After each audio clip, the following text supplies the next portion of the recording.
A warm, worldwide welcome to all of you joining us for today's continuing coverage of the 2021 World Series of Poker Europe from where else but the King's Casino in Rozvadov, Czech Republic. Today, we bring you event number 11, the 1,650 euro 6-max no-limit hold'em event final table. 535 players entered originally, and just 6 remain. A total prize pool of 762,000 plus collected, and 156,000 plus up top for first. 22,000 going to go to 6th place. Ali Nejad alongside 2004 World Series of Poker main event runner-up David Williams, and also a man who knows his way around the kitchen. Runner-up on MasterChef, for those who may not be familiar with the program. I'm sensing a theme here, runner-up. Winner of the 25K Platinum High Roller event, Andre Lubovetsky. Andre, here's your first WSOP gold bracelet with us here at WSOP Europe. How does it feel to win the bracelet today? Sure, it feels amazing. Like, my dreams came true yesterday, and that was the feeling I was playing 12 years of poker for. Just tough to describe. What are your plans? You gonna play any more events with us? You play in the main, or what are your plans now? I think I'll play 10K today and see how it feels into the main event. Probably stick with it also. Well, fair enough. Well, congratulations again, Andre. Thank you. Yeah, hold the bracelet up, and here we go.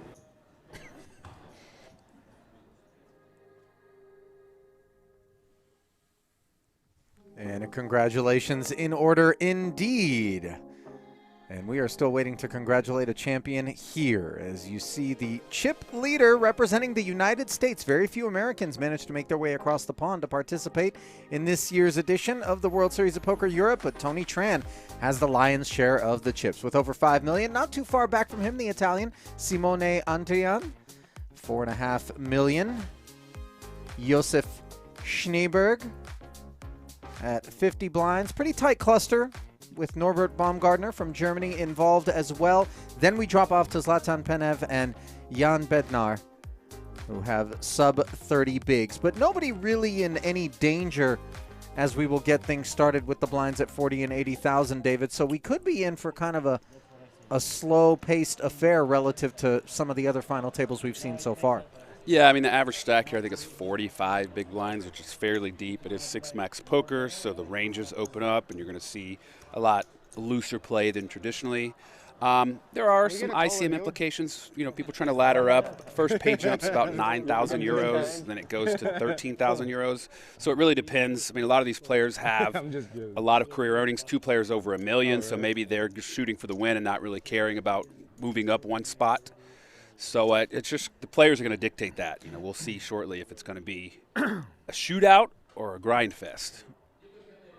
To be determined. And those 2 players with over $1 million in career tournament earnings each include Tony Tran, who's a 2-time World Poker Tour winner, and Josef Snejberg, who has 1.37 million at just 31 years of age, 8th on the all-time Czech Republic money list.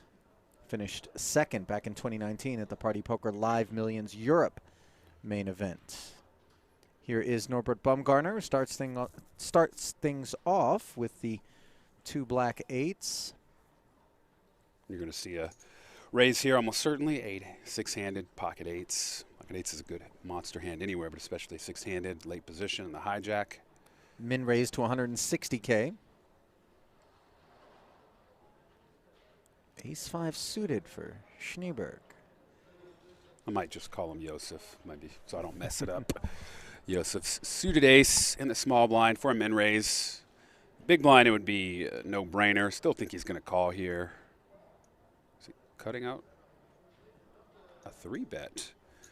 Indeed. So obviously, if we were wondering what sort of action we might get early on, Snejberg giving us somewhat of an indication. He blocks strong ace hands. You know, knows his opponent's range here. Hijack doesn't have to be stronger than his ace-5. He would do it with some suited Broadway type hands, maybe some small pairs. He might get this through.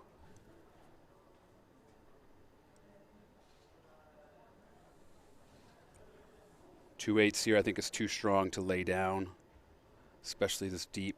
He can call and see a flop, or he could even opt for the 4-bet here if he really wants to just put a lot of variance here into this hand. But he's going to just call in position, 2 eights. Very reasonable line.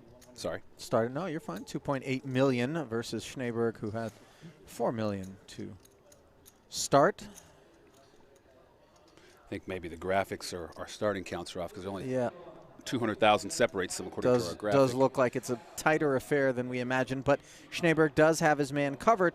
However, he does not have the best hand, having flop bottom pair with the club working on a jack-high rainbow flop. Almost 1.5 million in the middle, and we'll see what Josef decides to do here. There are 2 overcards to his 8s.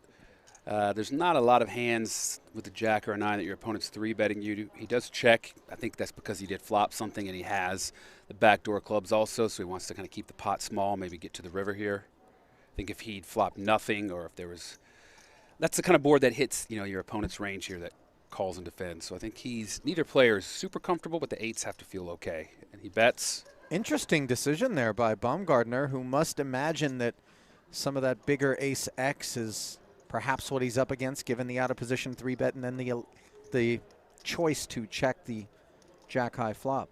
Yeah, I mean, you're not really worried about the 9, right? There's not many hands with 9s in them that 3-bet you other than 9s themselves. Or jack. Could be ace-jack, but he wisely deduces that his 8s are probably the best hand, although it looks like we're getting a check raise here. Oh, my. So wildly aggressive start there from Josef Snejberg as he basically turns the ace-5 into a little bit of a bluff with some backdoor equity and picks off the 2 8s. Yeah, you love to see it. Snejberg out getting after it, you know. He's setting the tone early. Playing the player, not the cards. And I think this is kind of an instant opportunity to showcase 6-max and its distinctions versus the 8 and 9-handed affairs that you see at a full ring final table. These sorts of plays factor in more often.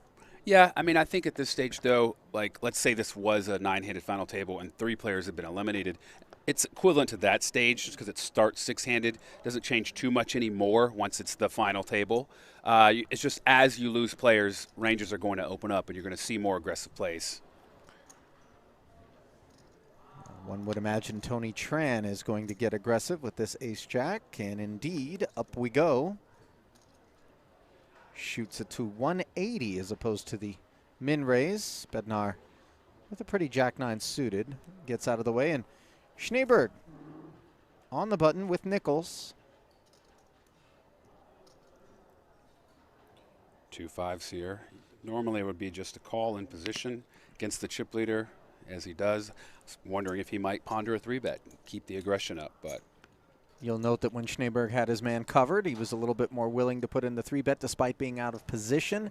However, when you're up against the Reaper, any of those bigger stacks, let alone the chip leader, we do tend to tread a little more lightly.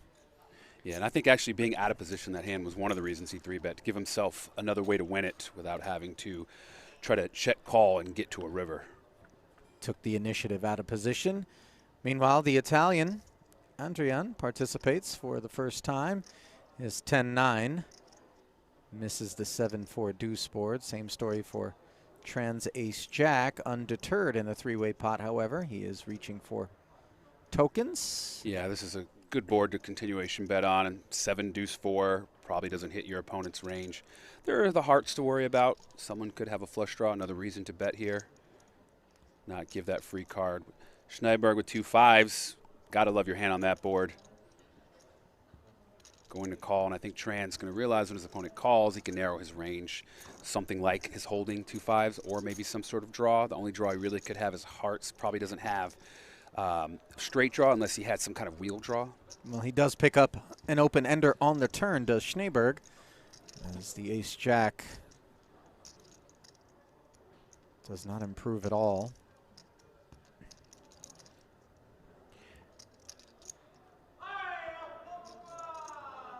something I've noticed, you know, in the past few years, you used to see a C-bet and the player would slow down when they had nothing. They wouldn't fire that second bullet.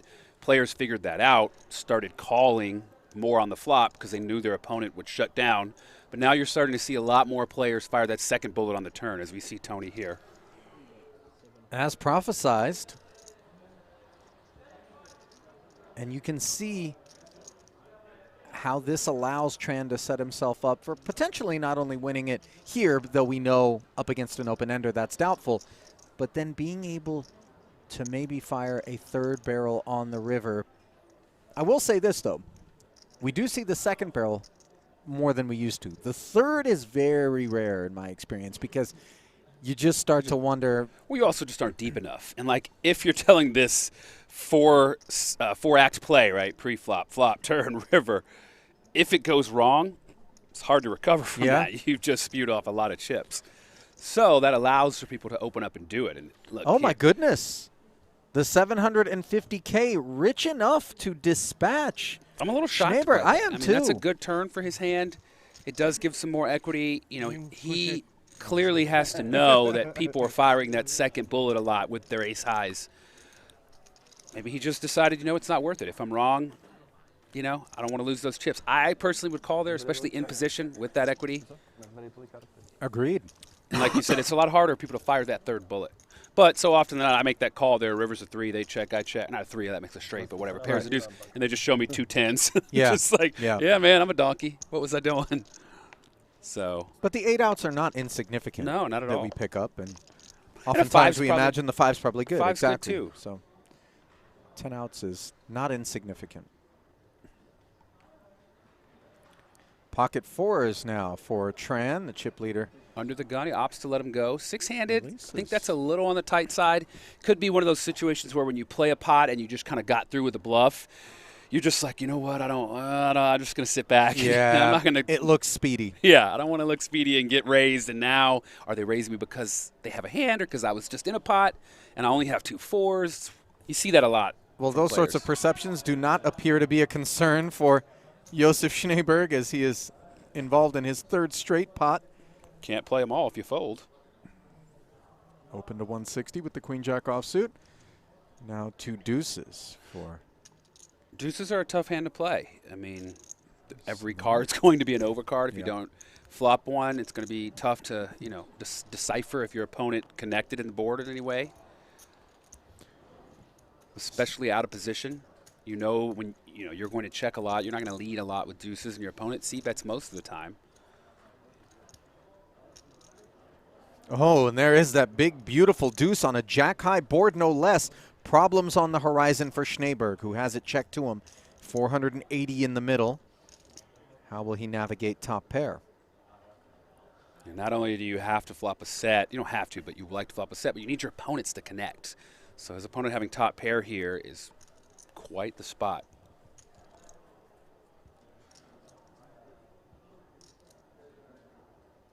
Snejberg, when you raise here in the cutoff and you flop top pair on a board like Jack 6 deuce, you gotta love it. The 2 hearts might get him into trouble. He might put his opponent on some sort of flush draw and keep the pressure up. 280K, the follow-through sizing. I think other than the hearts, this is a fairly dry board here for Andrian. Yeah, and I like a just call here. You know your opponent's c-betting almost all his range. You don't want to check raise and scare him off. You want him to make something on the turn. Now an ace comes off, and he's got to love it. He thinks, you know, hey, if my opponent was just firing here with some sort of ace high, now he just connected. But Snejberg, you know, he's not really putting his opponent on having an ace, so I think he still feels confident in his jack, but he might not put so many chips in the pot just because it's a situation where if you are called, then your opponent likely connected to that card. Oh, and now running aces give Andrian the full house, and Snejberg no longer going to be as fearful, despite the fact that he didn't put his opponent on the ace, of that ace, as he might have been prior to it pairing. Yeah, and it's also one of those situations because he checked it back, he may seem bluffable, right? So it might make him want to call, especially with the ace pairing when his opponent leads out. Oh, Check, what a check. clean 2 streets of checking from Snejberg, who, despite losing that pot, will feel very good about it. You see him patting himself on the back, and Simone can only smile as he collects a pot that may very well have had an opportunity to be quite a bit bigger than that one.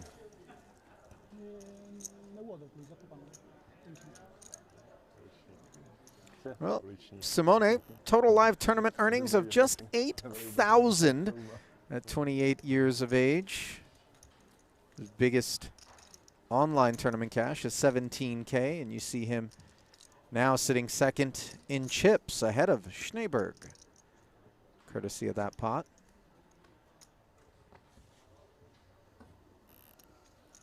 Are you at all surprised that Simone didn't get busy trying to get a little value for himself on the river by betting out? Yeah, actually, I think, you know, once your opponent checks that card back, I guess his logic was, okay, if my opponent has an ace, he's probably betting. If my opponent has a jack, he might be betting, which we saw he didn't, because now he feels safer with it. And if he has none of that, he might bet his bluffs, right? The hands he's you can not, induce. So the hands he's not betting probably aren't calling anyway, like maybe 2 5s, 2 8s, something like that. So maybe he checked there trying to induce. But sometimes you got to bet because you just want to get paid off because your opponent might have a hand not strong enough to bet, which is what we saw. Although, to be fair, it did feel as though that queen jack might be able to target those pocket pairs between the 6 and the jack and get some value. But yeah, well done. I'm a limit hold'em player at heart. I go for value there. Yeah, I know you and play I a lot of limit. That river, if I got a jack there, I'm firing because I'm like, what can my opponent have here? I'm trying to get paid by the 6 or whatnot. So we both get punished. We bet that river and find out the bad news. Yeah, you get piled on. Meanwhile, first participation out of Zlatin Penev from Bulgaria. Suited ace in the cutoff, standard min raise. In the big blind, you got king jack, 2 Broadway cards. Easy call. Yep. Tony Tran, the chip leader, defending, and the one paint card that doesn't connect with his hand, the queen, shows up twice on this flop. He will check it. It's a good board to see bet on. Paired queen, your opponent probably doesn't have. They're not really defending with a lot of 3s. You can bet here and take it down a lot. But you do stand to have the best hand most of the time, too.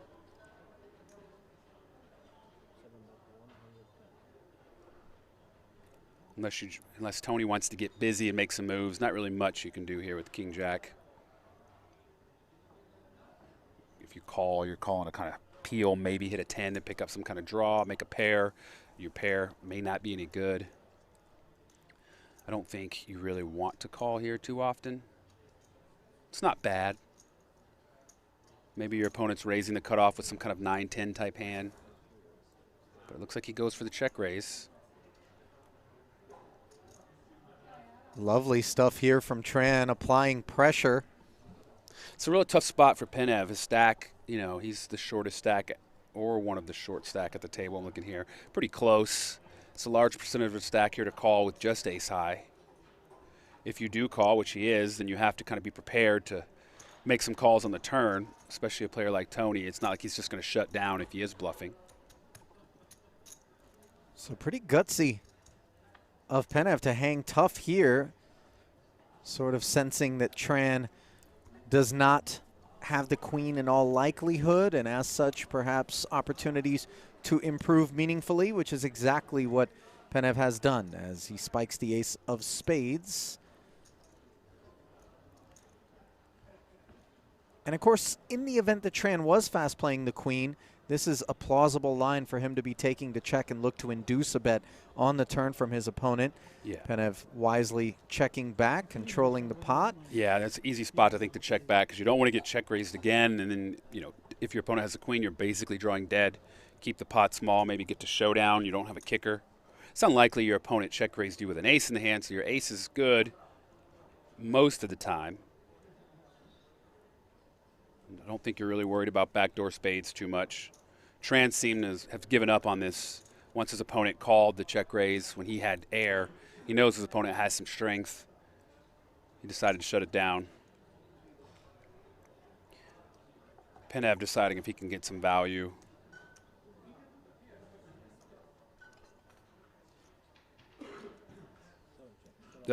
Thinks he won't get called by worse, so. Gets to see his opponent's hand. Yep, a little bit of value in that, but playing it safe is Zlatin Penev, who has total live tournament earnings of roughly 61,000 at just 23 years of age. Biggest live tournament cash, 29K. Biggest online, 22, and placed 6th at Monday's event number 5, the 550 euro Colossus. So a nice little parlay for him, as the bulk of his career live tournament earnings came courtesy of that event, 45,000 of them to be exact. Much different environment than our final table yesterday. We had Mr. Martin Krabel talking it up, getting the players going. Him and Ole Shimyan going at it. In addition to the pace of play is a lot faster. At one point, we got 9 hands between breaks. No. 9 only? 9 hands. That's unbearable. Yeah, it was something else. These players are acting fairly quickly. Sometimes I wonder whether or not when somebody is playing egregiously slow, it isn't designed to get under the opposition's skin and just kind of create some tilt. We called it Tanksgiving. My friend in the chat, Bob, coined that phrase. Happy Nice. Thanksgiving, all. I said, who's the turkey? I think it's us. Levels are 40 minutes in length, so can't really afford to sit back too long, in particular when you're playing six-handed. Every orbit currently costing 200,000 to each of these players. And Tran out of the small blind with this queen deuce. Looks like he is going to limp in. Yep.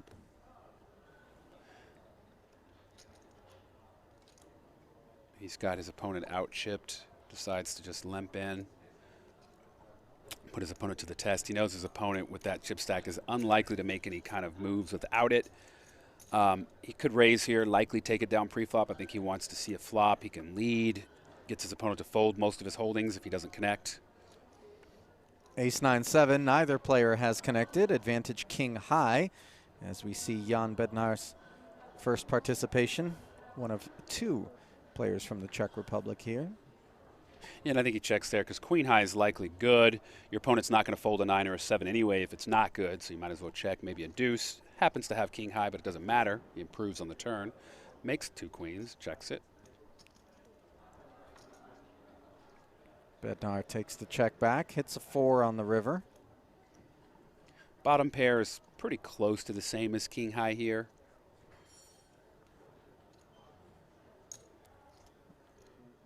Unfortunate for him, I think this is kind of a bet you have to call. 200 into 240K. As played, it could seem like the chip leader is looking to pick up what he perceives to be dead money.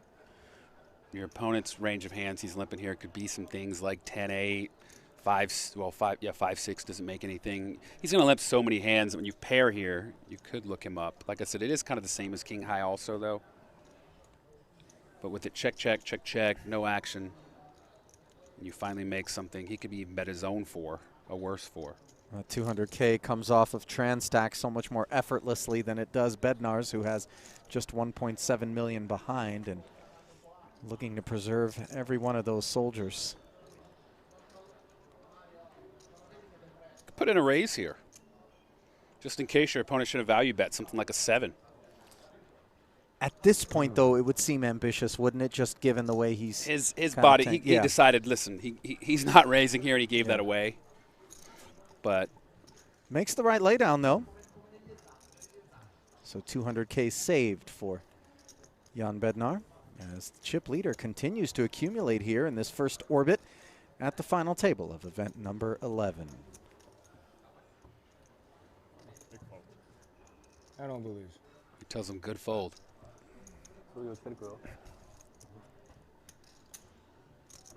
I win. If you said you have a pair, I win. No flush. No flush. But I still win. So he's saying I still win because he knows you didn't have an ace, so my queen is good. Yep. Speaking of aces. How about 2 of them under the gun for the Bulgarian?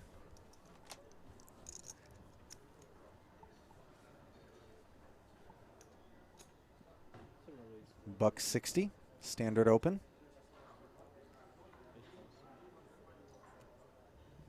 Nothing Keep calling interesting. me with ace high, you're gonna be in trouble today. I promise. Ooh, Tony Tran talking about the ace high call on the check raise. Well, bud, you're check raising me with king high. How can I not call you with ace high is what I'd say. Talks a little smack, picks up queen, jack, 2 Broadway cards at a 6-handed final table with the chip lead. You are against an under-the-gun raise, so the range should be fairly 160. tight. And a decent amount of that range should contain hands that are problematic for the ace, for the queen jack. Ace queen, ace jack, king queen, 2 8s. It's a good squeeze spot here, but I think he might elect to just see a flop, but we have seen he can mix it up. We see that if he does get crazy with it, he'd run into the blade, but he decides to just call. Yeah, Tran's presence obviously dissuasive to any antics from Snejberg, who closes the action with a defense from the big. And 3 players with 600K in the middle. 10-9-4. The aces sit pretty. Queen jack is turned into an open-ender. Snejberg checks with the 2 overcards out there. Yeah, I mean, I think the aces here, you're going to see a lead. He's got 2 players, doesn't want to give a free card for something like the queen jack out there, king queen type hands. Only thing you're really worried about here, the only thing you could be beat by is maybe some kind of 9-10 suited, but that's not likely in sets. You find out about sets. Queen jack, easy call for 180. Getting a great price in position. And again, the 8s with a bet and a call, 2 overs. Yeah, not looking to make the over call. Snejberg gets out of there. Table for 2 now. Turn does not help Tran. Yeah, 7-8 gets there. Don't think you're super worried about that. You could exercise some pot control and check here. Try to get your opponent to put some money in the pot for you. And as played, this definitely seems like the kind of hand that may have just been taking a shot on the flop and is ready to get away from it on the turn. We'll see whether or not Tran looks to hold the door for Penev, who we know will not be exiting. And they have that history, right? He's even talking before the hand started, or while it was in progress being dealt. You keep calling me with ace high. You know, he's like, he's tried to bluff him. He's caught him. He's like, okay, now I'm going to go after it again. I got 2 overs. I got the open-ended. Is this full pot? No, 905. It is about full pot, yeah. 900,000. Now he's got a decision here. There's no world he lays this down, right? Your options are, do you want to check raise all in, or do you just want to call and give your opponent some rope? I think with his stack size, he's probably just going to check raise all in. If his opponent has some kind of draw with the hearts, or like he has the queen jack, you want him to pay the full price. You're not just going to call and see that river, and then have, you know, if you do, your hope is to check and maybe he misses and bluffs it off. I think you're just going to go all in here. All in. And there we go. Count. Tran asking for a count, but this is strictly posturing. Well, he might feel he's getting the right price. It is only 1.4 million to go with 42 in the pot, so it's about 3-1 on the call. He knows he's got 8 outs, although we know 2 of them are dead. 8 outs to what's the nuts, because you're not really worried about the hard draw. So he's got 8 outs to the nuts. He might think a queen or a jack could be good if his opponent is making this move with like an ace-10.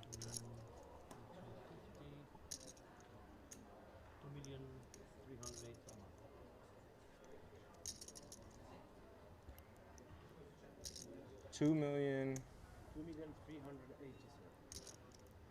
He seems like a gambler. Is he getting the right price, though? I mean, this is a good chunk of his $4 million back. We see he's 18%, so he's a little less than 4-1, so he's not getting 4-1, but he doesn't know how buried he is. He doesn't know the 8s are gone. He doesn't know the queen and the jack are no good. I don't want to be wrong. Yep. It's something to think about, as I'm saying. It's not just posturing, and I'm not saying he should make the call, but it is worth getting the count, doing the math, figuring out what your outs are, what percentage you think you are to win the hand.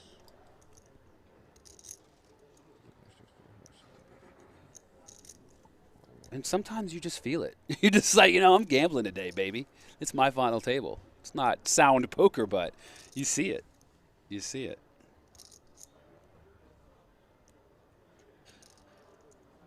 But again, I go back to just how significant a portion of his remaining $4 million, which he could definitely operate off of if he were to lay down, this 2.4 represents. He's still in great shape if he folds. That's something to think about, right? You fold, you're still in great shape. You just keep it going. Just get after it next hand. He's thinking about that bluff he made with the king high, and his opponent called him with ace high. Now is he bluffing me? People don't usually bluff their whole tournament life and take this line. I think his main concern is, are my queen and my jack also outs? Yeah. Because if they are, if I feel like I have a clean 14 outs, then I'm getting a good price. But if the kings or the aces or better happen to be out there lurking. I mean, if you're up against two kings, it's two less outs. Not only are your queen and jack not good, but your two less outs are even available. Mm-hmm. I think he'll arrive at the same conclusion, that it's a fold, but he might want to gamble. Sometimes players say, F it. Let's just see. We've seen it.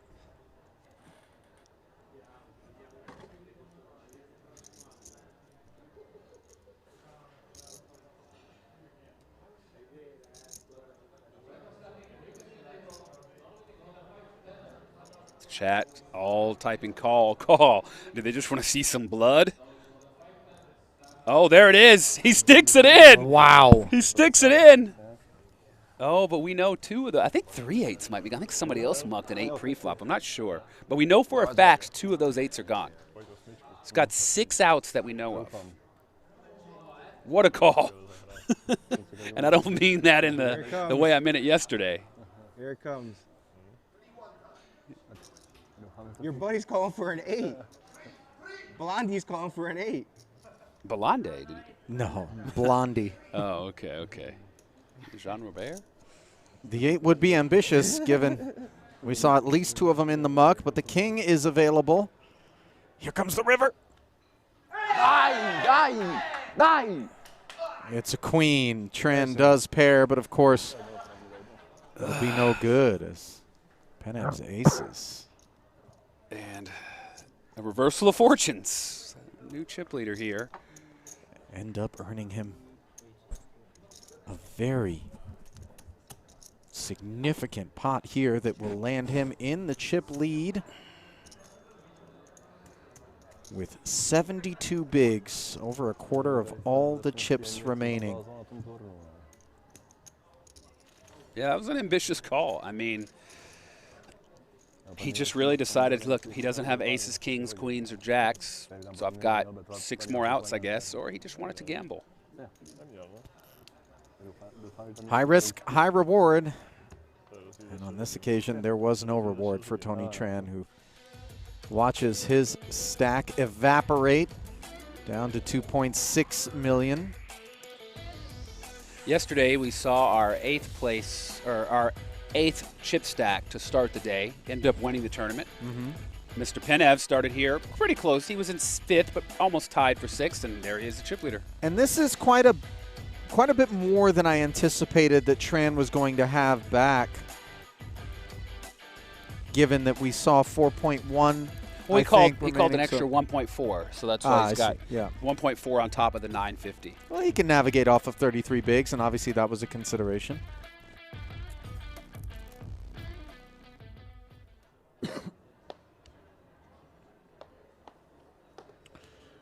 Welcome to all of you who are streaming us out there live. We invite you to hop into the chat on YouTube. Ali Najad and David Williams monitoring the room as we bring you final table coverage from Rozvadov. One of the most brutal parts of 6-max, right, is after a hand like that, if you're Tony, you just want a breather. And then you're right back in the mix. There's 6-handed, hands are out, with 9-handed, 8-handed. You're likely going to be folding. You can take a breather. There's going to be a hand, but 6-max, you're right back in the action. And here we go. Baumgartner opens up with King Jack, and what do you know? He picks up a pair. He's thrust right back in the arena. And we did see him fold 2 4s under the gun earlier. That was off of a deeper stack than he sits on presently. He also wasn't steaming. When you're steaming Willie Beeman right back in there with the 4s. Well, he's not quite Chernobyl, but the core reactor temp is running a little hot at present, is my guess. Although that may be a little bit of a rich claim, too, because Tran's a guy who's been around. Obviously, he always knew that he was behind when he made the call with the queen-jack. Kind of took his shot, was hoping to maybe run away with the whole event if he could have won that pot and then really start to hammer away. Instead, he makes the call. Penev closes the action with the 10-9, which turns into an open-ender on the 8-high 2-club flop. Checked over to the opener, Baumgartner, who checks as well. The 2 4s will check as well. Pretty standard for everybody to check it around, and look at that. Big, beautiful 4 of spades on the turn for Tran, just what the doctor ordered. His hand was already good, but now it's great. And Penev with 2 overs and an open-ender, similar to the hand we just saw last hand. He might make a stab here. It's a kind of board that doesn't usually connect to your opponents. They all checked. Yep, he's sizing up a bet. Baumgartner with king-jack can get out of here. He took the conservative line, didn't follow through and c-bet with 2 opponents. One of them leads into on this board, the big blind. That hits their range. You're going to see lots of pairs, maybe just draws, but a lot of pairs here. Easy to get out. And with a set of 4s here, when everyone checked around, yeah, he just calls. He's in position. Now, there are a couple draws, so he could have opted to raise to sort of protect his hand. I think he wants to give his opponent a chance to bluff. Board pairs on the river. No help to the 10-high as Tran fills up. He's, I mean, 6 or a jack here, he's going broke. So pretty fortunate to fade the straight draws. And now his opponent might bluff with just 10-high. The clubs did get there. So if you're Penev, he could slow down. Opponent could have checked back a club draw on the flop and just called him with a club draw. There are missed spades. And here he goes.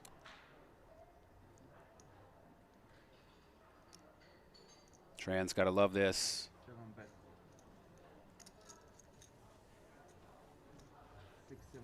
He's really hoping his opponent made 3/8, had an 8 in the big blind, checked it on the flop. Bet top pair, made trips.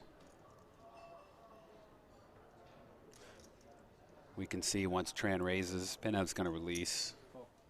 Oh, he just calls? No, it looks like a losing hand. Oh. He makes that face, he's got a losing hand. It's one of those spots where that's one way to win a pot. I think he decided, he was a little conservative. I think he decided I'm not getting called by worse. And the off chance my opponent has 7-8 or pocket 7s, I don't want to go broke. I'm going to be a pretty hated man here today. Preserve my tournament life. I think that was a bit weak. I think you got to raise there. Your opponent has some flushes sometimes that pay you off. You also look like you're just steaming after you lost another pot. 8's full did not rate to be in Penev's range there. You know, there are times where he has it. Like I said, his logic is, do I get called by worse? Right.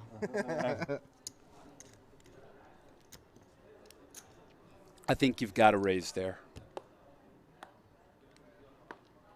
He's just, it's one of those spots where he just, after that hand, he just doesn't want to bust, right? If you make that raise there and they show you 7-8 or pocket 7s, you just feel like, what did I just blew my tournament. Now, you shouldn't let that factor in. You should make the proper decision, but I'll tell you, that's what's going through his head.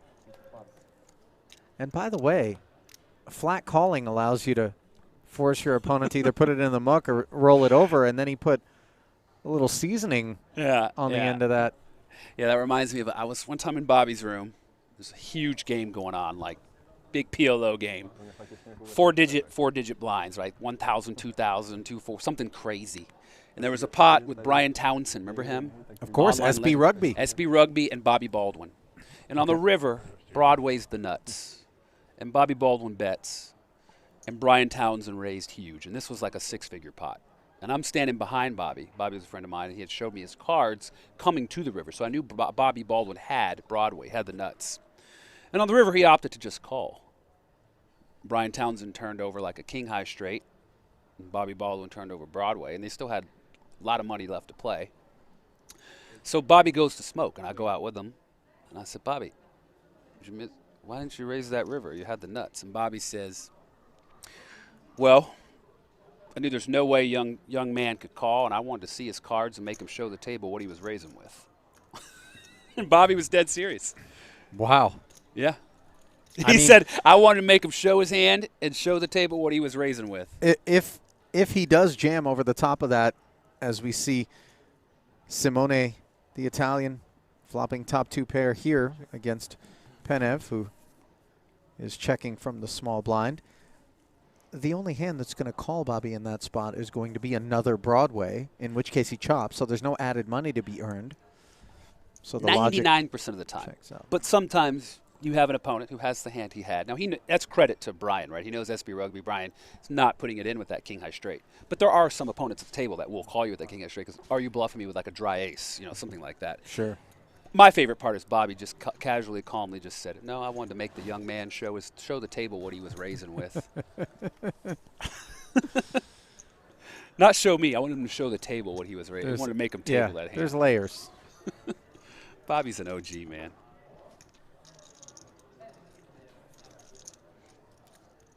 Over $5 million in chips for Simone. Tim F says, some casinos you can't call with the nuts. That is a tournament rule, actually. Yeah. Cash games, you can do whatever you want to do, buddy. Correct. You can do. There's no penalty in a cash game when you can sit out a hand, but.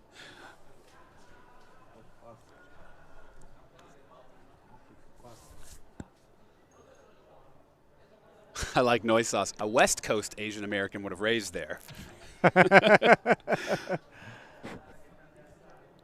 Penev on the button. Offsuit ace. You and I have spent plenty of time in Southern California cash games against the loose, aggressive player types. Yeah. Andrian not defending with his ace in the small blind. Andrian. Zlatan on the button. I think Baumgartner has a decision here. Obviously, you're at least calling. He's deciding if he wants to 3-bet.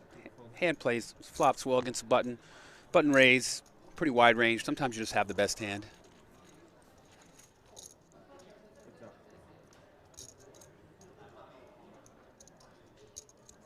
King high 2-spade flop. Neither player connects. King baby baby. You don't. It's not a board that hits your opponent a lot. You can c-bet with your ace high. You usually get through. Just win it. Most of the time you have the best hand, as we see. 3-1 favorite already. Anyways. No spade in Baumgartner's hand is obviously an issue, let alone the fact that there's an overcard to the queen. Nice follow through from the best hand, and more chips head Penev's way.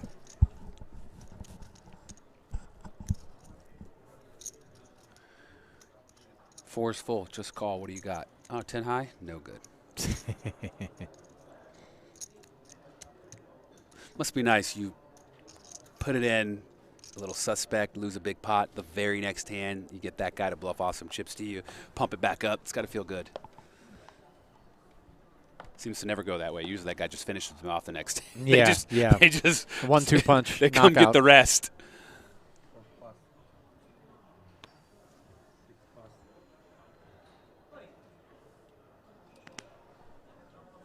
Players are talking about not betting the nuts in position. You're either colluding or a bad player. I don't think Bobby Baldwin's either of those. By players, you mean those streaming us in the chat? Not those on the screen, of course. Oh, yeah. Reading the YouTube chat, interacting with the viewers. Thank you guys for watching. Make sure you hit that like button, subscribe, make a comment, all those things if you like the channel.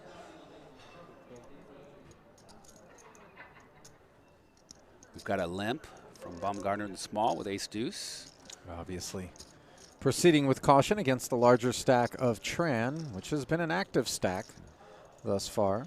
And a lot of players raise with all their aces, so it gets kind of tricky. Now that when you flop one, your opponent thinks, oh, there's no way he has an ace. He would have raised if he had an ace. Sure. So now if they have a 10, they may not believe you. He's opting to lead. Like we said, now it's unlikely he has an ace. Tran might try to mix it up against him.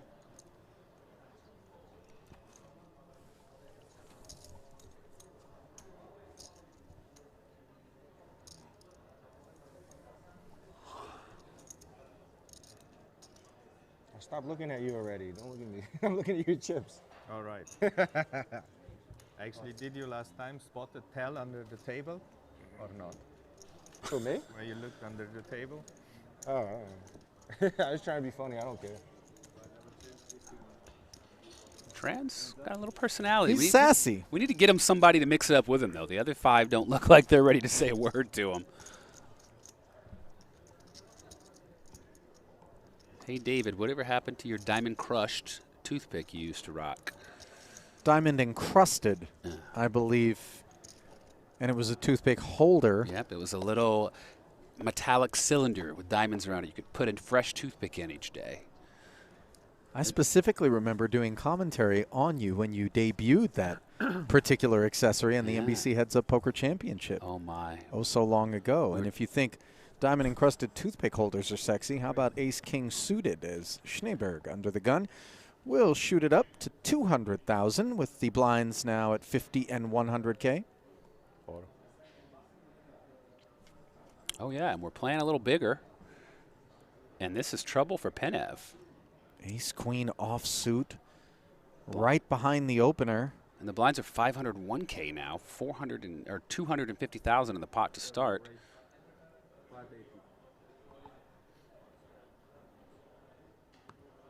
Three bet to 580,000 is trouble. Yeah, 6-handed, ace queen's a monster.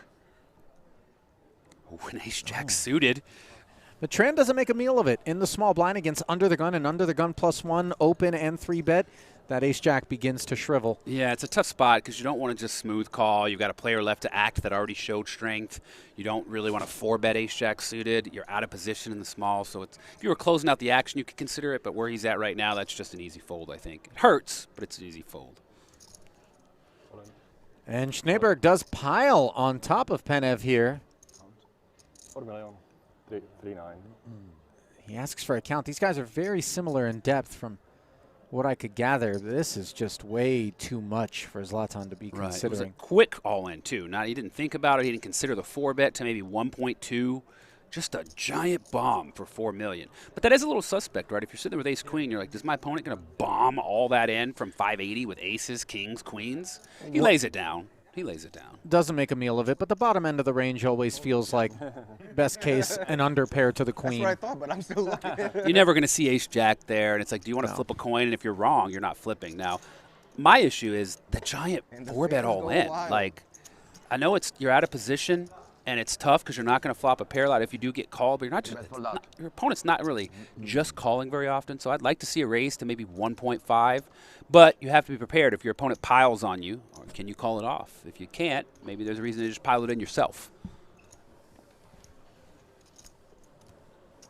All things to be considered. Ace-king's a hard hand to play. A lot of people don't want to play 4-bet pots with poker to play post-flop. That's a really tough spot, you know. They want to just take the decision-making out of it. Let's just make it easy, because what do I do if he somehow just calls and I'm first and it comes 8-9-3? Red. Sure.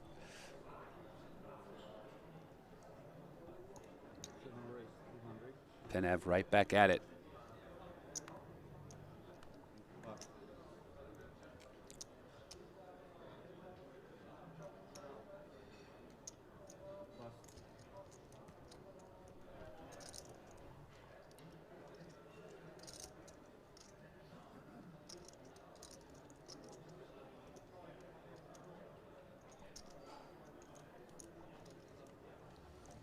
Penev. You fold against him.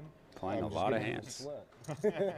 Jack 10 offsuit under the gun this time. He knows this ain't good fun. And a suited ace out of the big for Snejberg. We started him with ace-5 of clubs, 3-betting, and then check-raising the flop. This time he just calls the under-the-gun raise. That was against a late position raise.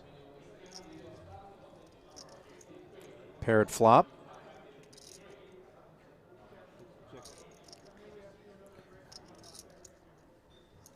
Quick check from Snejberg. I think if you're Penev here, raising under the gun with just jack high, you should probably be c-betting these flops a lot. You allow your opponent to take it away from you, to pick things up. They're going to fold more often than not, and you're going to win this hand. You're never really going to win it going to showdown with jack high. Nut flush acquired, and still no betting. out Yeah, of Snejberg. and the fact that you checked that flop, it's a hard card to really bet and represent anything on the turn now, right? Like, what did you check that now the 3 of clubs you're deciding to bet? So it's kind of like your story doesn't make sense, which is why you should just c-bet the flop. But on boards that are relatively dry like this, sometimes you'll see the big pair check back. Sometimes you do. If you're Sometimes you do. Penev. So this bet of 175 isn't necessarily a nothing burger. Of course, Snejberg does make the call. Just a lot harder to win it there, and sometimes you may have to fire that bullet on the river. Well, it certainly would appear that way, as 900,000 is up for grabs. Unimproved, Snejberg checks a third time, and now Penev knows Jack High is unlikely to be good, but he just waves the white flag. Yeah, I feel like if you're gonna be playing the Jack 10 offsuit under the gun, you're gonna have to be a little bit more aggressive. You have to play it a little when you don't connect. You're gonna have to go for the pot more.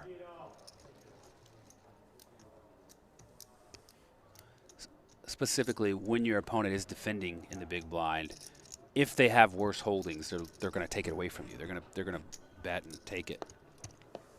You okay? You here? You here? Tired. Oh, okay. Usually I'm not awake at this, Oh, this okay. time. Really? Almost never. Ace-8 offsuit edition. Into the muck it goes from the hijack. Yeah, 6-handed's still a little bit too many players to be opening that early, because hijack here is just under the gun +1. And as it turns out, an ace-10 suited was lurking behind in the small. Action on Snejberg as he has a chance to run it back. Very strong hand in the small blind.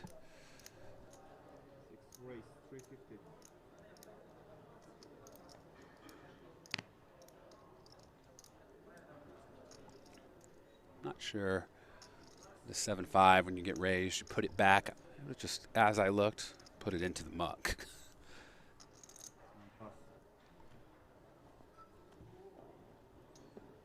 A little pickup there for Snejberg.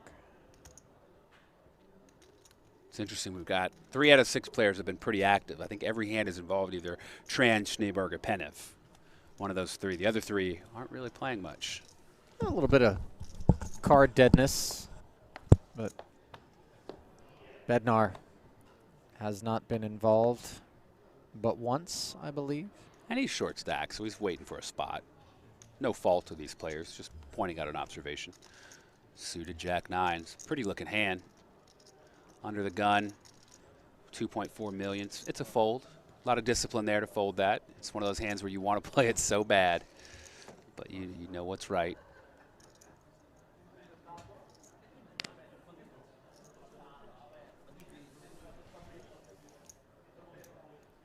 I made a tight fold. Oh, just now? 9 deuce suited in the small, just a limp. I think we'll see a check here, Queen 4 suited. You're in position. Some good flops. No reason to give your opponent a chance to check raise you or inflate the pot for no reason. So blind versus blind. Got shot straight draw for Penev.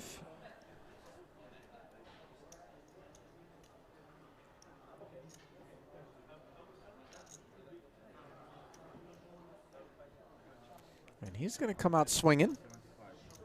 Like the lead here. Got some equity if you do get called. 8 should always be good. 9 might be good. You're going to win it more often than not. Which is exactly what happens. Initiative rewarded there. One of the reasons I like limping a wide range of hands in the small and small versus big, because you do win. You get to go first. You do win it a lot by leading out.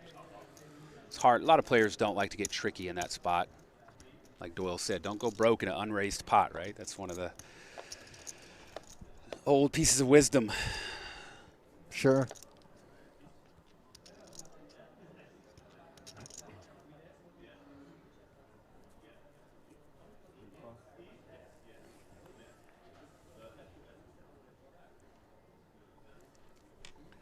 Bednar with a hand now. We haven't seen him. He's down to 1.4 million. He's down to 14 big blinds. He's going to open to 2 in the hijack. A lot of players would rip it here with 14 big blinds and ace-10 in the hijack.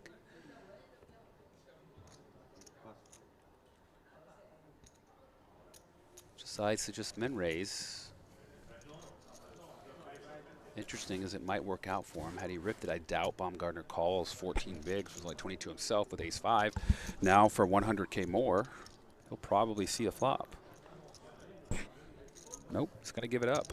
I respect you. I think seeing that raise off that stack, he's like, That's exactly it. what's going on here, man? Yeah, why wouldn't you just rip it in there? It's almost like you want me to call. You want me in there. What, Yeah. what do you have? It's just... I mean, not that ace-10 was some sort of powerhouse, but... When you got 14 big blinds, it is. Give it to me, baby. And a look now at the current chip counts brought to you by GG Poker. Here in event number 11, we have Josef Snejberg sitting atop the leaderboard, followed by Simone Andrian, Tony Tran, who was the chip leader coming in but lost a big one after choosing to make a huge call with Queen Jack. Jan Bednar with work to do at the bottom. Our man Penev was just at the top the last time we looked at the chip counts after he won that big pot. And Yeah. right back in the bottom half.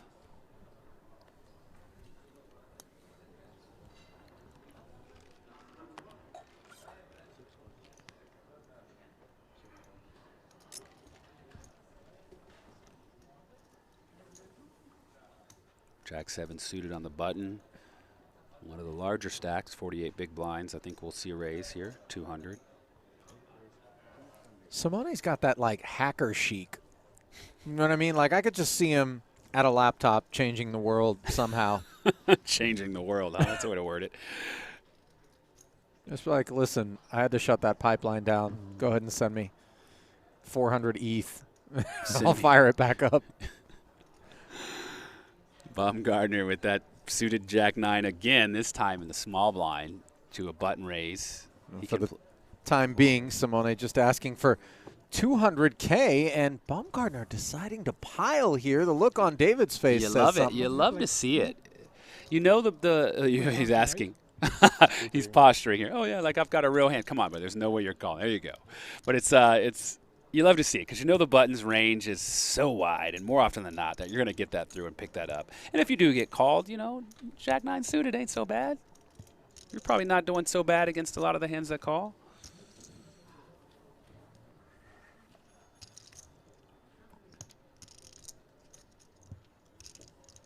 Norbert Baumgartner flexing a little bit there. Currently sitting 5th in chips with 26 bigs. He's got about 80,000 in career live tournament earnings. Just 35 years of age. Likes playing cash. Biggest live tournament result to date, 40K. Man, YouTube chat's getting a little weird. Did you expect anything less of YouTube chat? Yesterday we had a fun crowd. Now Lenny Bernardo keeps telling us bad beat story. Oh, Lenny, don't do that. Baumgartner. Ace on the button. Raises it up, and Tran with ace-king in the small against the button raise.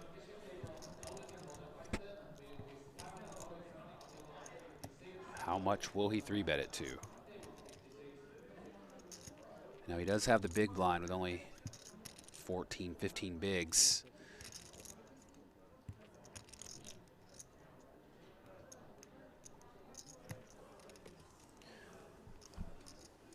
Maybe he's trying to give off the illusion that he doesn't have something to try to induce a squeeze from the big blind, but yep, here goes the big raise. Yeah.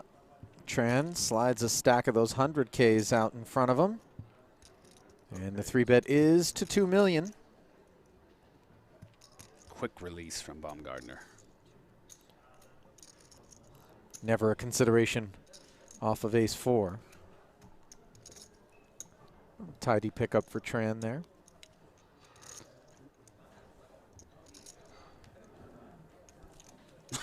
Always dangerous. Always dangerous. Never easy against you. Battle the Italians. He said, battle the Italians. Are they both Italian? Are you guys both Italian? I think they're both Italian. I know he's. Are you Italian too? Yeah, Czech. yeah. Oh, okay. And you guys are Czech? You're German? Yeah, we have to team up, bro. Okay. The Vietnamese and the Germans are teaming up.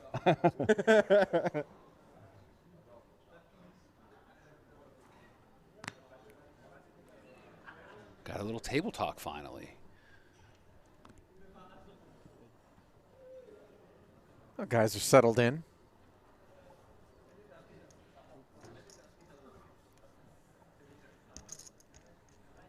King 10 offsuit on the button. Tran, for an active player, looks like aces. He's going to raise it up. Indeed. Min raise open on the button. And of course, the big blind is so incentivized to defend when you have anti-poker and it's just a min raise. You see the price, 4.5 to 1 on this 100K and the ace jack. Just a call. Yeah, just flatting. I'm a little bit surprised as well, David, that Snejberg's opting to take the line of less variance. Ooh. Queen Jack 10 and fun for everyone. Middle pair top kicker for Snejberg is in front of bottom pair open ender for Tran, which c-bets 400,000 into,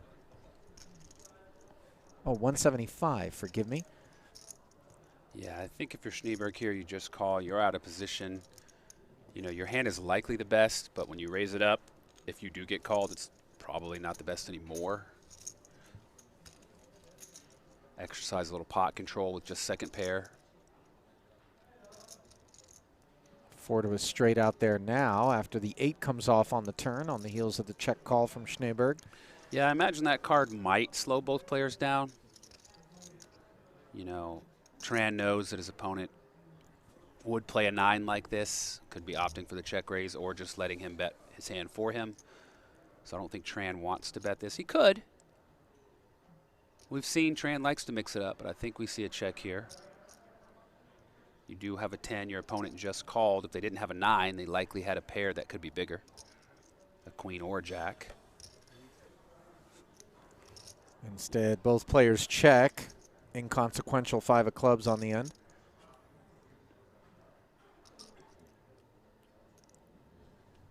I think it's tough for either player to bet their hands for value. Both their hands are strong enough to win at showdown, but weak enough that they don't really want to get called if they bet. But we're going to see Snejberg bet it.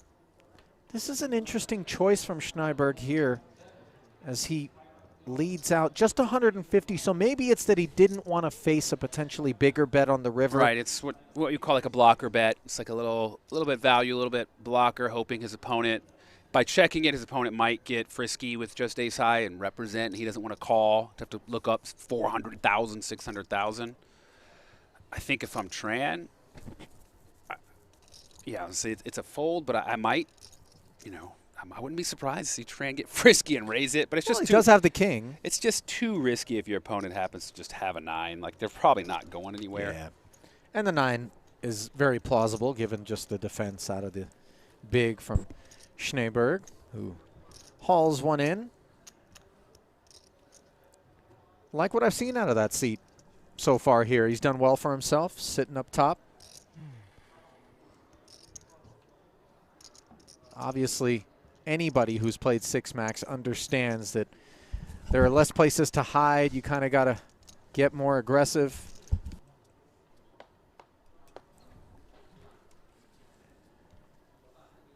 Got to pick your spots wisely, of course.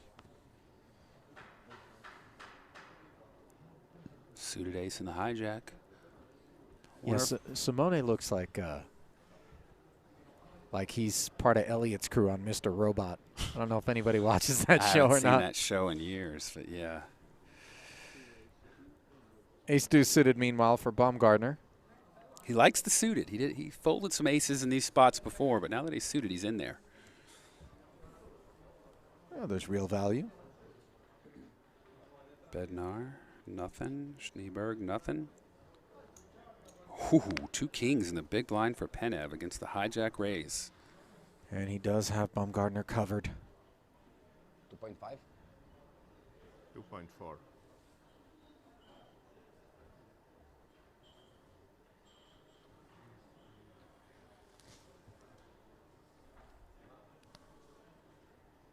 I'm predicting a little mini Ripperton here, a little all in. I think the players here, I don't think all in's the right raise. I think something like 580, 600, give your opponent a little rope. And that's what he's going to do. Yeah. That's what he's going to do. But you've seen a lot of just shoves here from some of these guys.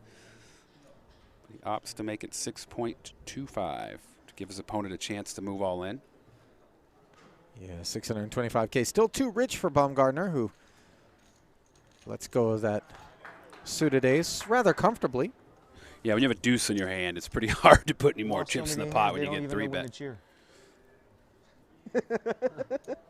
They had to stand up to make sure you won, and then they clap.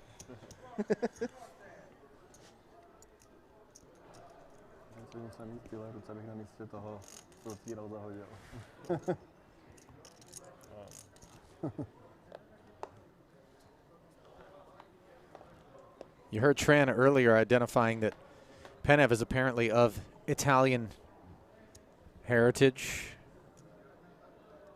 though he is playing under the Bulgarian flag.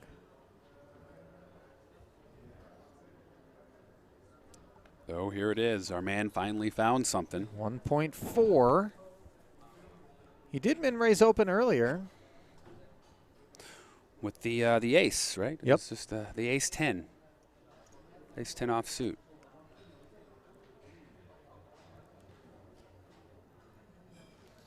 So much value into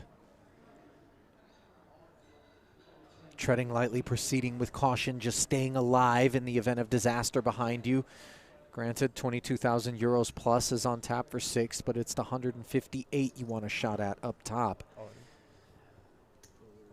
As expected, the all-in with the 2-8s.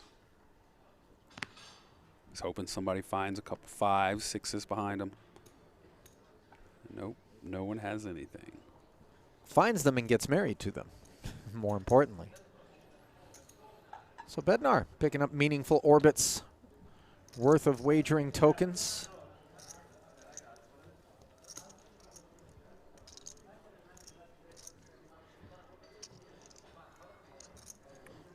Like you ever been, sorry, well, you ever been out to Rozvadov, David? No, not at all. We talked about this a little bit yesterday. I've been to Prague a few times. Vacation, Magic tournaments, Magic the Gathering back in the day. They have some out there. Beautiful city. It was always in the winter, which is always a great time there. They have a lot of Christmas celebrations. Yeah. Never Festive. to Rozvadov, though.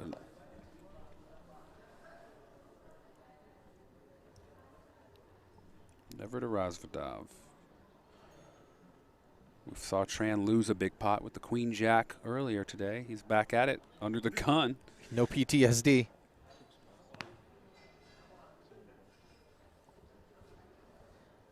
Oh, now King Queen off in great shape against the Queen Jack, but in the small blind and unaware. Let's see how Simone elects to navigate. He could 3-bet here. You know, Tran's been pretty active. When a man's raising as many hands or playing as many hands as Tran has, it doesn't stand to be that he always has a good hand, and we see that here. King Queen can take it down. If your opponent does opt to call, say they have some kind of middling pair, you've got some overs too. 3 bets up to 750K make the decision far easier for Baumgartner. Now back over to Tran, and just how attached to Queen Jack offsuit is this man?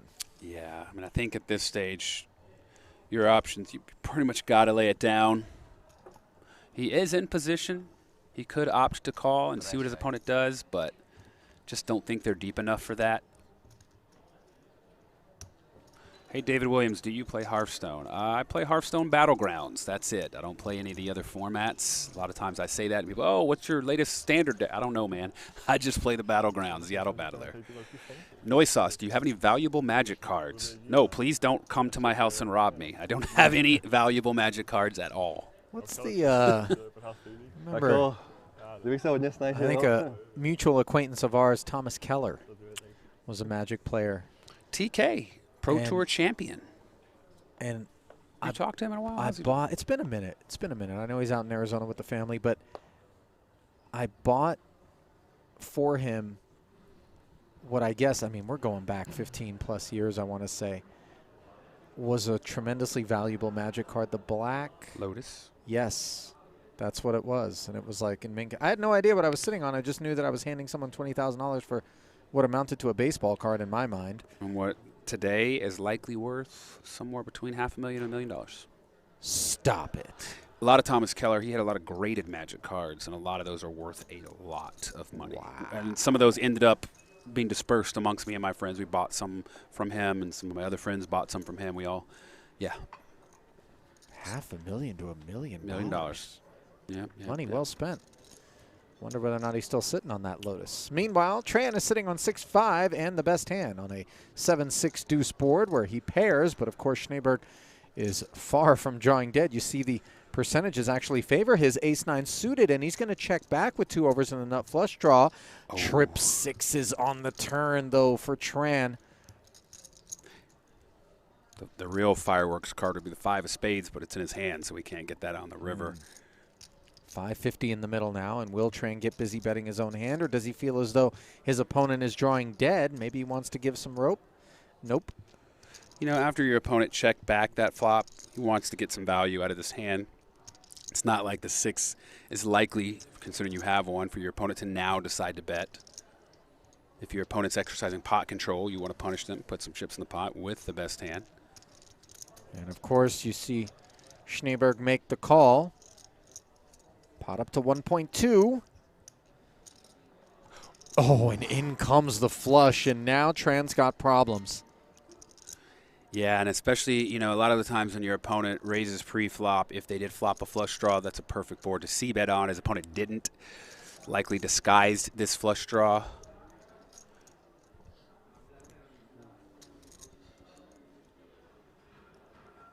Now, we're going to see a bet from Snejberg here with the nuts.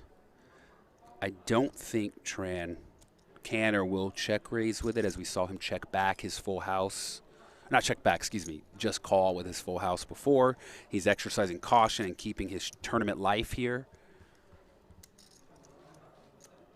I think it's the kind of spot where if you were to check raise, you don't get called by worse very often, if at all. So I think he checked here, hoping his opponent bluffed, and he can call and keep the pot smaller. As opposed to if he bet and got raised, he'd want to call it off, and then he'd be out if he's wrong. So credit to him, by the way, for recognizing that just because Snejberg checked back on the flop as the pre-flop raiser does not mean that he is completely devoid of some spade flushes in this spot. Yeah, I mean, there's still danger there. And, you know, Tran is a 2-time WPT champion. He knows how to win tournaments. And a big key to winning tournaments is chip preservation, staying alive. Like, sometimes you lose a little bit of value because you want to, like, take the road, the less risky road that doesn't lead to elimination. As I say this, he might just check raise all in, but no, he just calls. Obviously, he's going to be disappointed to lose that pot, as we see Snejberg cobbling over $1 million off of Tran's stack on the river, but Tran can be pleased with the fact that he didn't end up going bust, which if he were to have bet the river, conceivably. Yeah, I mean, he'd have to bet fold based on the way he's been playing, and I think he didn't want to do that. He wanted to give his opponent a chance to bluff or bet worse also. Yep.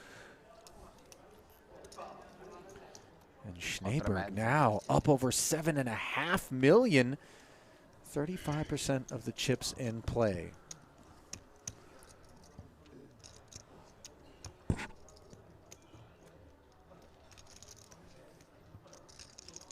That pot could have played out so differently if Snejberg would have c-bet, Tran would have called. Then on the turn, all sorts of options. Tran could fire into Snejberg. He could check raise if Snejberg would have bet. I think Snejberg would have checked back the turn. I think it goes check-check had he c-bet, because he tries to get tricky with his trips, and he checks back, and then the river, the flush comes in, and I think Tran either check calls or just lead, then he probably ends up mucking. Yeah, with the pair on the board and the spades getting there, it's a little dicey for 6-5 to end up all in on its back for all of it.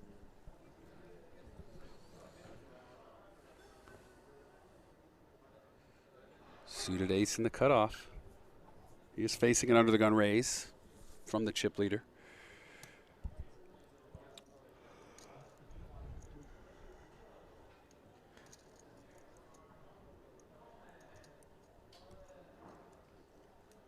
Tran thinking about mixing it up on the 17 big blind stack with the 10-8 offsuit. And it's just a thought. And not at all a thought for Bednar, who's been snug. I'm getting Miles Teller vibes off of Bednar. I don't know if you know the actor from the movie Whiplash, not that long ago, with J.K. Simmons. No. He's been in a few movies. Somebody out there knows what I'm talking about.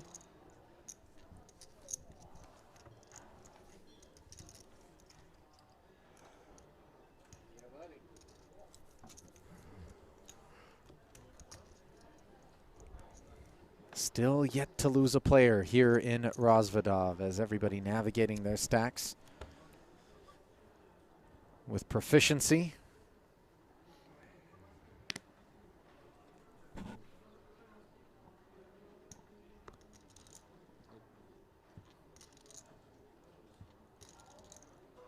I need to get a new deck, get a scramble. The hands here have just been pretty bad. We need some coolers. You're not that guy. Stop. Give me a big wash, dealer. Got a guy that plays in my game regularly that just asks for a setup so that he misses less hands while he goes out and smokes. Oh, I've never asked for a scramble, never asked for a wash. I've only asked for a setup when the deck is actually damaged. Yeah. I'm like, these cards are bent. Can we get a new deck? Yeah.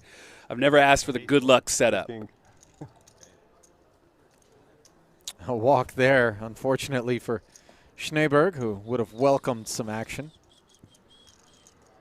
Great fold in the small. Great fold.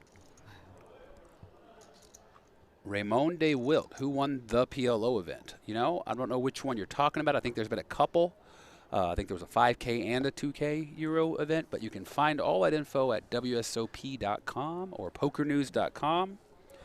They've got the results for all of the previous World Series of Poker Europe events and the ones that just finished in Vegas here in the fall. Tell you whose name you won't see on that list of winners. Me. Yeah. Yep, nope. Just another runner-up finish again in the 7-card stud event. Second place. Bednar picks up a couple fives, 14 big blinds on the button. Always the groomsman, never the groom, David? I was the groom a couple times. I got a few W's. I got some W's. Some big W's. For a second, I thought we hadn't chatted in so long. You've been married twice since I saw you last. Well, you kept it in the metaphor. Maybe. 2 red 5s on the button for Bednar here, and operating off of this short stack. Maybe in the future. I got a pretty good girl at home. There you go, buddy. She's really sweet.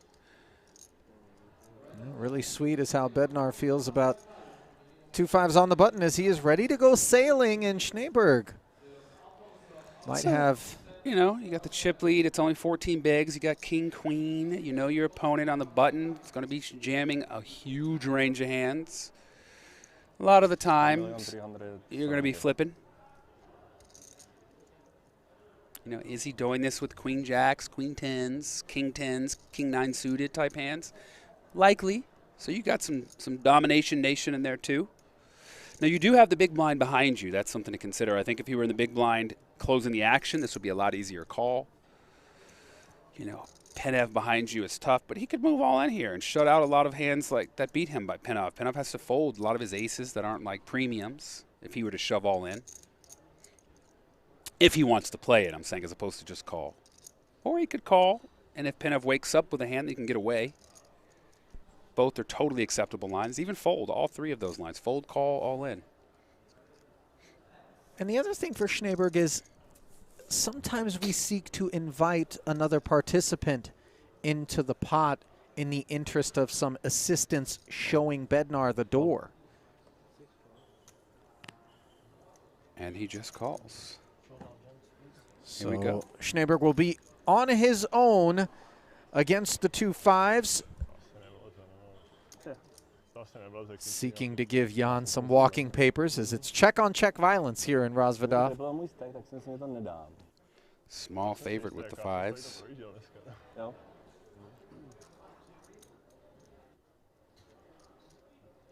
snad částečně zablíž.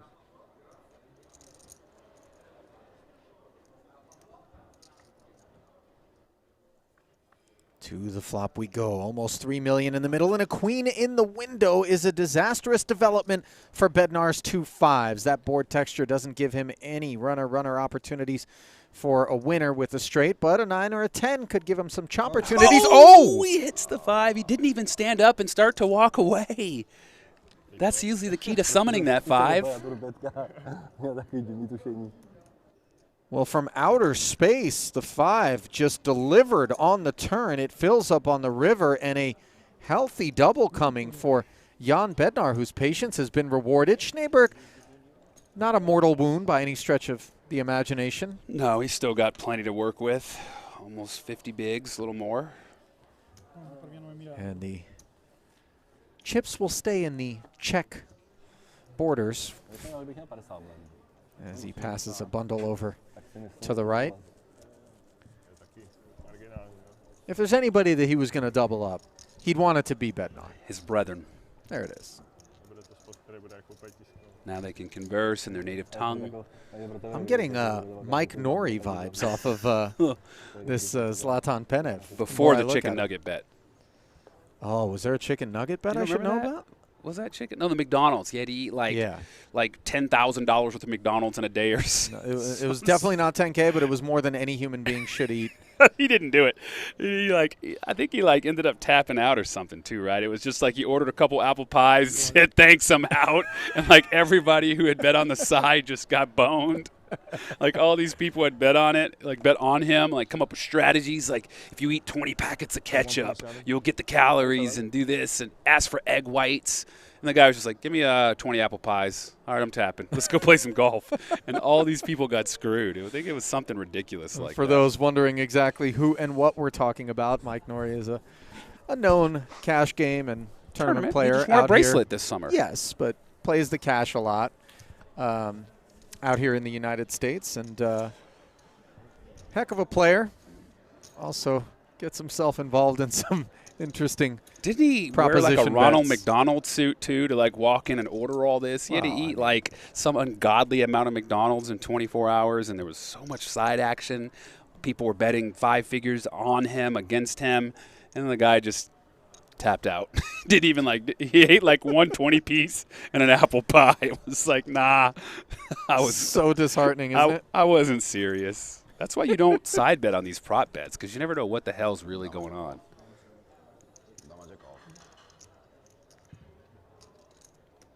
Tran takes a little stab with the 7-8 offsuit. Picks one up. I feel like there's money to be made, right, where you set up prop bets that aren't real, but only people that know that are the two opponents. And then you generate all this hype and side action in the poker community. And through a proxy, you get action down on one side. You get action down on the do. And then you just have a guy tap out. You just make riches off it. All these suckers in poker that want to bet on side bets. It's all right. 120 in this hand, right? Shout out to Kid K420, by the way, who points out that Norrie denied Ryan Lang a 3rd bracelet.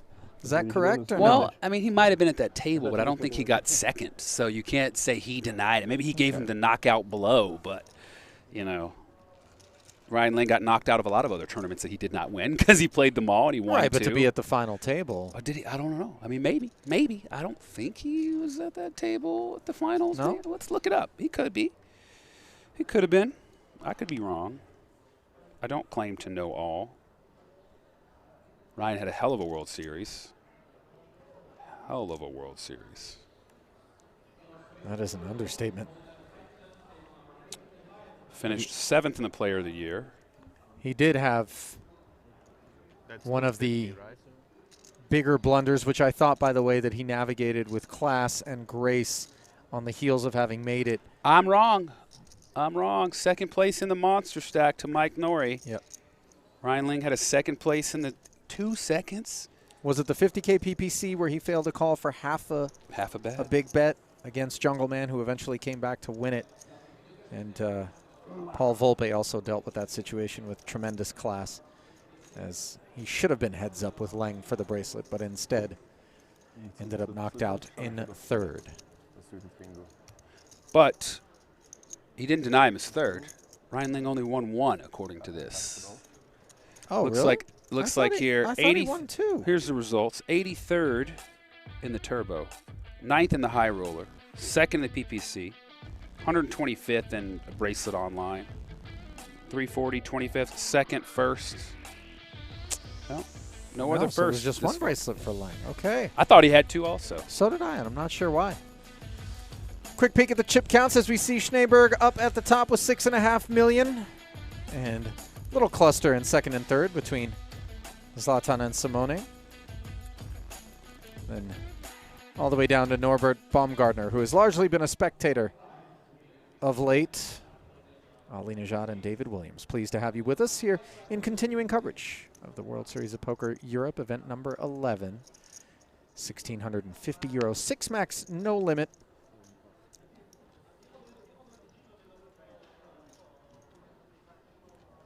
Just north of 22,000 euros awaiting our 6th place finisher.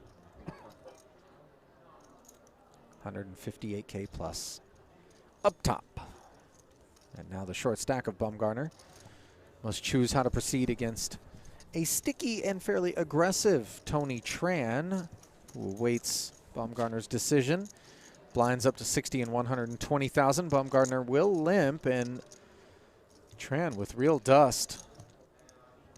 Not that Baumgartner is sitting on a peach himself, but he does share the 3 and dominates it for good measure. And flops himself a 9 on a queen high board. Tran's best way to victory is a bluff. Well, looks like he's not going to be given that opportunity as Baumgartner reaches out. And it's actually a better opportunity. I think if he were fires above to 20. be checked to and bet, the 9 almost certainly calls. If the 9 gets raised here, if he tries to take a more aggressive line, it's really hard to do anything with the 9. Doesn't have a lot of chips, but 120, all you have to really make it is like 300. What do you do if you got a 9 here and your opponent makes it 300 with a no kicker? And a lot of times when a player does limp in front of us blind versus blind, and then just comes out swinging on a queen high board like this, we wonder how good a hand can it really be if it's coming out swinging. We usually expect it's a hand that's just kind of probing. Yeah. Look, here he goes. 300K. Wow. I called it. I called it. Looks Tran's like a you know your player, man. baby. Tran's a player. And what do you do right here if you've got a 9 and a 3? You got no way to improve, right? You do have backdoor spades. You can pick up spades. You maybe hit a 3 and make 2 pair, but you can't really call on. Your kicker's no good. You got to hate it, right?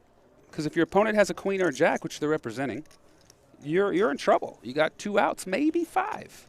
Now you got some back doors, but are you going to make it to that river? They're likely, if you call, they're going to fire a hefty bet on the turn.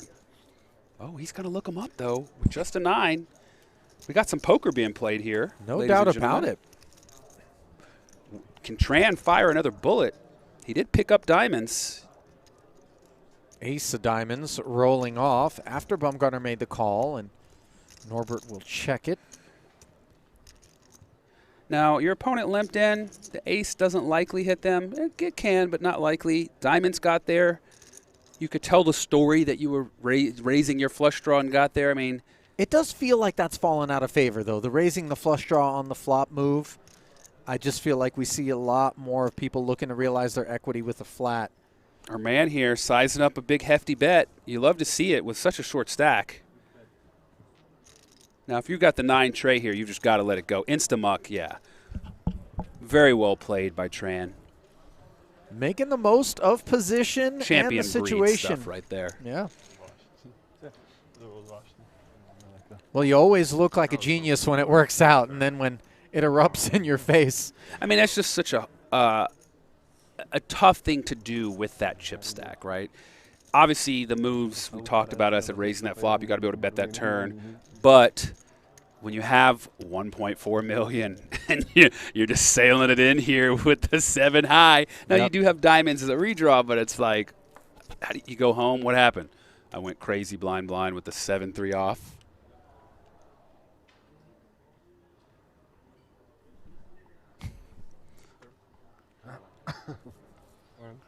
Well, apparently we've got a little translation being delivered from Marco Fusco, who I imagine speaks Italian and is advising that that shirt in Italian that Penev is wearing here, as we see him opening the King-Queen offsuit, actually means I hate people. And it has a bear on it. Guess bears are somewhat solitary animals, and Marco's asking for us to weigh in. Well, listen. I hate bears. I think poker is a individual sport last I checked, so you're not obligated to like people. I'm more of a fan of the bulls, if you know what I mean. Oh, don't Bulls get me and started. bears. Baumgartner suited King Jack on the button. 13 bigs. Yeah, and it goes, and unfortunately for him, this is Oh, really a bad spot. Tran waking up with the ace-king. I thought it was bad enough with Penev sitting on the king-queen. Well, I was going to say I think actually he's going to get this through because it looks so strong. He's been not active. The king-queen likely lays it down with that stack. Maybe not, but he's definitely laying it down now. Yeah, over the top came Tran, and he's got Baumgartner in a world of hurt.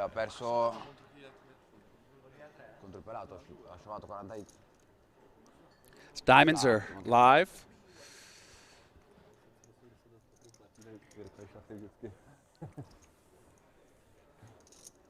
Ace-king, king-queen, and king-jack all involved. Not a lot of kings left. Speaking of kings, coming to you from the King's Casino in Rozvadov. Wow, look at you, the Sultan of Segway, Jack 10 deuce, and somehow Baumgartner has managed to hit his side card and jump in front. However, not out of the woods yet, as Tran can hit the queen for Broadway, and of course the ace is clean as well. 3.1 million in the middle. King-queen in the muck. Here goes a 9. No. 3 of no concern for King Jack, which now is 84% to hold and double.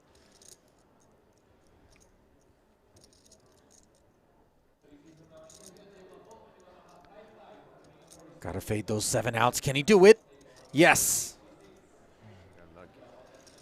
And the German concedes that he was quite lucky. But that's allowed.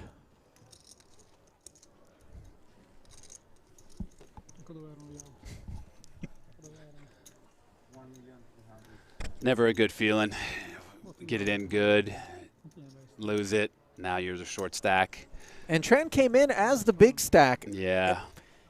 Listen, he didn't just sit back and expect people to just get after one another while he watched on the sidelines. He took matters into his own hands. And then give it back. it started with that queen-jack call, and unfortunately things have somewhat unraveled from there. No fault of his to take ace-king against king-jack. He really should have been playing 5-handed with the rest of Baumgartner's chips there, but unfortunately. That's, you know, that's no limit poker right there. Sometimes the best hand doesn't hold up, and you just got to, that's the beauty of having a big stack, and that's why you want to preserve that big stack so that you can lose these and still be okay. So that call we saw earlier with the queen jack, you know, yeah, he lost it and still had some left, but now that's one less kind of cushion he has for these kind of hands.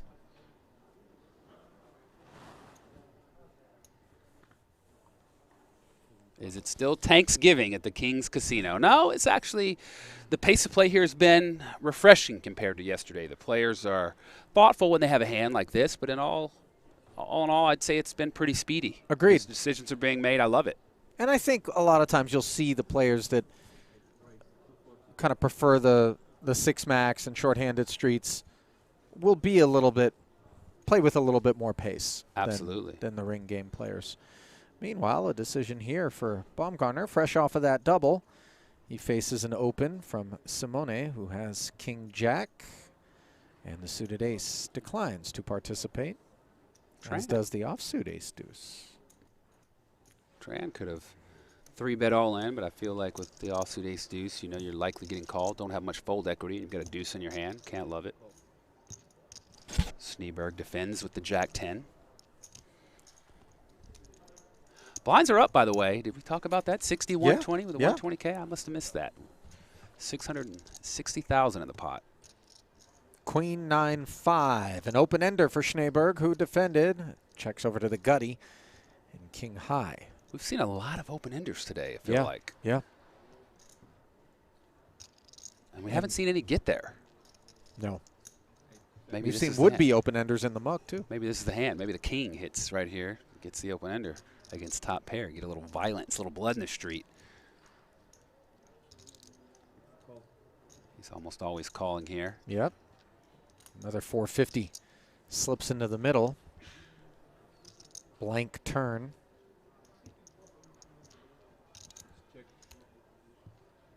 If you're Andrian, you don't love it. You bet that flop got called. You do have some equity. I think he likely checks back. No, he's firing again.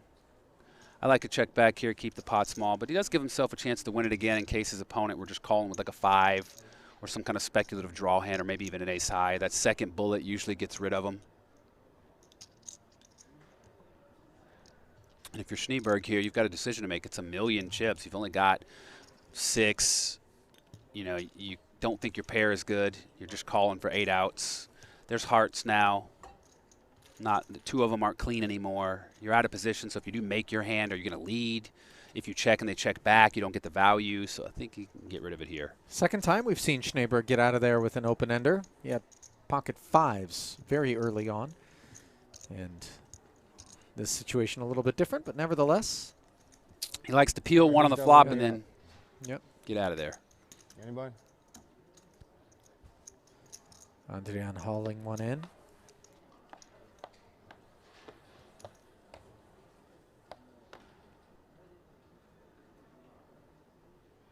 Like, I don't know why, but this dude has my Wi-Fi password. I just know he does. That's his boss right there. That's yeah. Simone, I need you to check Ali. Why did I get every time cybercrime is involved, I just break into a Russian accent. It's really, it's not fair. You know, that's what Hillary told us.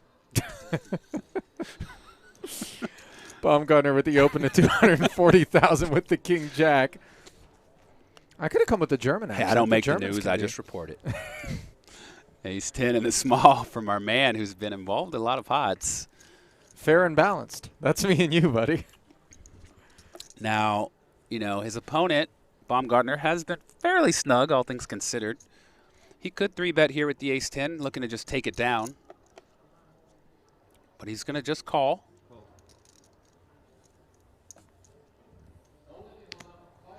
I like players that like to call and take it to the streets and play some flops.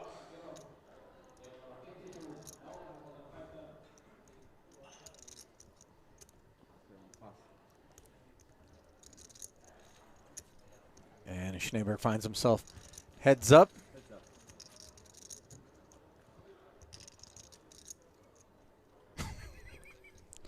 2 3s and a deuce here. Advantage Snejberg with the ace high. Yeah, this is a spot where both players likely have the best hand here. You know, your opponent's defending range in the big blind for one bet. Likely any 2. Both players do check. Now a wheel draw added to the best hand for Snejberg. Spades are a concern. Someone could have picked up spades. I still don't think we see, you know, again with the king high, there's no reason to bet here. You're not folding out any pairs. If your king high is good, it's good. If you're beat, they're calling you anyways. No betting on the flop or the turn, and now that ace high turns into ace 10, 10, 3, 3.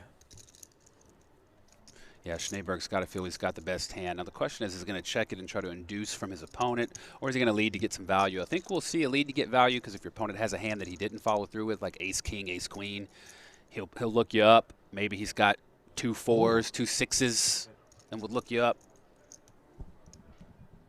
A healthy 575. Yeah, it's a tough spot. I mean, you could say it's easy. You got king high. What are you doing? You know, you muck it. But if you think about what your opponent has and how it went check, check, check, check, you know, he probably didn't defend with a lot of 3s and 2s in his hand. Is he just taking a stab at it with something like 7, 8? You know, just trying to pick up the pot since there's such a hefty amount in there. Or did he actually make something? What beats you if you've got king jack, you know? Assuming he didn't pair those flop cards. Did he make a 10? Did he just call with ace high and check it down and lead into me? I think those are the things he's thinking about. He's actually contemplating a call here with king jack.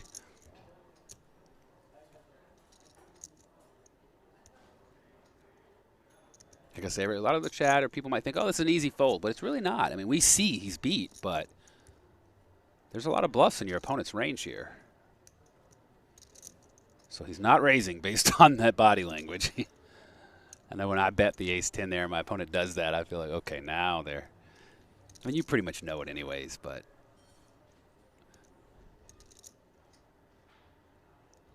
I think he's going to come to the fold. You're probably bluffing with a better hand. I would catch, but your bluff, I probably don't even beat your bluff. Okay, that's the thing too. Like, right with the tournament, you just got to preserve those chips. If you're in those dicey spots like that, 6-7? obviously you want to picking up those chips is huge, right? If he's able to correctly call there, but with still 6 opponents left, find a better spot. Baumgartner tends to agree as he lays down the loser. If I had ace king or something that he wants me to fold. Don't tell us your whole strategy. Save it. There's still play. Let's chill off. Tran basically tells him to be quiet. I don't want to hear it. All right, I'm sitting here with 1.2 million, and you're over here moaning. Right? You will see.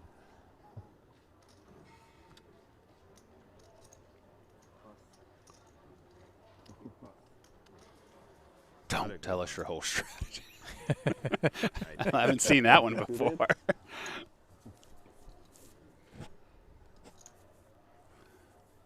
Got an ace on the button. Queen suited. King jack of diamonds, he goes all in. What do you mean, king queen suited?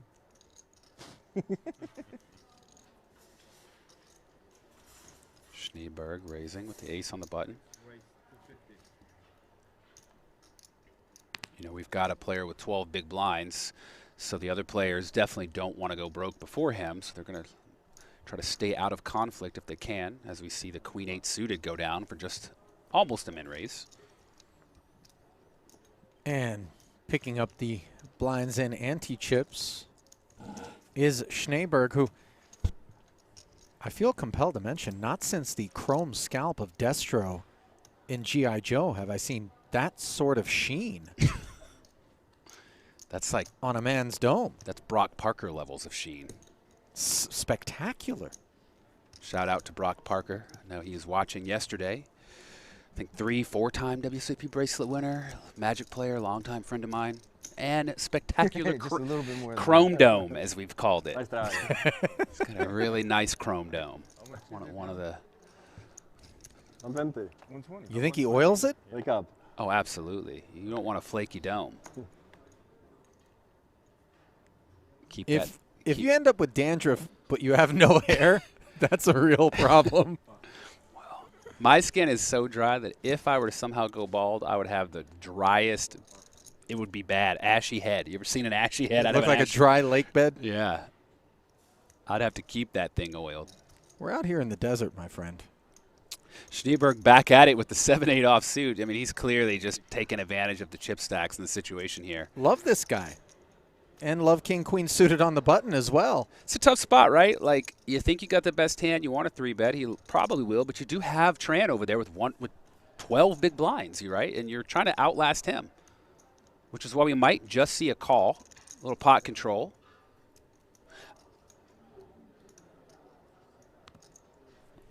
Bob Maher, the inventor of Thanksgiving, longtime friend of mine, Hall of Fame Magic the Gathering player, says Destro and Bob Cards in the same sentence. Bob Cards is Brock Parker's online nickname from PokerStars back in the day. I actually rumbled with Bob Cards quite a bit. Brock Parker. Well, the 7-8 turning into a flush draw and an open-ender on a 9-high flop after picking up Penev. Monster flop for the ride. For Snejberg here. I'm almost certainly going to see a C-bet, and that should just do it. Even though he's got 2 overs, 3 spades, and you have 2 red cards. Not much you can do there. He might have so much. Yeah, I was like, he's going to bet. He might have so much he's going to check to try to induce, but no. Well, you still do just have 8 high, so if you can win it now with just a bet, you do that. And this is just a nowhere to go kind of spot for King, Queen of Hearts, unless we're looking to float and then maybe get crafty on a turn, but nope. The Bulgarian keeps it clean. And more chips head Snejberg's way. So yesterday's crew, right, they were slow, methodical, one some could say, maybe even to the extreme. But there was some personality. There was some funny stuff going on, some spats with Ole and Martin. Okay. We had Bedell and his antics. Okay. It was a lot of personality. Ace-9 of spades. Here we have more poker, right? More poker. It's a lot faster paced, not a lot of time for chatting. What do you prefer? I mean, a mix is obviously perfect, right, if you get a little bit of each. Are we getting paid hourly? No, not from us. As a viewer, as a fan, as a viewer. Let's go. Listen, anytime you get a little bit of personality on the table, me, selfishly, whether I'm looking at it from the perspective of a commentator or a viewer, I'm in favor of it. I think at the end of the day, while we watch poker to learn, we also want to be entertained. That's why I think we didn't realize how good we had it yesterday. Because, yeah, the Thanksgiving was rough, but it's pretty entertaining. Yeah. It's pretty funny stuff going on. I'm not going to look. We had a creates villain. a lot of opportunities to sort of like chat about what's going on, right? We had a villain. We had a storyline. We had a bunch of heroes popping up. Right. It was interesting. All the makings of a script. Who's this Baumgartner guy remind you of? Keep looking at him. A guy from LA that wants to be in a band, you know, he's like, oh, any day now we're gonna play. He's the band manager. He's not in the band. No. Not enough asking for the supervisor today. You see? Oh, you didn't hear about this. So Martin, right? They call the clock on Martin because he was a little out of line. Okay. The floor comes over and says you're going to have 30 seconds, blah, blah, blah. And Martin says, this is unbelievable. I want to talk to your supervisor. He asked for the manager. The floor just said 30, 29. Just counted him down. 2 nines.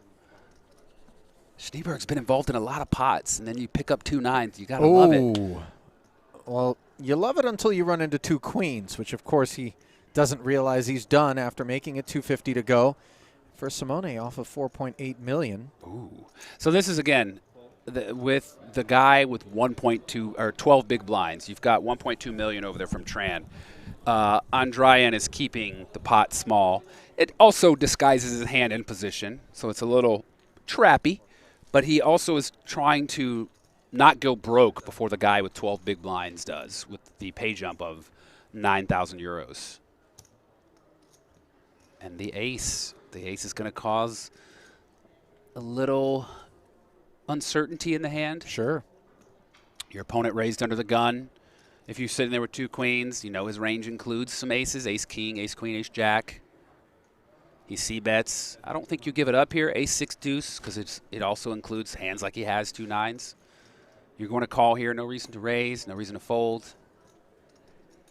See if he freezes up. Now, if you're sitting here with 2 nines, your opponent called your raise and then called your flop bet. You also can't love it. As played, an ace is very plausible in both seats. Yeah, I think you might see a slowdown on this turn. Yep, Snejberg checks. I think if you've got queens here, especially considering he took the line of disguising by just calling pre-flop, but he's going to go ahead and fire. Get some value. You love to see it.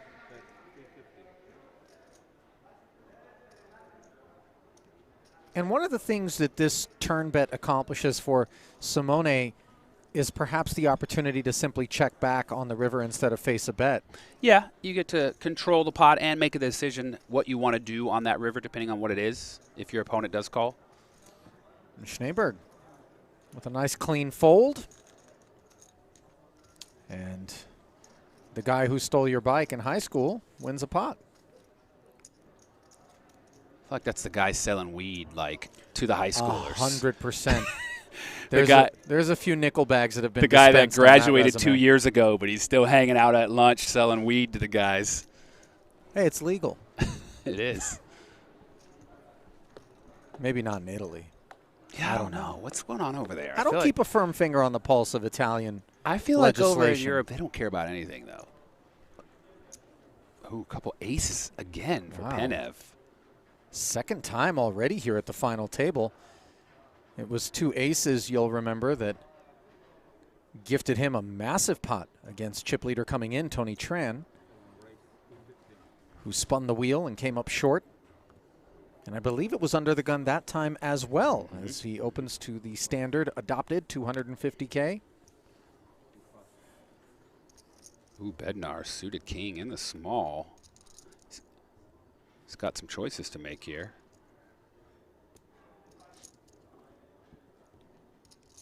Totally reasonable to get in there, especially for basically, we're going to call it a min raise. Min raise would be 240. I think the players don't want to count out 40,000. It's easy just to grab 200s and a 50, or 200s and 2 quarters. Oh, he's going to give it up. Discipline fold. That is a discipline laydown. Obviously, you're a little bit concerned about being against the under-the-gun raise, and Penev hasn't really shown a propensity to get out there and No, you and could. And dance. you're dominated so often.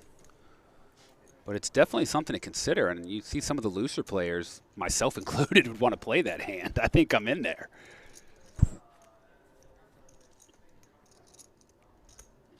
Don't give me top pair, buddy. I'm all in.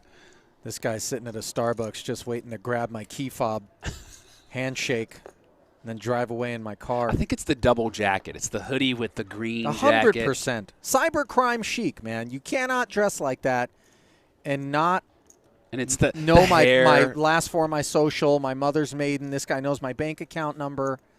Baumgartner, another suited ace. We've completely concocted this persona. Simone's probably the sweetest guy at the table here. We painted him into a corner. He might be like a vegan that doesn't even use computers. Yeah. What are you talking about, bro? I don't even use electronics. I live in the woods in Switzerland or something. I wear 2 jackets because it's cold where I'm at. Like, what are you talking about?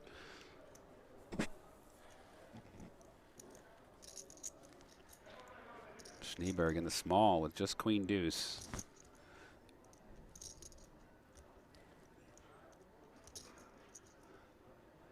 I mean, he knows the players are concerned about the player with 12 big, so it's a good spot to just raise and take it here.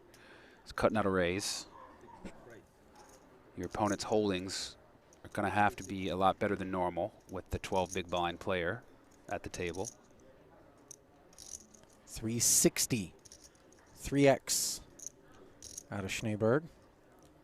Looking to perhaps guide Penev's holding into the muck, but I'm surprised as well, David, to see Zlatan digging in here. Yeah, I mean, he's just 7 high. It is connected, but he's going to be first to act. He's going to fire a lot. Well, Snejberg's going to be first to act. That's what I'm saying. Yeah. Your opponent is going to be first to act. He's going to fire into you. If you don't connect, it's really hard to keep playing. Well, listen, this queen deuce isn't exactly sitting pretty on a king high all club flop, and I think Snejberg recognizing that Penev's willingness to call the 360 puts him into what he would imagine to be a range that does not include 7-6. Yeah, and I think Penev, that's one of the problems with his call, he improves, is that you're just not deep enough. It's just so difficult to play profitably. Pair and a gutty for Penev, but that 4th club is an issue.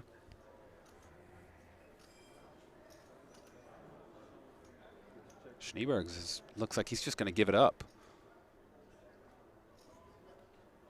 I would too. You make such a hefty raise, 3x. I mean, granted, you're raising out of position from the small blind, so you see larger raises. But when you make that hefty raise and get called, you have to give your opponent credit for having a strong hand. We see that he was dominating his opponent, who now makes the straight. But he just decided, you know what, my opponent called, I'm done with it. I put enough in with this queen deuce. If he wants to play, he can have it.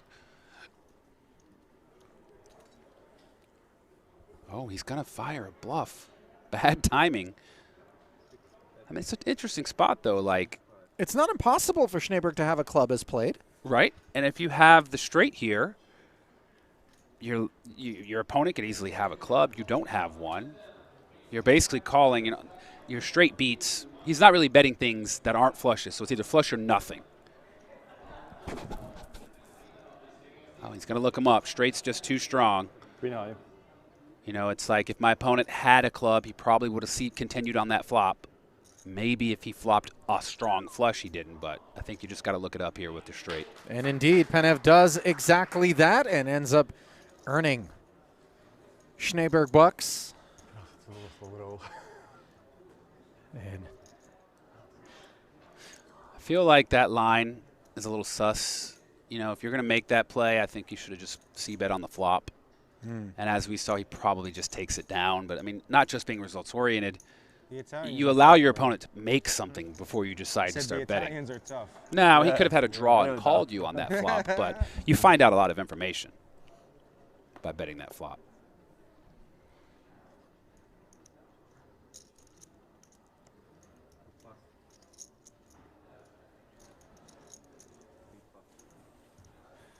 Still haven't lost a player. no, all in and at risk was Baumgartner, but he managed to double off of King Jack against Ace King. Tony Tran, the unlucky one in that exchange. 10-8 suited in the small for Penev. Definitely going to play this one. Things could get interesting here, David, if all of a sudden the stacks level off as the blinds get big and we're sort of shallow. There's two ways to presume that players would approach that spot. Either, okay, let's get it in and let me try to separate myself from the pack here and do some damage, or war of attrition.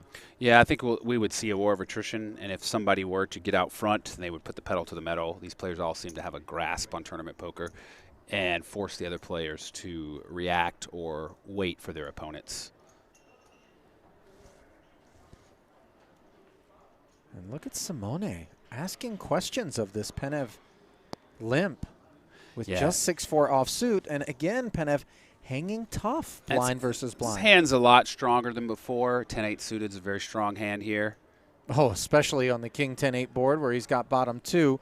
The bad news for him is that Simone has nothing cooking, but will he have ideas about follow-through? It certainly appears that way. Yeah, I think he has to. When you raise your opponent's limp and you get a king high board and you've only got 6 high, you almost have to c-bet. C-bet's fairly small because it's the kind of board where if your opponent has nothing, they give it up, and if they've connected it anyway, they're going to continue.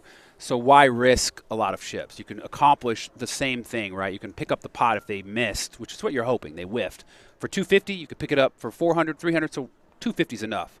And the minute your opponent does anything, you know, okay, I'm beat. I'm done. I'm going to most likely give this up. Super draw-heavy texture on the flop. Penev electing to flat, and now a good deal of those draws come home on this turn where Andrian has the hard draw. Such a scary board that I really think I would check raise the 10-8 there to really establish my hand and try to just win it here because there's so many bad cards like this queen. Like right now, you can't check raise. Your only option is to call or even muck. You allow yourself to get bluffed or put yourself in such a bad spot by just calling. $1 million into 1.42 out of Simone. And now what do you do, right? Like, you can't really check raise here because it just seems suicidal on this board. You want to call, but you call $1 million. You've only got 2.3 left to play. There's a lot of bad rivers that you can't even call. And then if you get a blank river, are you going to jam? You're going to check call? I mean, it's just a tough spot. I'm not saying he should fold. I'm not saying what he will do at all, but why I like to check raise that flop. Now, it turns out he's giving his opponent maximum rope. But Andrian does draw live to a heart on the river, which does not come in, but there is a real ugly card. If we hold 10s and 8s in the jack of clubs on the end, now any 9, any ace, and a number of bigger 2 pairs even that are king jack, queen jack, maybe some 10 jack. Now, I think here if you're Simone, you've got to jam. The reason is your opponent doesn't likely have an ace the way the hand went pre-flop, right? They limped, you raised. They could, but not likely. You represent the ace. Your story looks like an ace. You've only got 6 high. There's 3.5 in the pot. It's a great spot to jam.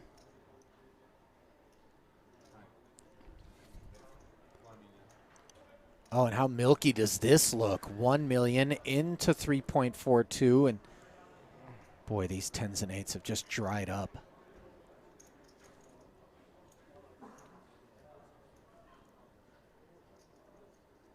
my goodness.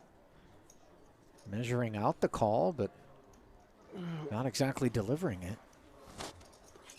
Yeah, I'm shocked at this bet. I mean, if you're going to make this bluff, I mean, he doesn't know his opponent's hand is as strong as this 2-pair, but if you're going to make this bluff, I really like a jam.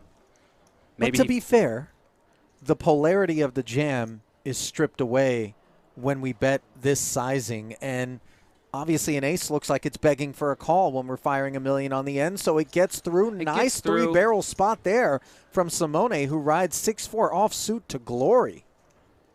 It gets through. I just feel like that was almost like a scared to pull the full trigger on the river. I want to bluff it, but I'm just going to bet $1 million because I don't want to be wrong and lose it all. But I think if you're going to make that play, you got to put the max pressure on the river. His opponent only had 2.2 million behind with 3.5 in the pot. And there is a peek at the current chip counts. Simone vaulting to the top with over 7 million. Snejberg sliding into second. And by no means was I saying it's even an easy call for $1 million. I'm just saying I feel like if you're making the bluff, you got to jam it in. It's tough no matter what. And he put himself in that position by not check raising that flop. 2-pair, bottom 2 with 2 hearts, vulnerable hand, very vulnerable hand.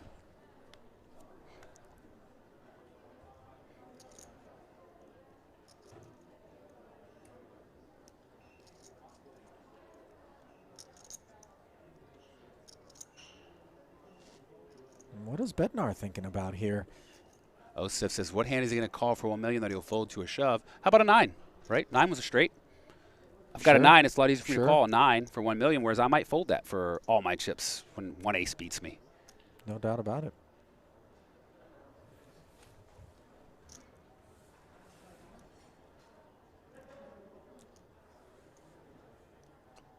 It's a really interesting hand, though. I love it. A lot of discussion, a lot of different things could be done. That's the beauty of poker. So many different ways to play so many different hands. I know if I'm in that hand, I'm check raising that flop. There's so many turns I hate. I want to get it in right there. Yeah. Hindsight. Always 20/20. Bednar. I think he's just killing the clock. His break's coming up. He's just, I mean, yep, they call the clock on him. They know what's up. I mean, we see his cards, so we can confirm it. We can confirm it. There's no way he's considering anything with 4 high with 23 bigs, not even 61-20. You know, this gives us the opportunity to talk about it as Tran correctly identifying, given that the 4 deuce offsuit is never a consideration for Jan, that he is stalling to park Tran into a big blind pop. And is this fair or foul? I think it's totally foul. It's totally out of line. Like, obviously, it's within the rules. He can think about his hands. It sucks. And we can see that he has nothing. There's no world where he's putting anything in with 4 high. Jan did mutter something in Tran's direction. Boy, he got max value out of that. Although I guess having the actual clock called and then delivered for an extra 30 seconds would have been max value. Yeah, but there's just no need for that. I mean, I get the blinds are coming up, but, like, it's just not right. Is there a way to weed that out? Because you can't really. I mean, most of the time there's no camera. We can't see it. We can't talk about it after the fact. But only the way to weed that out is to talk about it like we're doing now and have players do the right thing. Well, edges are always sought. And right now the edge belongs to Simone Andrian, who has 7.1 million and 44 bigs as we head to our first break of Event 11's 6-max final table. Chip leader coming in, Tony Tran, needs some spins as he's down to 1.2 on the short stack. Those counts brought to you by GG Poker. 22,000 euros, still looking for a home. David and I will step aside, but we'll be back shortly. Keep it close.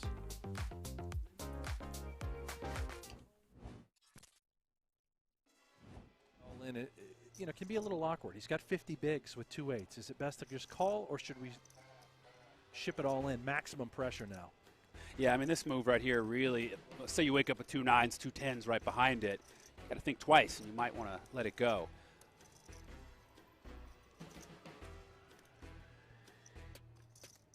Here we go. Libyavetsky now all in for his tournament life. Ace-4 of clubs versus Ole Simeon's pocket eights. Who you got here? Well, I'm an underdog kind of guy, so give me the 34%, David.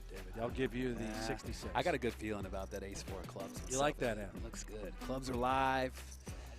I'm feeling it.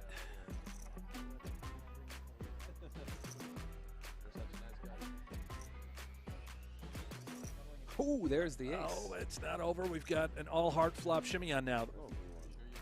Plenty of outs, 11 to be exact. It is a fair fight at the moment.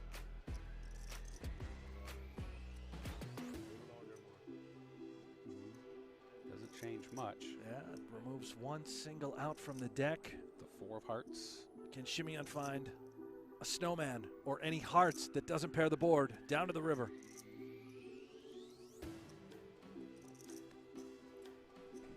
Big doubles for our short stack. There it is, yeah. Here we go. Libyavetsky back in business. Jumps above 2 guys from the bottom. And as they count, that's from good friend on YouTube. I did not, but David Williams and I are essentially tailgating in our studio here in Las Vegas. We need more alcohol. And by more, I mean any. Any, yeah. It's pretty early here. We're drinking coffee, and there's no Baileys in it. So what if Starbucks offered that? Get a little Baileys in your cold brew. Oh, boy, that would be, People driving now. that'd be scary.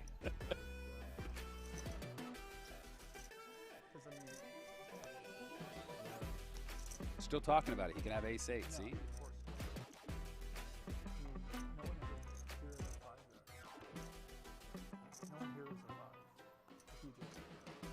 can hear Jordan Westmoreland, the lone American, talking about how Already 5 would have folded. And Padun is all in now from the small blind.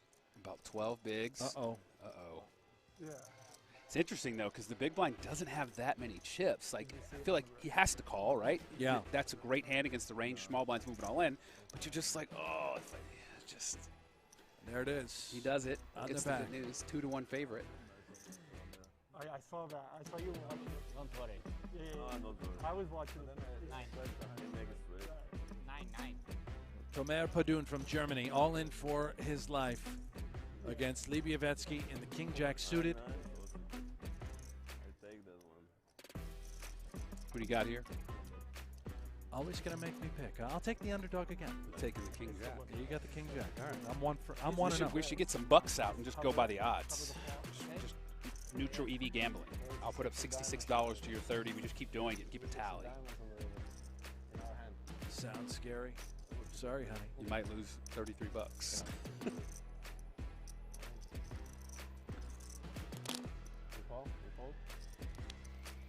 King Jack, top 2 now for Libyavetsky. However, Padun with the gut shot needs a queen.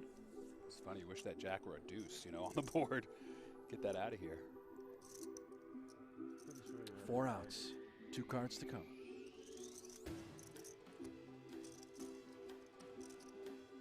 Nobody home on the turn. We are down to the river. A queen and a queen only, or Padun will be our 8th place finisher here today.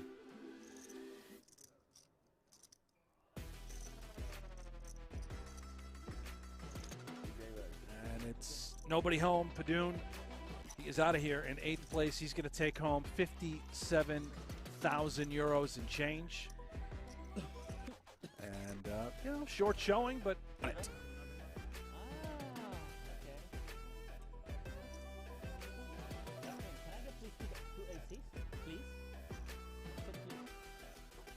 there is levels going up, 100K, 200K with the big blind ante. 1, 2, 2. And let's do a count. YouTube, Poker Go chat, just count how many hands we play in a level. I'm so adorable. So this is hand 1. 22. I am very curious. We've played 22 total hands at this final table. And we played a full level and some. Because I Right. remember, so we got 22 hands and like a level plus.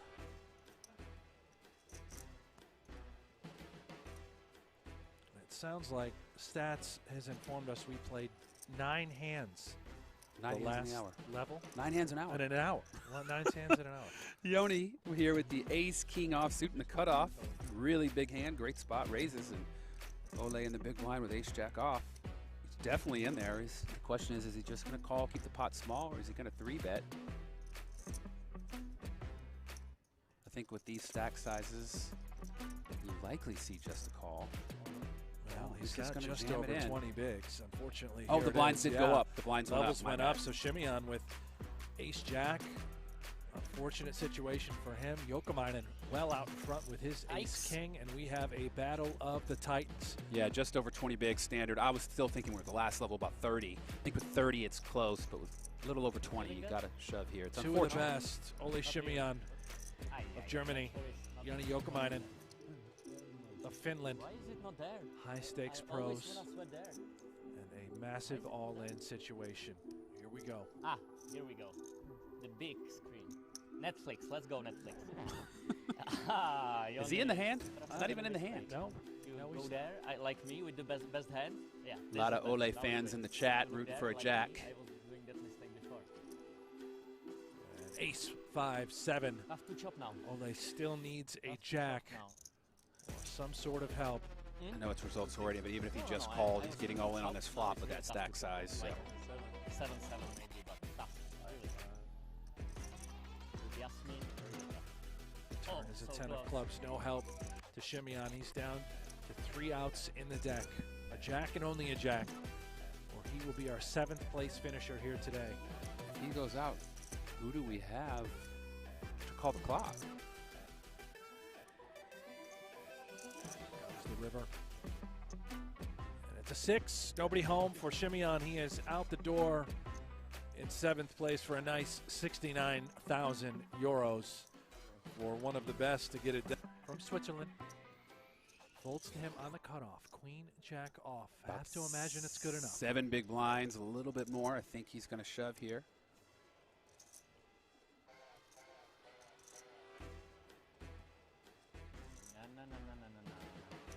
Doesn't have anything to say. He just says no, no, no, no. He just wants to make noise. I think that's the first we've heard. No, no, no. That was from Oh, that was Mr. even Chatty. Rabble I'm says saying nothing. he couldn't say words, so he just said no, no, no, no. He just has to make noise. And Rabble's going to raise to 500,000, the minimum there. You know, a lot of people say, "Oh, this scream strength. What's a guy doing when he's got, you know, that many chips and he just raises?" But players here at this high roller can sniff that out. It's the same as him going all in. Instant all-in from Libyavetsky, and now the action back on Rabble, who does make the call. Cards on their back, and here we go. Rabble in trouble. Dominated. You saw Ace-9 was folded by Martin Krabel. But maybe check on it. Look at there. Always when you look there, there's a guy. Always. Believe me, I'm He's professional. talking about the big screen right behind him. They've got a giant screen the size of the wall. Yeah? Oh, we heard some words. If I don't look. Then it's not He speaks. Yasmin, time is money. Let's go. Yeah, time is money. Time is money, friend. And here we go. Rabble needs a jack. The flop.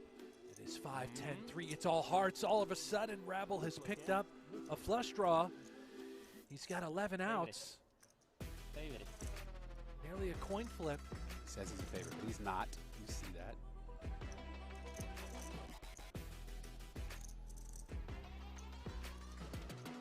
Okay. Hello. The turn. It is a queen of clubs, which is no help Don't worry. to Rabble.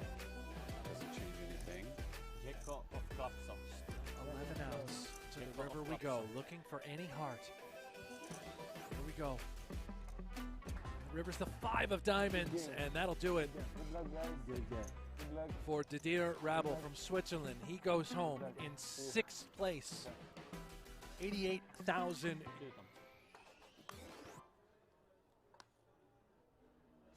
Tom Bedell, Norway's finest.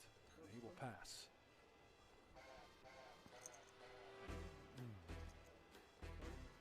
All the way around now to the blinds, and Libyavitsky now 7-5 suited. I have to imagine this is good enough. There it is, all in, and our short stack, Jordan Westmoreland. Can he call? Oh, Whoa, boy. 2 kings. He Wow. shoots it in there. He's got to feel good about this spot. He's doubled up so many times. I feel like this is the time it ain't going to work. I mean, I'm rooting for the guy. He's blocking been his playing flush draw, excellent. so it's good. Could we see a comeback for the ages? Let's go. Westmoreland in amazing Blind. shape 10 now blind. to double up again. Let's go. Westmoreland was down to just one big blind not too long ago. Trying to rally. Here we go.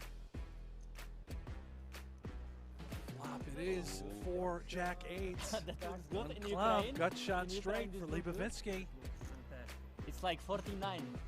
It's like 49 and you have eco. 49 with eco. It's the Now, 9 of 14, clubs. 14, gosh. Full buy. And all of a sudden, he's got a double gut straight 10. draw and a flush draw. A 10, a 6, or a club. Give him the nuts. 6 of cups or nothing. I think we're going to see the Queen of Diamonds here. Dramatic river. Here we go. Turn. And it's the GG Jack of clubs. Oh, I called it. And that'll do it for Jordan Westmoreland as he bows out in 5th place, takes home 115,000. Many compared to the short stacks. Martin Cabral now. As the levels did go up, 250K, 500K, 500K big blind. Andy Cabral all in under the gun with King 9. And he's been called by Leibovitsky, I believe. Double up. Ace 7. 7 of hearts. 3 million, please. Martin tells him it's a crazy call. I don't know. It's only 7 bigs, 4-handed. You know he's going to be Crazy call. doing it with a Double pretty up. wide range. 3.1, please. 3.3. Martin Cabral is all in for 3.3 million. Carol. A slight underdog. He was our chip leader coming into the day. 3.3. I'd say he's actually played very well. 3.3. Despite the hate from the antics, he's been playing well. And here comes Ace Jack 3. That's a rough flop. No back doors for Cabral unless it comes running Broadway or running 2-pair. King 9-9, Anything Queen can 10. happen. He needs a lot of help to the turn. It's not a King 9, Queen, or a 10. He's basically dead. He is dead. Turn is a 4 of diamonds, and that'll do it. Martin Cabral will be our 4th place finisher. He takes home 157,000 euros. And his quest for his 3rd gold bracelet will be short-lived. The rich get richer. And Chip the leader. rich do get richer, and we are down to the podium. 3 remain. Our short stack is, of course, the fan favorite, Tom Bedell out of Norway. Who's laddered himself with 6-5. Will oblige. I think it's still on him. Yeah, he has yet to act. 22.7 million now in his chip stack. He's going to let it go. And Bedell now has a chance. He can move it all in here for I don't need aces. roughly this 5 bigs. Oh, he says I don't need aces here. He's telling you guys that. Oh. He's only got 4 bigs. He's There got a goes. king. He's got King 3. It's good enough. I think his opponent's going to call with pretty much any 2 cards. Yanni has Queen 8. 2 million, Likely to make the Yeah, call, 2 as David million. pointed out. 4 big I blinds. think we play. I hate it if you pay. I got a king.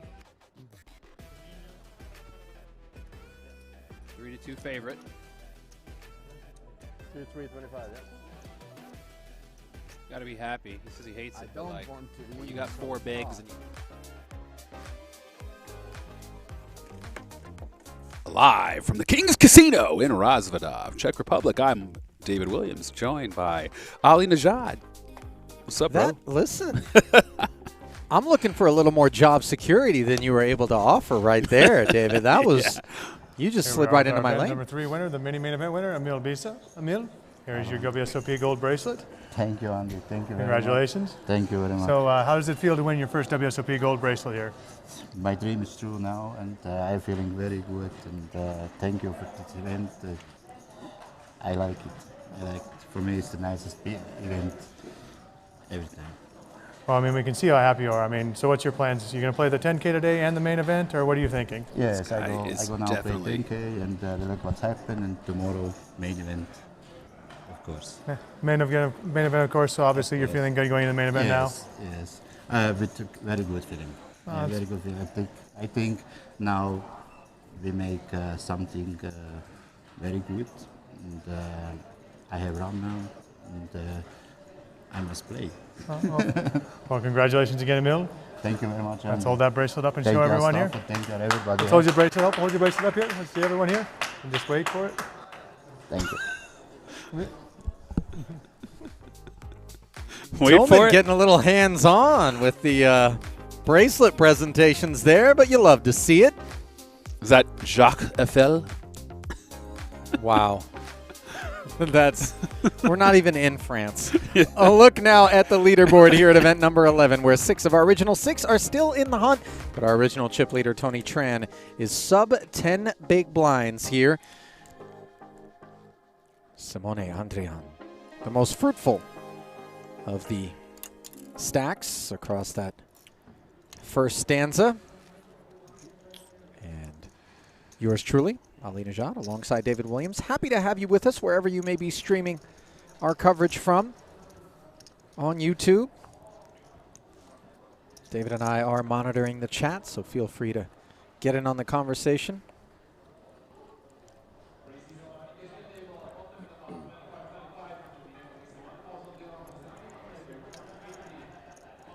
King 10 suited. And if we know anything about Josef Snejberg, it's that hands like that don't end up in the muck. Yeah, not delivered to him. Hijack, 6-handed. Pretty strong hand here. Blinds are getting hefty, 8160. Every orbit costs $400,000 now. Blinds doubled from where we began today's coverage. And a dominated 10, but suited Jack 10 for Tony Tran, and he wants to spin the wheel. Will Snejberg? Yeah, he's only got about 6 big blinds. Jack 10 suited, plays well against a lot of hands. Unfortunately for him, he is dominated if called.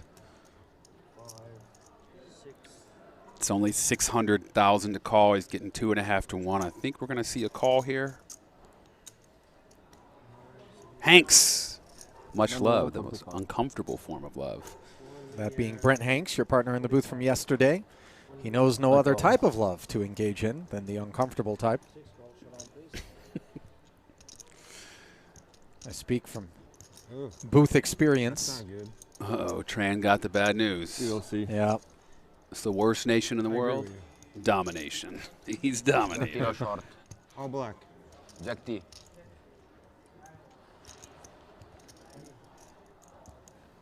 What do you got? Boys, good game. He gives the good game. Is he standing? Yep. Yeah. Oh, put the backpack on. The backpack is on. All right, I'm taking Tran here. Nice hand, bro. Oh, this is a veteran here. Yeah, you've got to hit the door. If you hit the door, you literally cannot lose. Why don't people go to the door more often? Well, because then you look like a real douche when you're on your way back to the table with your backpack. But that's how you win. The backpack is on. He's a 10-to-1 favorite. He does flop a gutty here, but there are 2 diamonds on the board.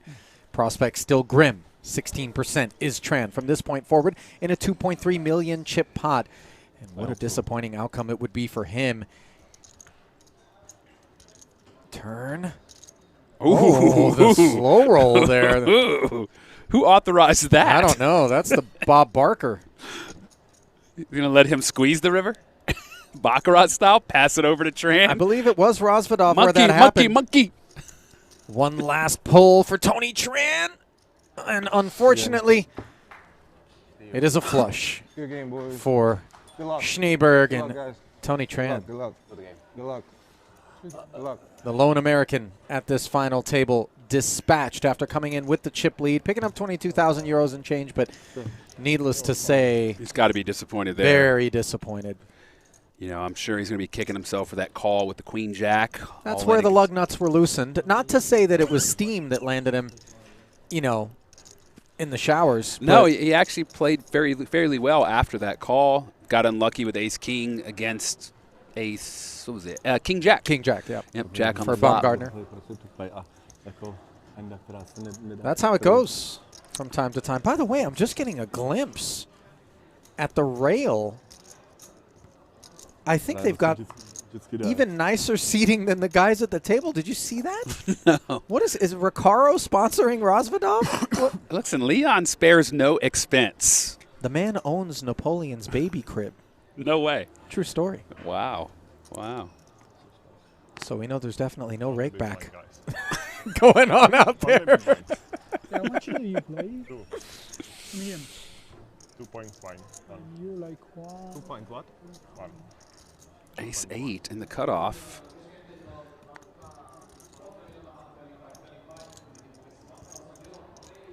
It's our chip leader. Now Simone looks like when Anthony Kiedis went with that emo haircut. Yeah. I think there's an emoji that looks like that. I almost want the hood back. I know in my heart that he's a nice person, but I want him to be a cyber criminal. Just 12 bigs here for Bednar. 7-8 suited. If he were deeper, I think it's an easy call with his stack. Something to think about, but he's going to go ahead and see a flop. I think if he connects in any way, he's going to get it in here.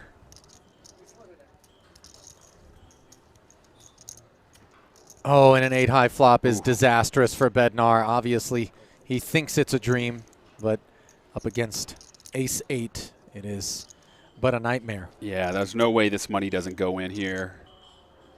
And could we see a cue at the locker room here if Bednar decides to go with this? Yeah, Bednar's going to get it all in here, get the bad news. He's going to need a 7, or he's going to be joining our man Tran on the rail. And the check jam will be called. And so unfortunate to be sharing an 8. Yeah, it's kind of rough. I mean, when you got the 7-8, you're like, oh, top pair. When you get called, you're hoping your opponent didn't pair the 8 with you. Give you some more outs, but unfortunately, he gets the bad news. He's got 3.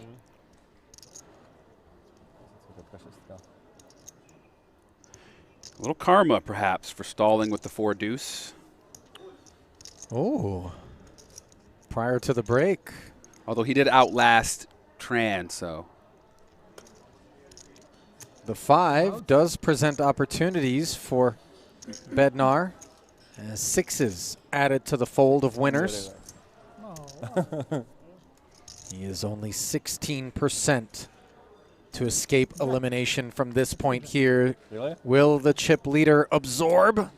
He will. Ace 8 holds, and that is the end of the road for Jan Bednar. The Czech native with some uneventful fist bumps and exit stage right. And then there were 4. And then there was 9.5 million in front of the Italian. Look at that. And kind of a dreamy landscape for him to put the cuffs on that second place stack of Snejberg with the other 2 neck and neck at 15 and 14 blinds, and can kind of cause them to cobble away at one another. 31,320 euros goes to Jan Bednar, and now 44,800 is secured. Yeah, but Snejberg has enough chips. He can still mix it up. He's not really in jeopardy of losing 50 big blinds. So I think if he were a little shorter, but still more than those 2 stacks, he would be handcuffed. Having 7 million here, he can play some pots. He's past that sort of threshold where you're really worried about. But obviously ICM implications, and you want to navigate where you know, the big stack can put quite a bit of pressure on you with the presence of the 14 and 15 blind stacks out there and the pay jumps associated with. But you're putting that same pressure on that big stack. He's got, what, 60 bigs himself. If he were to double through the big stack, now he's short. So I think they're close enough and separated enough where they still are both kind of watching out for each other. And this could be trouble for Penev, who looked down at ace-9 suited and jammed. Baumgartner asks for the count. Could be 3 straight hands, 3 straight eliminations. He's got him dominated and covered here, does the German. Little consolidation of the short stacks.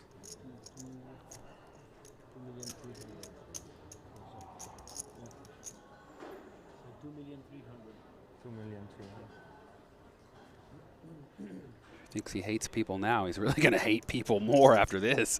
You get slow rolled by ace queen. I mean, this is an easy call here. Now, granted, there's still the blinds to act. You want to survey the land, make sure you know everything going on, but there's no way you can fold ace queen here. It did look like Norbert Baumgartner snuck a peek at the tournament clock where all that information is contained, and he does pile over the top. An easy release for Snejberg, and bad news being delivered to Zlatan Penev. Yeah, he's covered, but their stacks are so similar that if the worst hand comes in, Baumgartner's almost all but out. You want to know? And some preemptive tension release being issued by the rail. You know those traps are wound tight here. 2.370. Less than one small blind separates these two stacks. But oh, so important. Baumgartner with the advantage. To the flop we go in an almost 5 million chip pot. King 8-5 and ace queen still supreme. See what you did there.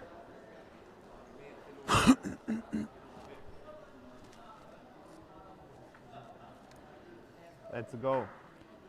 Will the turn bring opportunity? No, but it does add sevens to the mix of cards that would Never, ever easy. Never easy. allow Penev to double. Needed the 6 of clubs for max outs there. To the river. It pairs the board, and ace queen plays.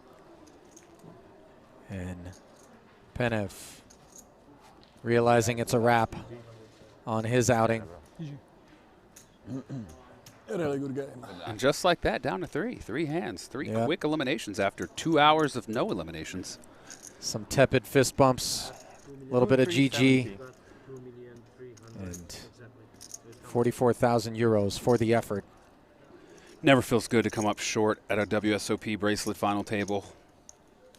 You always think back, you know, will I be back? When will I be back? I was so close. What could I have done differently?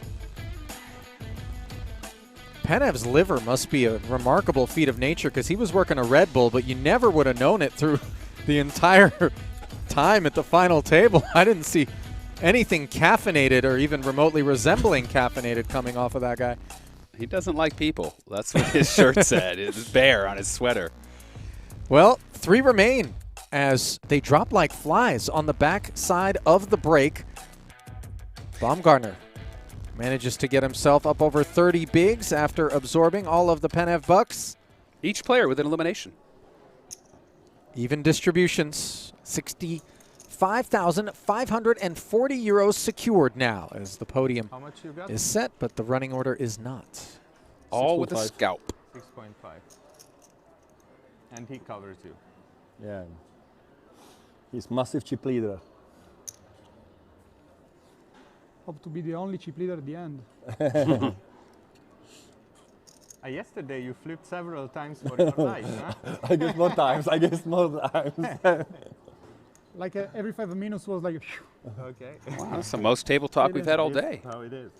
Well, I think some of the pressure has been lifted a little bit, but there's definitely work to be done, and 10-9 suited is adequate kit with which to do that work. Oh, our man Sammy Farha joining us in the chat. He says, so close but no cigar. about that? Sammy at home watching the YouTube stream. Yeah, I saw LeBron James on there as well. Big Somehow, fan of the World Series of Poker, LeBron James. I don't believe that that's the real. You don't think Sammy watches? Farha. I don't think Sammy YouTubes. Come on, he's a big YouTuber. No shot.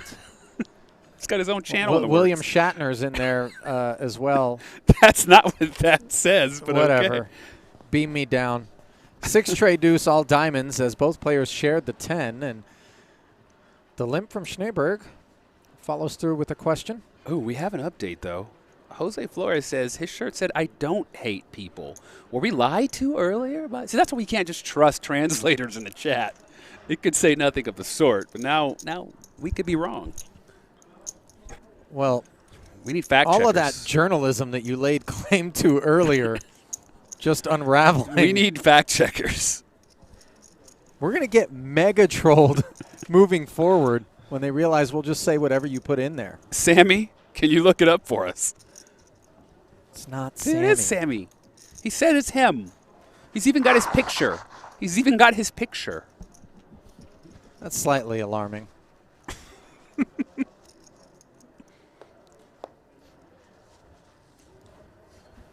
Oh, they're asking if you still cook like a master chef. Like Master Chief from Halo Infinite, if you've been playing a lot.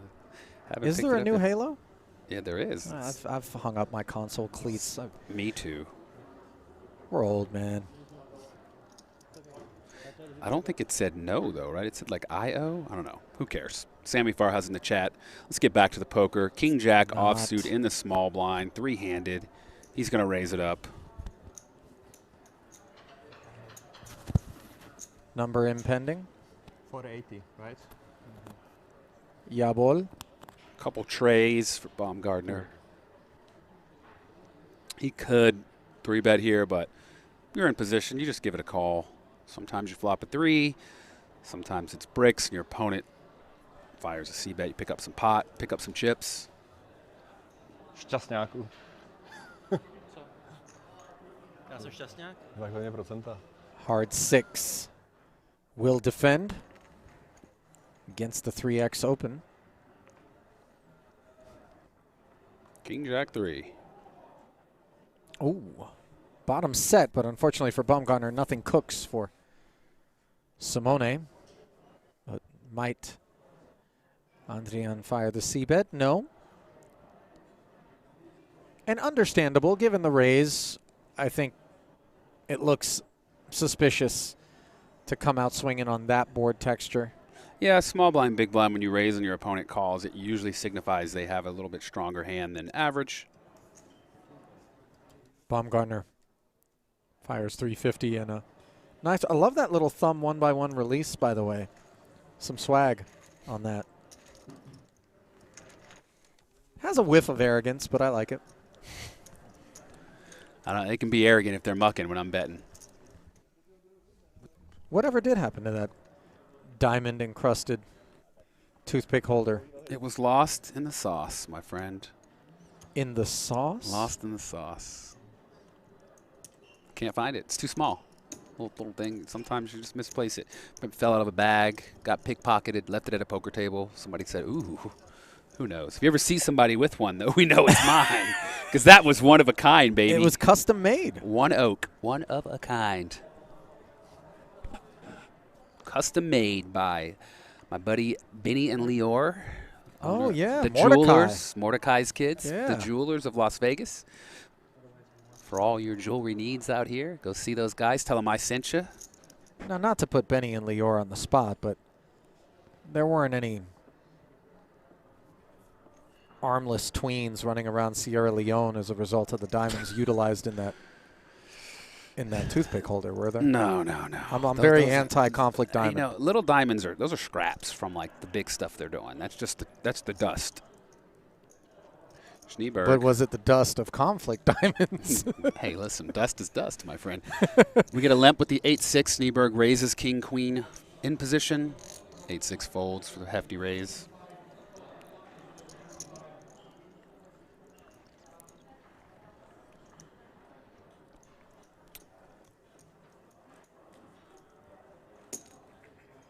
I saw something very cool.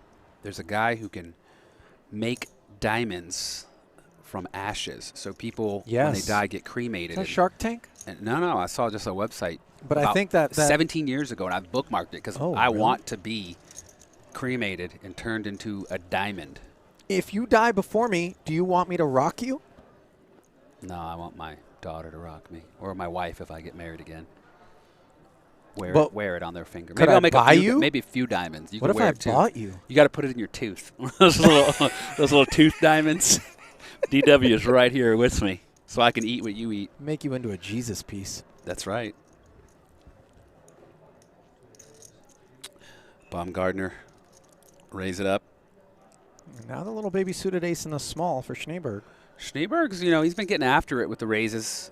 He could 3-bet here. 3-handed, ace-high stands to be the best hand. Now, you are out of position if you get called, and your opponents do have to start calling more. It's a little difficult to play out of position. Always cutting out the raise. He's getting after it. Oh, listen, 3-handed moves must be made. A lot of the times you see players 3-handed get kind of in this weird passive, like everybody's kind of surveying, not making any big moves. Not on this side of the Atlantic, my friend. Little jabs here, but I like to see this style of poker, right? Like, we're getting after it. We're trying to win the bracelet. We're not going to just hope to get heads up and then cooler a guy. We're going to make magic happen. But do you think the fans of the other approach would be critical of what we're seeing here and consider it errant? Look at K, ace-4 suited. But look at, he's just picking up chips. That's crucial chips he's picking up here every pot.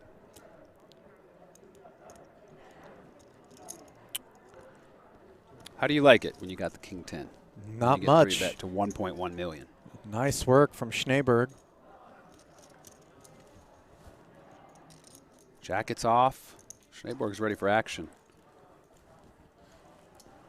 So I used to watch this show called Whale Wars on Animal Planet, which was about this dude that used to work for Greenpeace, started this thing called Sea Shepherd, and they'd go out into the Arctic and intervene. Sam Simon was part of that Correct. operation. He Yeah. actually funded. He funded that. Yeah, I watched one that of the show. ships, and when you're out there sailing in the Arctic, you've got to be careful not to run your hull into these things called growlers, which are like, they're not full-fledged icebergs, but they'll do some damage. And I feel like Snejberg could run into a growler. He is the growler, man. Oh, he's the growler with ace king He's right a now. Snejberg. It's like check for growler. Well, he's just out there, and he'll damage your hull. I mean, it's nice when you've been getting active and you pick up a real hand, right? Ace king here. Unfortunately, 8 deuce and king 3 or whatever his opponent had, they got nothing to play with. Well, he'll take all the chips he can get. Pot after pot.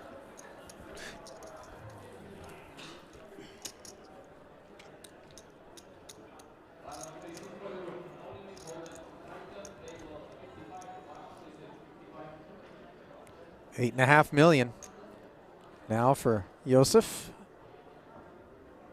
53 bigs.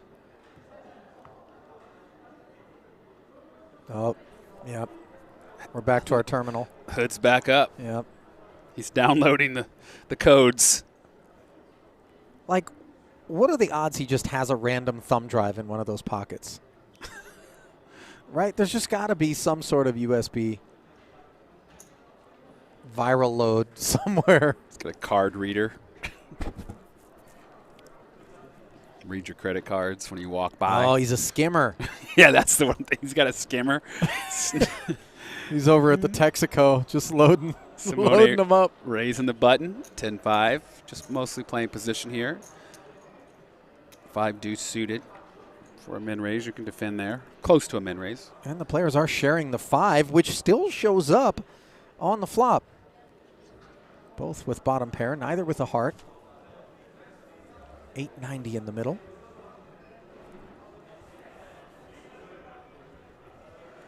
Simone is going to c-bet. You c-bet almost your entire range here when you miss and when you make it. Bottom pair, backdoor spade draw. Almost certainly a call here. He's cutting out a check raise. Most players would just call here with bottom pair. They've got enough to show down, maybe improve on the turn, but he's just going to go after it. It's one of those spots where, like, you might be ahead, but let's say your opponent has, you know, 9-10. You don't want to just let them peel on you.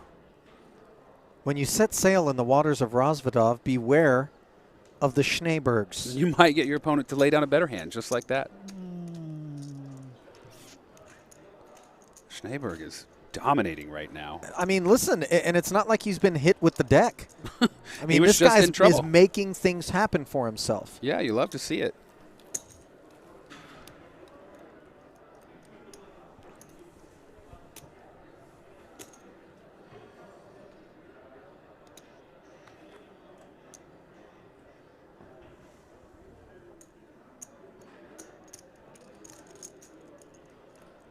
Because when they melt the trapped air, it makes a growling sound. I'm reading why they call them growlers.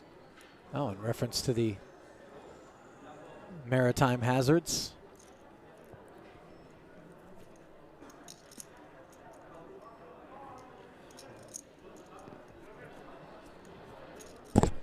King Queen for Snejberg. This man holds more hands than a manicurist. An old Texas adage I remember from my time growing up playing poker there. Another raise.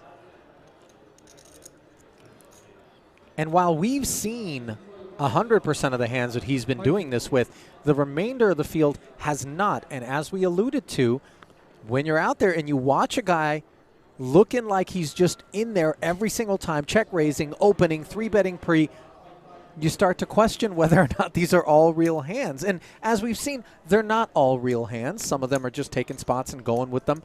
But eventually, we presume there'll be some pushback. And Clash of the chip leaders. He just calls with ace-4 suited. Doesn't 3-bet like we saw before, what Snejberg did with the ace-4 suited.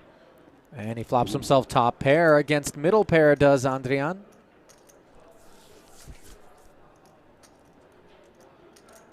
Don't think he's going to be able to muscle his way out of this one.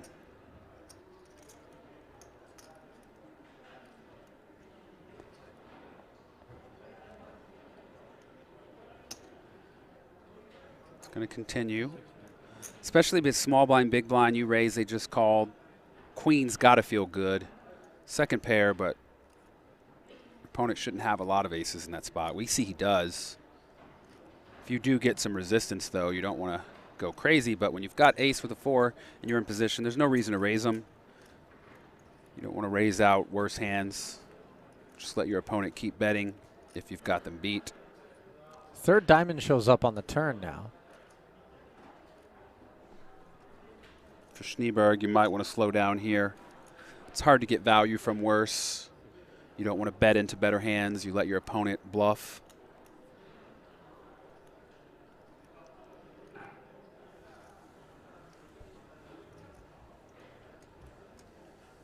Simone without the diamond.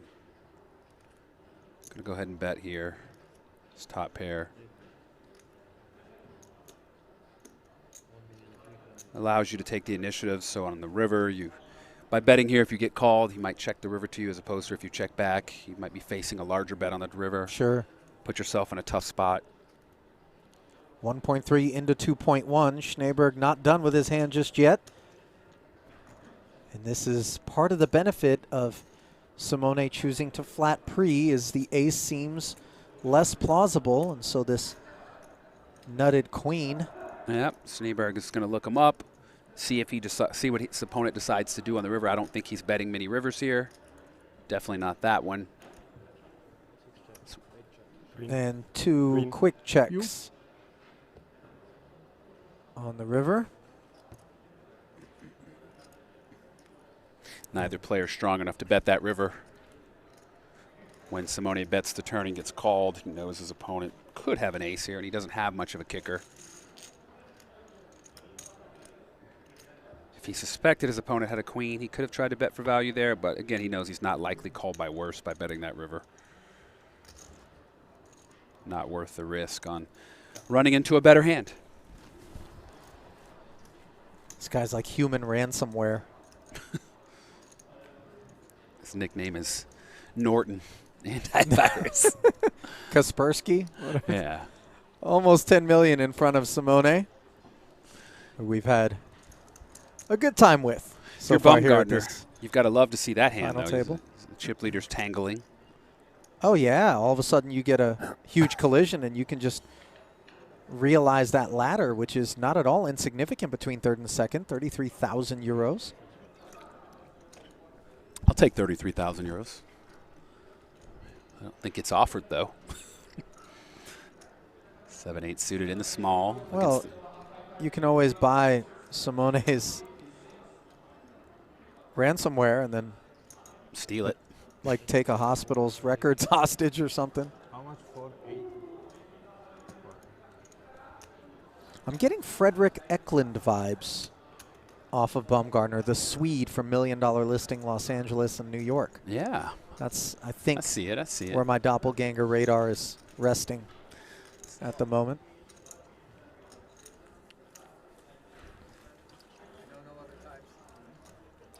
He gets asked for a count. 9 milioni e mezzo. 9 milioni e mezzo. I feel like it gets annoying. We're not in a pot, man. Like, I got stacks. Look at my stacks. Figure it out. They're in stacks of 20. Was it the rail that asked, or was it Baumgartner? I think the rail may have asked Baumgartner to ask. Like yesterday. By the way, Martin like, kept dude, asking. I'm a little busy. Like, you Hey, know, what does he have? Yeah, let me get you a chip count, Railbert. You're not even in my rail. Can you tell me what your opponent has? How much? Thank you. That's a ballsy rail.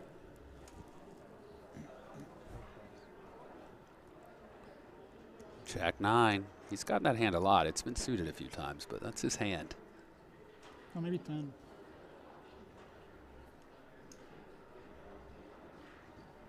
It's got a little less than 30 bigs. Looks like a call. And Snejberg, big hand, blind on blind, three-handed. Most likely we see a 3-bet here because he's been 3-betting a lot, so you want to keep it up when you get stronger ones. Maximum pressure for your opponent.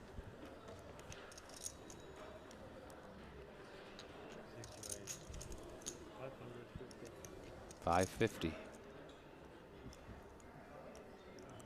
I think if you're Baumgartner, you're going to, you want to keep limping a wide range if your opponent's going to raise every time so that when you do pick up a big hand, you can trap them. But Baumgartner's going to see a flop, Jack 9 offsuit.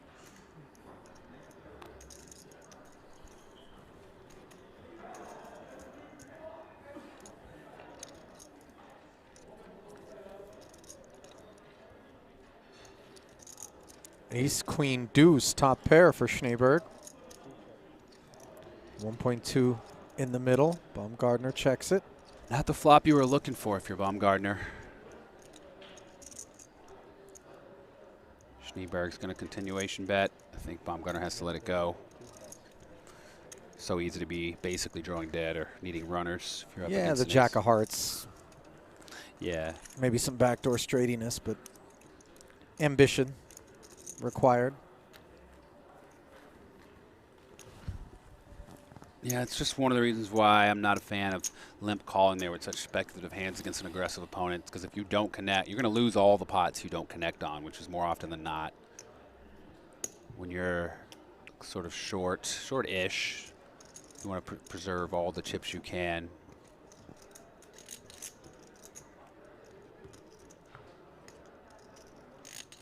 But maybe he's setting him up. He keeps limp calling. By calling, you disincentivize him making those raises more often than not because you're not going to just lay it down. And when you do have a big hand, you can limp and trap him. Ace 4 clubs here on the button. 25-ish, 24 big blinds. Up we go to 325K. Snejberg will sit this one out. How much is it? Oh, and another ace. Pippi Longstocking, little Pip. Simone asking for the raise size. He's sitting on enough to apply pressure if he wants to. Yeah, Baumgartner's it's just not his day. He's just getting tortured here. He's getting raised here. Granted, he does have the worst hand, but getting raised by the ace 5. Upstairs. Third scoop bringing it to 1.2 million. Not much you can do when you're holding a weak ace. It is suited, but it's still not very strong against the range of hands your opponent is likely 3-betting with. So easily dominated. Having a 4 in your hands, just not what you want when you put in 1.2 million chips.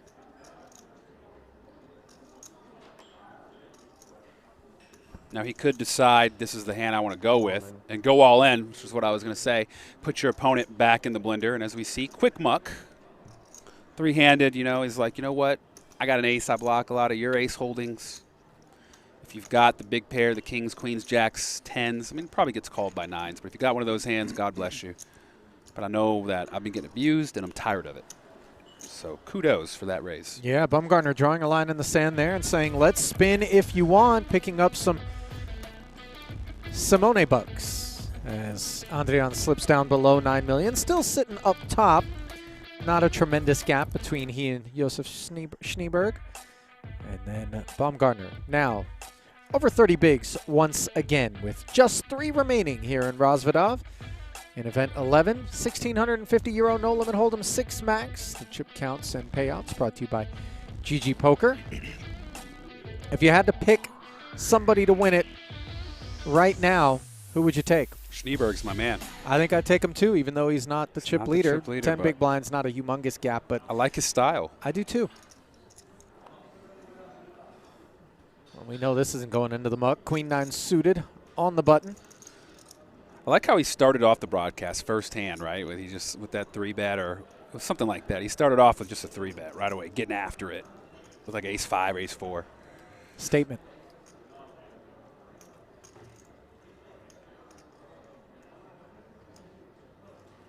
Chip leader is out of position, but King Jack stands to be a very strong hand against a 3-handed button raise, especially from a player who's been as active as Snejberg. Yeah, he may be out of position, but he thinks that the Czech man might be out of line. So in comes the 3-bet. 1.2. As before, there'll be no pushback from Bumgarner on this occasion, and now Snejberg must mull over. Yeah, you know, you are in position. Queen 9 of diamonds is a pretty hand. Tough call here, though. 850 more. But he's getting after it, baby. He wants to play pots in position. You love to see it.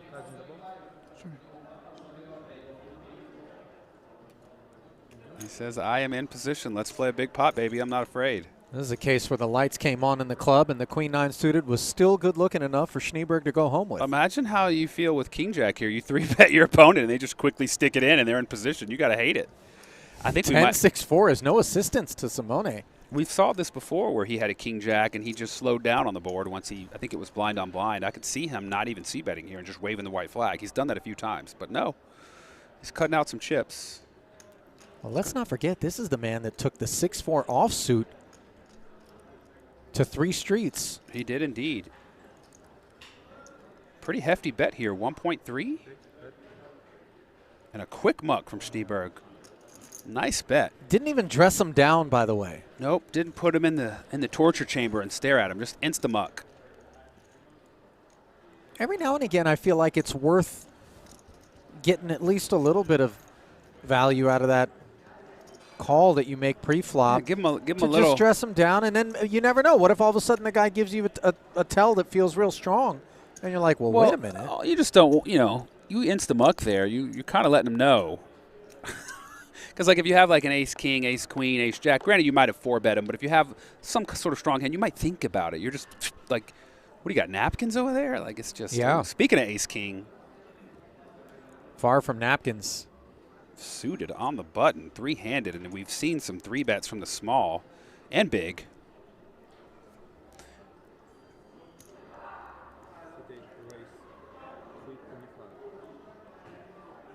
Simone shoots it to 3 1/4. Nothing for his opponents. Again, I just want to say I'm glad these players, the pace of play here is so refreshing. Like, no tanking. It's Thanksgiving is over, baby. It is refreshing. It's just this dynamic. Good folk. Just how technical is this stage of the tournament here? with regard to, you know, opening ranges and I mean, obviously, defend ranges. That you should be very technical, but it seems like these players are kind of using a lot of intuition, a lot of instinct, playing fairly quickly, 3 bets, a little bit of street poker in here. Defending the 3 bets with Queen 9. I mean, I like it. I like it. Ace on the button for Baumgartner. Exactly 30 bigs.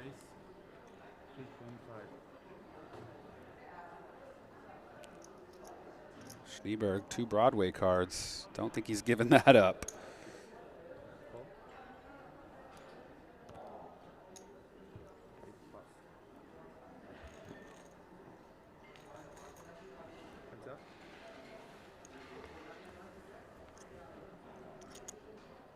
Top pair for Snejberg on the Queen High Rainbow board, which does not connect with Baumgartner. 2 quick knuckles. Oh, and trip queens now as Baumgartner draws dead. Wonder if we're going to see another check here, try to induce his opponent to fire a stab at it. Or is he just going to try to get some value? I mean, it's not likely his opponent has much. But then again, when your opponent doesn't c-bet that flop, usually people do that when they have sort of middle holdings and don't want to get bluffed off. Kind of hand you might target with a bet here. Maybe if his opponent does have some kind of 8s, 5s, he might have bet those hands, but we see he has nothing and just gives it up. So the turn bet from Snejberg sheds the ace high. Snejberg's got to feel good. Winning pot after pot. No real resistance. Having his way with the boys. New blind now or next hand? New blind now or next hand? New level. Sorry? Okay.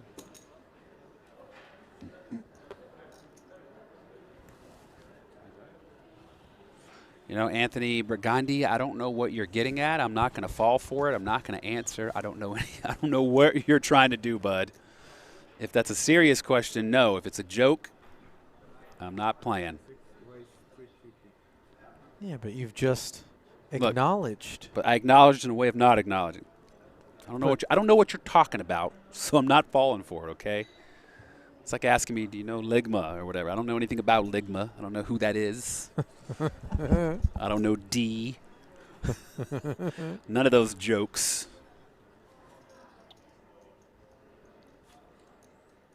One A7 opens from the button. The other hits the muck. Jack 4 suited for Baumgartner will defend.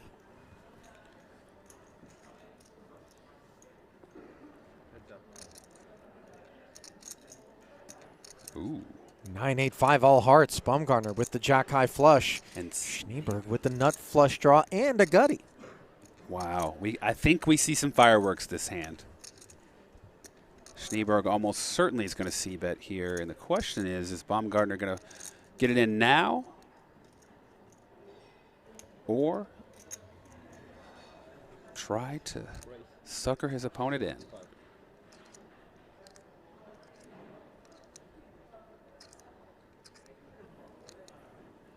$275K, the follow-through sizing, and off of 3.9. I How will personally, Baumgartner proceed? I like a small raise. I usually click it sometimes here, but he's going to just call. Dangerous line to take. Board pairs on the turn. That's likely going to slow both players down. Maybe not Snejberg. Sawcon. I'm a big con fan. Comic-Con, Sawcon. Don't ask about it, though, because that's another trap. Not going to fall for it. 7 on the river. Snejberg has made 8s and 7s. 4-liner out there. Baumgartner has not volunteered any chips to this pot. Yeah, this is why I like to check raise that flop. If I have the flush here, you get some value out of hands that a lot of scary cards shut down the pot, and it becomes hard to play when you're first to act. He's kind of counting on his opponent to bet for him, but his opponent just couldn't bet that board the way it runs out. So many things have to happen exactly right Whereas as we saw check raise, he might have got a double up. Maybe not, but I imagine his opponent wants to get after it. Sure. Ace of hearts, 7 in his hand.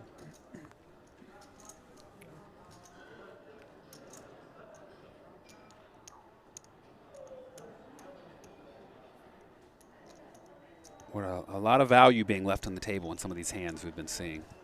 A lot of cautious play when it comes down to it. I guarantee if you switch those hands, my man Snejberg had that flush. He gets some value. Yeah. Nice contrast in styles here. Giving us an opportunity to watch some interactions, confrontations. We're going to play a mystery hand here.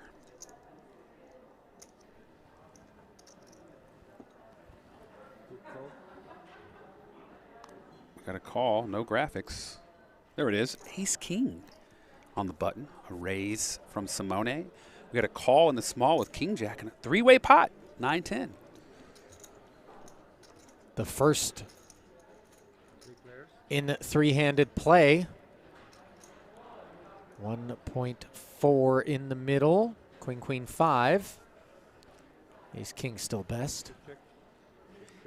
Yeah, it's kind of funny in these three-way pots. A lot of the times, the third player kind of puts the other two, it's like a sheriff in a way. It kind of puts them in check. It's like hard for anybody to get out of line. Sure. So when you've got ace king here, you can bet. It's hard for the first guy to do anything because there's still a guy behind him. Then the third guy's like, well, he bet into 2 players, so don't think we see anyone get out of line here. I'd be surprised if somebody tries to make a move here, given their holdings. Oh, Eli Butler fell for it.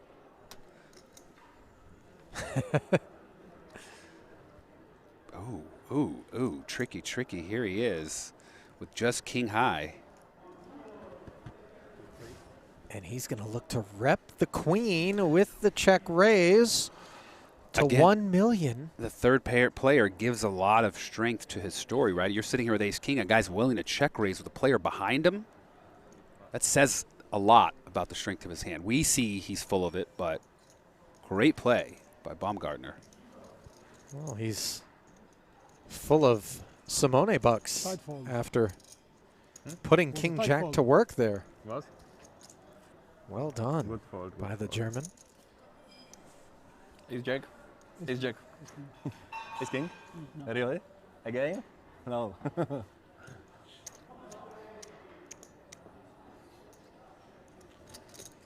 All 3 players playing pretty well.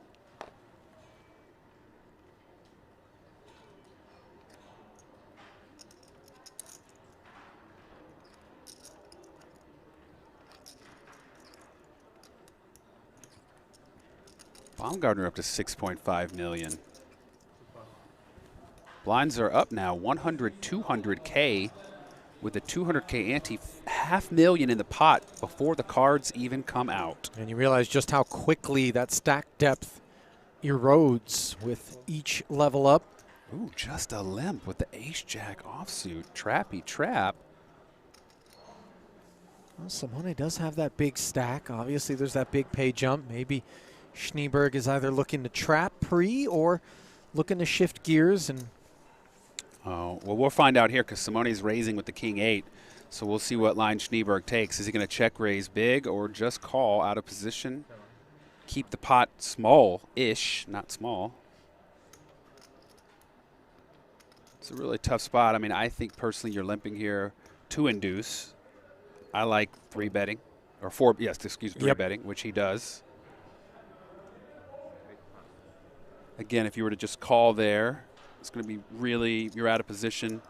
You're checking most flops. He's going to c-bet, you're mucking. King Much 8 better play. never wants to play after that limp re-raise. Yep.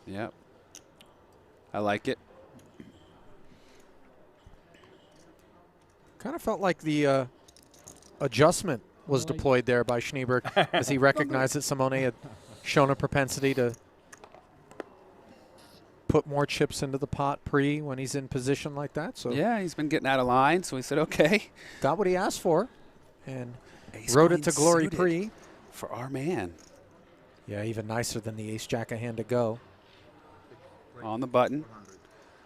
Continuing to apply pressure, raise on the button. Raising the bad ones and the good ones. 2 4s for Bumgardner. Now, they've both got about 30 big blinds, which is a little too much for a shove. I don't think we'll see a shove here. He could 3-bet, try and take it down now, but he opts to just call. Keeping it clean for the time being. And I like a call here. I mean, double gut shot for your opponent. That's a pretty crummy board when you got 2 4s. Yeah. Your opponent's button raising range hits that flop quite a bit. 3 coordinated overs, not dreamy for the pocket 4s. Checking it over to Snejberg, and he gets busy. Yeah, it's an easy fold to the 4s here. So many turns are tough for you, and if your opponent fires again, you pretty much can't continue. Only good card is a 4, really. Last hand says, good tempo at the table, but I almost missed the obnoxious table talker from last night. Yeah, I was saying that earlier. I was like, you know, the pace is good, but the personality was nice yesterday. There was a lot going on. Well, it's a trade-off. Got a quick peek at the chip counts there. Lion's share belonging to Simone. Suited jack on the button. Chip leader, close to. Min raise. 3 4 suited in the small. 30 bigs, they're deep enough. I think you could see a flop here. I don't think Snejberg's giving it up. Suited 10. For just 200K more with 900 in the middle, getting 4.5 to 1. That 4.5 to 1 can make even the least desirable of hands look better. King 7-6, however, not making that 10-4 look better at all, especially with no diamond on board. 2 spades, however, and Simone will reach for chips as he bets his flush draw. Best hand and best draw.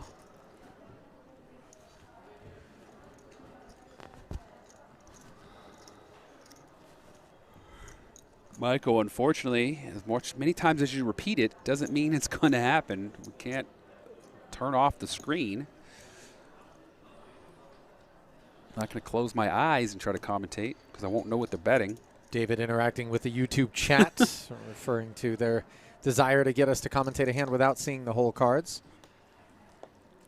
Not sure how I'd do that. Well, we could always put a piece of paper up on the screen like Annette Oberstad did when she won a tournament once upon a time. Is that an urban legend, though? Was anybody there at the house to witness it? You know what I mean? Ace-Jack suited on the button. She claims it. There's no reason not to believe her, but like sounds like a tale. Like so, just like. I think she did it. Would you have believed Havad Rain Khan play 76 tables at once until you watched it on a video? Was it 76? Something I feel like like it was that. 40, then it was 20. It keeps growing. 10 years ago, the guy played 1,000 tables at once. I mean. Okay, here we go. We got a raise and an all-in with 2 5s for 26 big blinds. Effective. 27.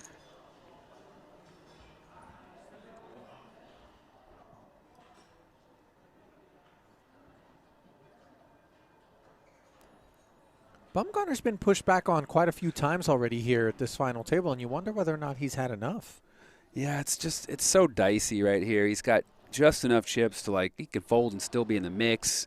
It's quite the hefty raise. If he was in, like, the 20 big blind range, I think you could say it's an easy call. And I think even the 5.4 is what he's got behind. So he's really got 29 big blinds to start the hand. So often you're going to find yourself up against ace-queen, ace-king, bigger pairs.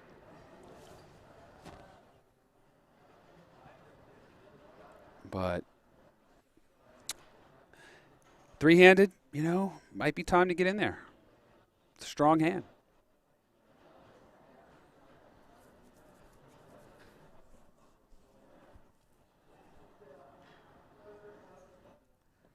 He's looking at the chips, chewing the gum. I think he's gonna pull the trigger.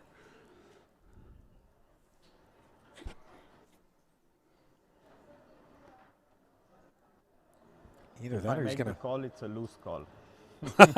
He wisely realizes it's a little bit loose.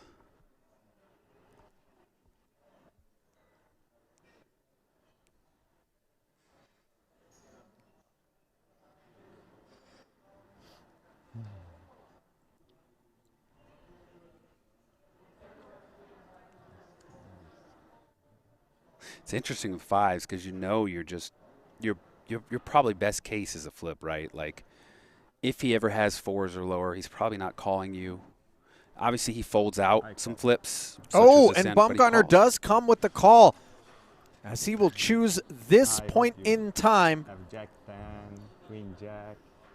to take his chances. Said, I hope you have Jack 10 or Queen Jack. Unfortunately, I don't think he's ever going to show up with those hands for 29 big blinds, my I don't friend. think it's a loose call.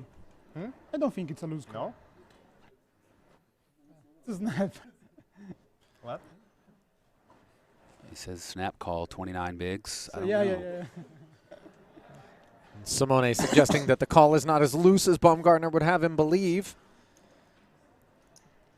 alleging that it's maybe a little bit more straightforward, as we have a 12 million chip pot. Sorry? This one Yeah. for the chip lead. Like I was saying, I got the fives for $100. Oh, too late. 8-4-3, and that side is looking strong, as would be good. Baumgartner doesn't even have a spade to work with. All right, I'm going to give you the 4-1. I'm going to lay 400 to your 100. No you in? shot. You in? No. Five's a wheel card.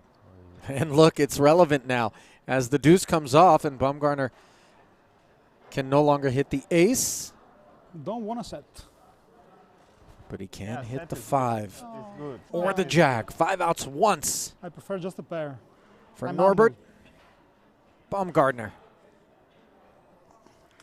Is it there? No. The board pairs. 5s and 4s for Simone. Yeah, well played, guys. Andrian, who holds and will take a humongous chip lead into heads-up play. You played it well, buddy. Good luck. And a nice sporting goodbye there from the boys for the German, who picks up 65,000 euros and change, finishing in third, but now 98,000 has been secured by both Josef Snejberg and Simone Andrian, who will go into battle with Andrian now holding a 2.5 to 1 chip lead. Stage is set here in Rozvadov as we work toward the conclusion of event number 11, the 1,650 euro no limit hold'em 6 max, just to remain. Stay close. The conclusion after this.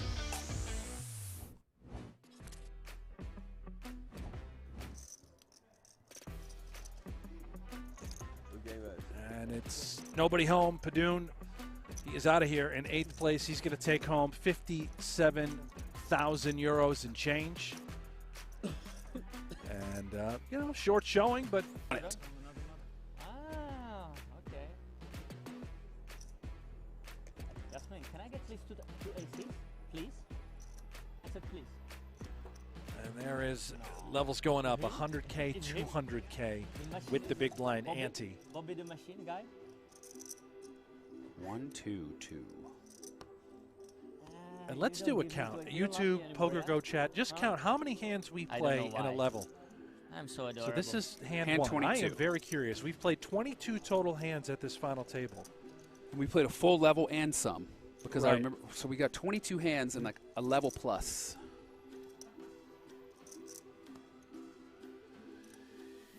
It sounds like Stats has informed us we played 9 hands. 9 the hands last an hour. level. 9 hands an hour. In an hour. 9 hands an hour. Yoni here with the ace king offsuit and the cutoff. Really big hand, great spot, raises, and Ole in the big blind with ace jack off. It's definitely in there. The question is he just going to call, keep the pot small, or is he going to 3-bet? I think with these stack sizes, you likely see just a call. Well, he's just got gonna just jam over it in. 20 bigs, unfortunately. Oh, here the it blinds is. did Yeah. go up. The blinds Levels went went up. up, so Shimeon with Ace-Jack. Unfortunate situation for him. Jokimainen well out in front with his Ace-King, and we have a battle of the Titans. Yeah, just over 20 big standard. I was still thinking we're at the last level about 30. I think with 30 it's close, but with a little over 20, you got to shove here. It's Two of the best. Ole Simeon of Germany. Jani Jokimainen of Finland. Why is it not there? High stakes pros. And a massive all-in situation. Here we go. Ah, here we go. The big screen. Netflix, let's go Netflix. Is he in the hand? He's not even in the hand. No. You go there, like me, with the best hand. Yeah. A lot of Ole fans in the chat rooting for a jack. I was doing that mistake before. And ace 5-7. Have to chop now. Ole still needs a jack or some sort of help. I know it's results already, but even if he just called, he's getting all in on this flop with that stack size. So. 7-7 maybe, but tough. Really tough. With Yasmin, really tough. Turn is a 10 of clubs, no help to Simeon. He's down to 3 outs in the deck. A jack and only a jack, or he will be our 7th place finisher here today. If he goes out, who do we have to call the clock? Here comes the river. And it's a 6. Nobody home for Simeon. He is out the door in 7th place for a nice 69,000 euros for one of the best to get it done. From Switzerland. Folds to him on the cutoff. Queen, jack off. Have to imagine it's good enough. 7 big blinds, a little bit more. I think he's going to shove here.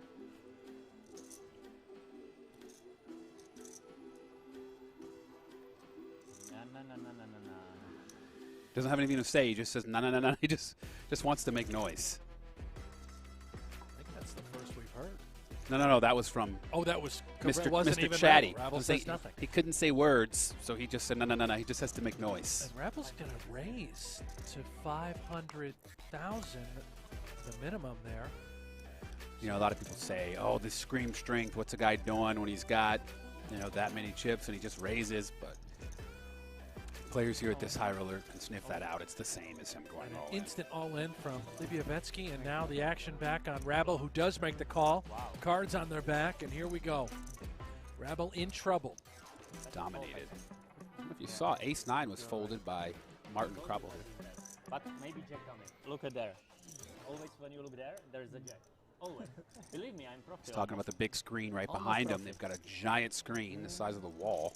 Oh, look there, really. Yeah? Oh, we heard some words. If I don't look. Then he speaks. Yeah. Yasmin, time is money. Let's go. Yeah, time is money, friend. Here we go. Rabble needs a jack. The flop. It is 5-10-3. It's all hearts. All of a sudden, Rabble has picked up a flush draw. He's got 11 outs. Favorite. Nearly a coin flip. He says he's a favorite, but he's not. You see that.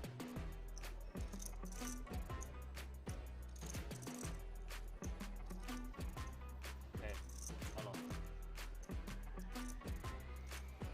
The turn. It is a queen of clubs, which is no help to Rabble. Doesn't change anything. Jack of clubs. Still 11 outs. To the river we go, looking for any heart. Here we go. The river's the 5 of diamonds, and that'll do it. Good luck, guys. Good luck. For Didier Rabble from Switzerland. He goes home in 6th place. 88,000.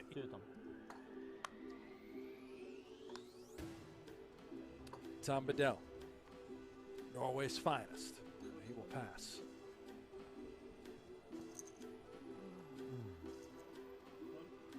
All the way around now to the blinds, and Livepoker now 7-5 suited. Have to imagine this is good enough. There it is, all in, and our short stack, Jordan Westmoreland.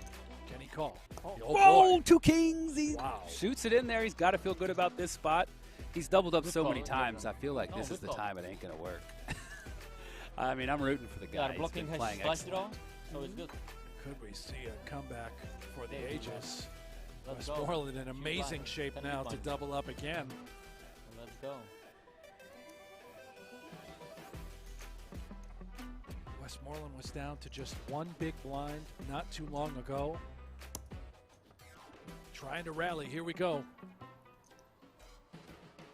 A flop it is for Jack 8. One club, gut shot straight for Liebowitsky. Fantastic. It's like 49. It's like 49 and you have eco. 49 with eco. It's the now 9 of 14, clubs. 14, gosh. full buy.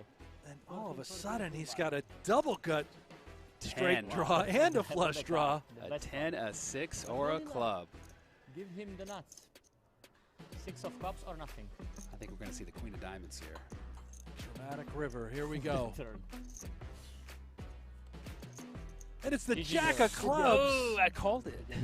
And that'll do it for Jordan Westmoreland as he bows out in 5th place, takes home $115,000. Many compared to the short stacks.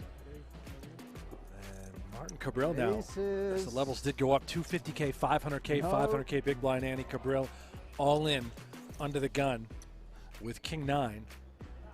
And he's been called by Crazy call. Crazy call, Liebowitsky, yeah. I believe. Double up. Ace 7. 7 of hearts. 3 million, please. Martin tells him it's a crazy call. I don't know. It's only 7 bigs, 4-handed. You know he's going to be Crazy call. doing it with Double a pretty up. wide range. 3.1, please. 3.3. Martin Cabril is all in for 3.3 million. Carol, Carol. Carol, Carol. A slight underdog. He was our chip leader coming into the day. 3.3. I'd say he's actually played very well. 3.3. Despite the hate from the antics, he's been playing well. And it comes Ace Jack 3. That's a rough flop. No backdoors for Cabril unless it comes running Broadway or running 2-pair. King, King, 9-9, Anything Queen can 10. happen. Needs a lot of help to the turn. It's not a King, 9, Queen, or a 10. He's basically dead. He is dead. Turn is a 4 of diamonds, and that'll do it. Martin Cabril will be our 4th place finisher. He takes home 157,000 euros. And his quest for his 3rd gold bracelet will be short-lived. The rich get richer. And Chip the leader. rich do get richer, and we are down to the podium. 3 remain. Our short stack is, of course, the fan favorite, Tom Bedell out of Norway. Who's laddered himself with 6-5. Will oblige. I think it's still on him. Yeah, he has yet to act. 22.7 million now in his chip stack. He's going to let it go. And Bedell now has a chance. He can move it all in here for I don't need aces. roughly this time. 5 bigs. Oh, he says I don't need aces here. He's telling you guys. He's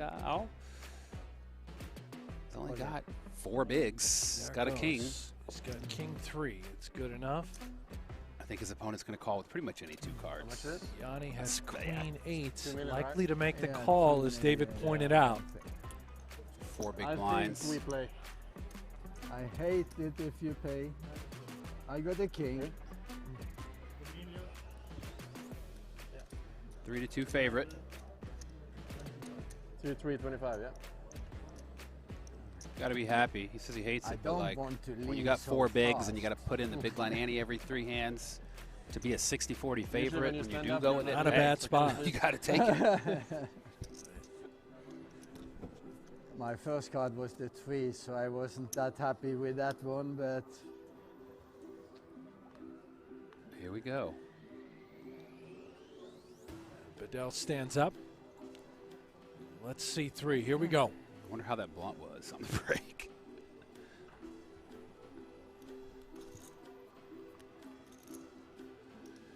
And the flop. It is Queen 5-7. As Yanni Jokemainen is way out in front now.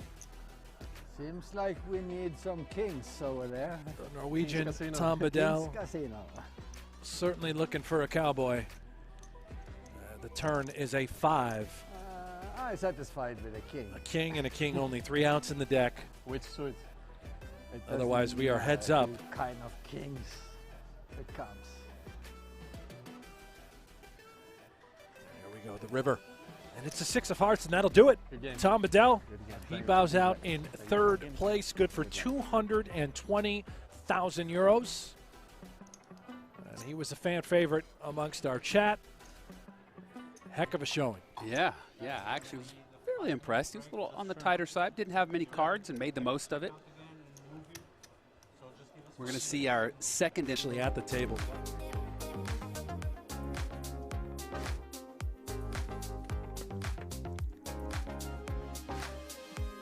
Beneath the soothing sounds of our music library, we give you a shot of the King's Resort here in Rozvadov in the Czech Republic, where event number 11 is drawing to a close. We are now down to heads-up poker between the Italian Simone Andrian and the Czech man, Josef Snejberg, who has given us some of the more memorable exchanges thus far, but comes in a 2.5 to 1 chip dog, fighting for 158,000 plus.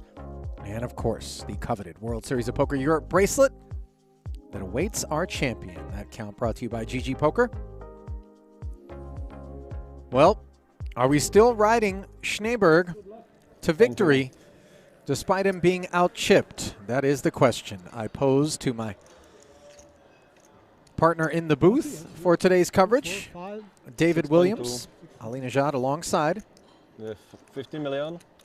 2, 4, 5. As you get a look at 4chan founder Simone Andrian. He didn't actually found 4chan, but I like to dream. Captain of the incels. No, come on. Is that what you're trying to say? No, this guy bones, for sure. You kidding me? Yeah.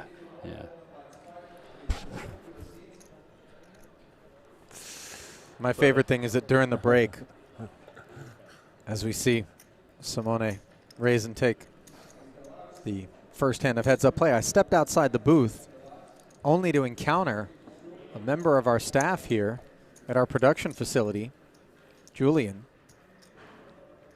sitting at a laptop wearing basically that exact same outfit. Did he go get it? Like, so that he would be that on break for you? Is that like, you get that out of wardrobe? No, I'm telling you, it's that straight out of Central Casting. Was he hacking? Probably.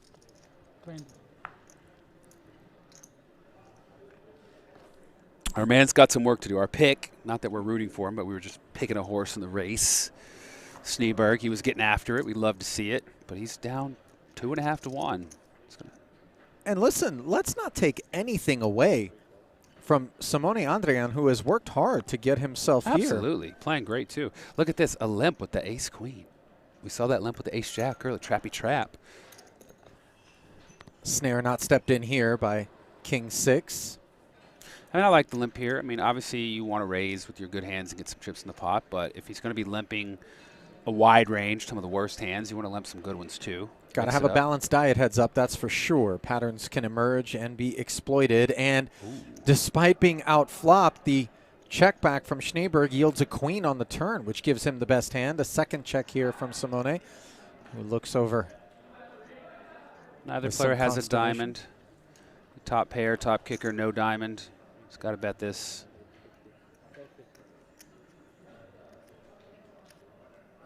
Third pot.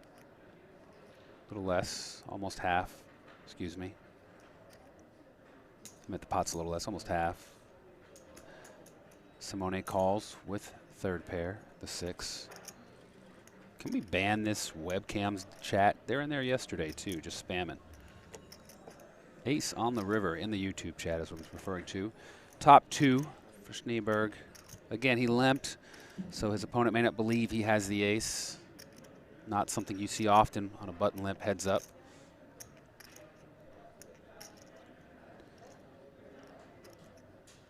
Well, before we ban them, maybe we should go to the site. Is there a promo code in there? Free trial. What's the hook? Oh, hot girls and boys video chat. Look at that. Something for everybody.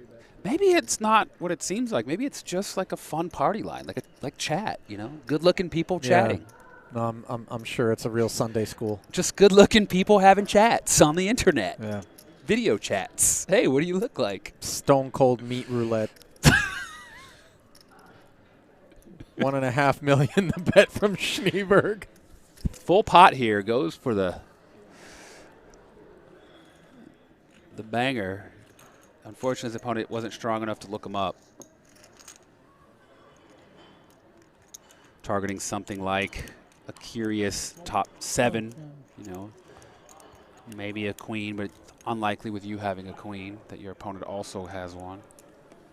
I find that there's sort of two approaches at this phase of a heads-up match that one can take. We know that Snejberg rates to be the aggressor, and a lot of times not indulging our opponent in any of that aggression, which kind of allows him to maybe swing the match in short order and forcing them to grind their way back into contention, can serve like some psychological purpose where you know, it's frustrating when the guy just won't play ball with you, when they're passive and they just let you do all the betting, you know? Heads up with big blind ante. It's not like before, right? Before, the ante was per person. So when you got heads up, the ante was a small portion of the pot. Now the ante's still the size of a big blind. If your opponent doesn't indulge, he's picking up $500,000 per hand. Doesn't take many hands for that to be substantial. Well, I'm not saying be entirely deferential where we're just pitching hands into the muck needlessly, but, you know, like maybe we're not 3-betting and bloating. You know, we're just kind of allowing them to. If you're taking down those pots, whether they're putting in a lot of chips or not, it's substantial. A limped pot here, we got, not a limped pot, but a single race pot. There's $1 million in there already. And there's a gut shot straight draw for Snejberg, who checks it over to the ace-10 suited. Best hand flings a bet out there. 2 overs and a gut shot. I don't think he's going anywhere. I wouldn't be shocked to see some sort of check raise out of him. Obviously, it's not super believable he has a 3, but if your opponent has the kind of hand he has to kind of be worried if you were to check raise. But he opts to just call, maybe take it away on a later street.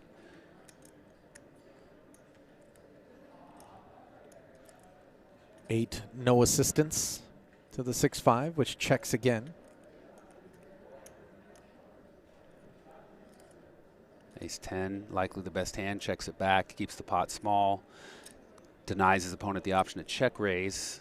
And now the 10 is no longer a factor as the board double pairs, and I think it might be a little ambitious for Snejberg to attempt to move Andrian off of his hand as played.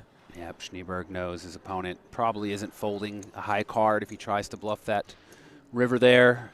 Gives up.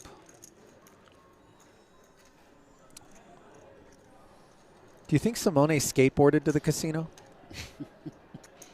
You think there's just like a longboard at Main Valet? He's got a Vespa. Now that I buy. He's got a Vespa, for sure. Well, if he doesn't, he's already got 98,000 euros locked up with which to go out and grab one. Do you think the used Vespa market is inflated as well right now? You've seen what's going on with used cars here in America right now? Have I? People are getting offered more than they paid, right? It's crazy what's going on with used cars. 2 years ago, 2.5 years ago, I walked into a dealership to get an appraisal on my car just in case I was like, okay, let me trade it in. I went back for service recently. I just figured I'd mosey on down to that same sales manager. Let me play. Be like, how much would you give me now? I've got another 25,000 miles on the car. It's 2.5 years older. More. 30K more than what I would have gotten back then. Dude, it's weird. It is. It's like, I used to always wonder, like you would see junkyards full of cars, and I would think about how many Americans there are and how many cars are produced each year. Like you drive by like a Chevy lot, and there's just a sea of Chevy pickups. We need more and you're like, Impalas, each Malibus, year, like we need holes in our more head. and more of these are produced. But like, where do they go? They go to a junkyard. You're like, there's probably more cars than necessary. But now you can't get a car. It's like, what the hell happened to cars during the pandemic? Did people it's eat just them? microchips, man. Did people eat them? Where are the cars? What's going on? We got players mixing it up here. Jack 8 suited, raising it up, defending with Queen 9. A hand he's shown an affinity for. Queen 9. The Jack 8 suited is like the Hyundai Elantra of poker. It's like, it's not that hard to find one. But, you know, it'll get you from point A to point B. Who's this Brandon guy he's rooting for? There's no name Brandon at this table. What? No, someone said that in chat. That's weird. Very weird. King 10 deuce rainbow, the gut shot straight draw for Snejberg. Takes a pull, but doesn't improve. And will Simone come with another barrel here after the second check?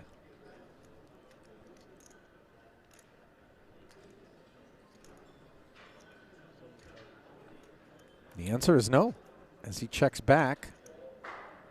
Neither player improves on the river. Now this is poker right here. Queen high and jack high. Who wants it? I imagine the first guy to bet wins it.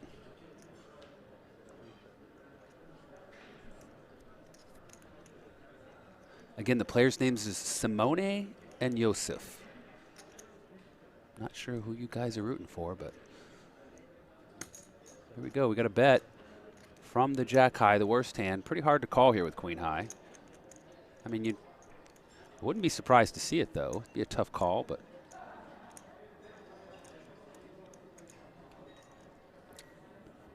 it's going to go ahead and give it up. Big fold. Hmm? Big fold. Really? No, Will not be really. happy, so. Simone earns one in position. Good sizing, huh? Good sizing. It was a good sizing. Good sizing. Excellent sizing. I've never seen better sizing on this river. Sizing king over here as he stacks up the chips.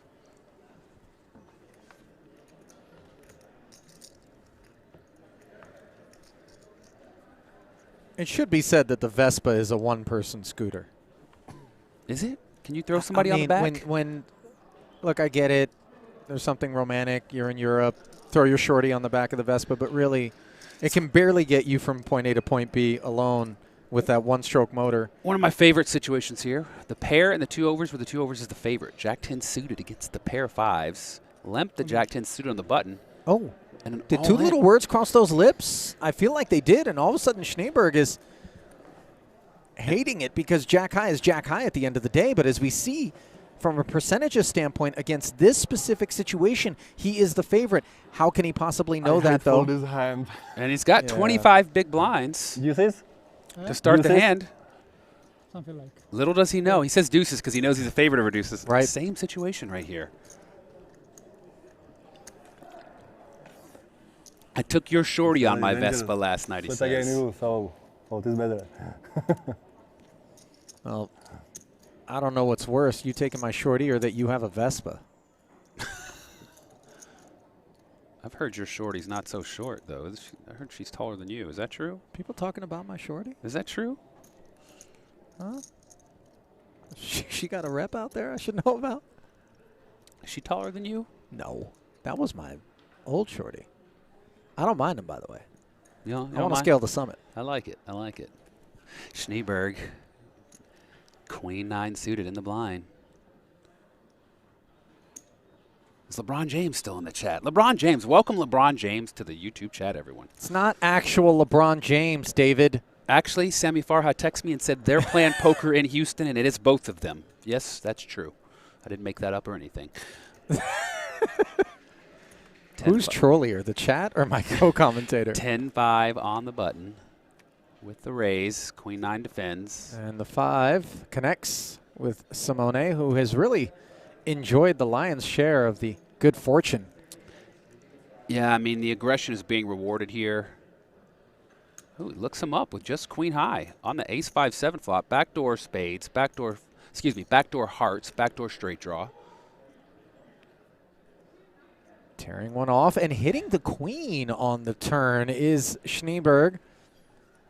Let's see if Simone will bet bottom pair again. If he checks it back, it looks like he's going to check it back. When your opponent calls you on that board, you can't feel too confident about it. You don't know he's calling you too often with queen high. He's calling you the 7. He's probably not folding. Could have an ace. Just want to get to showdown.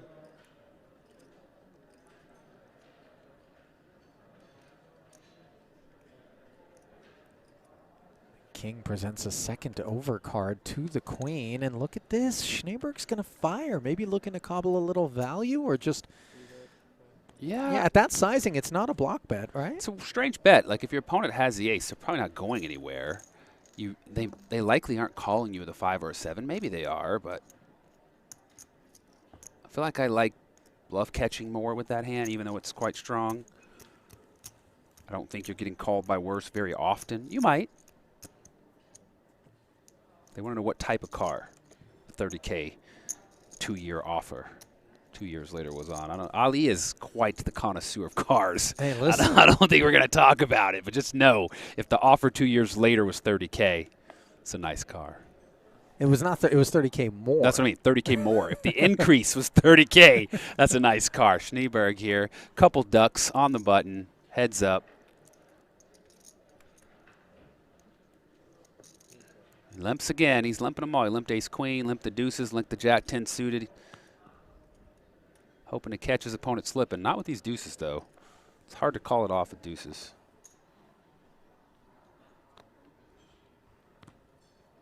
So to the flop we go. Snejberg on the duck hunt. In the neighborhood was that 3 of spades, but the deuces have been out-flopped courtesy of that 7. Snejberg here. It's, you know, it's strange. You know, you don't raise pre-flop, but he's going to fire a C-bet at this flop. Fairly small. I feel like it's a little bit of combination if he wants to keep it small pre-flop because he knows his opponent's probably defending most hands, and now if he whiffed the flop, he might give it up. You fire a bet here, get called. You know, you're probably behind. Your opponent could have spades, could have some kind of straight draw. That card likely hit if he had maybe a 4-6, 5-6 type hand. Yeah, any of that inside straightiness. Now, he would have called you with maybe an 8-9, 10-8 type hand, too. So you do beat those hands, but, again, I think he's going to keep the pot small and check back. Now, if you're Simone with a 7, again, you don't think you're getting called by worse. He's going to check to get to showdown. Now, with the deuces, again, you probably aren't betting out worse. Excuse me, you probably aren't getting called by worse either. Going to go ahead and check, check.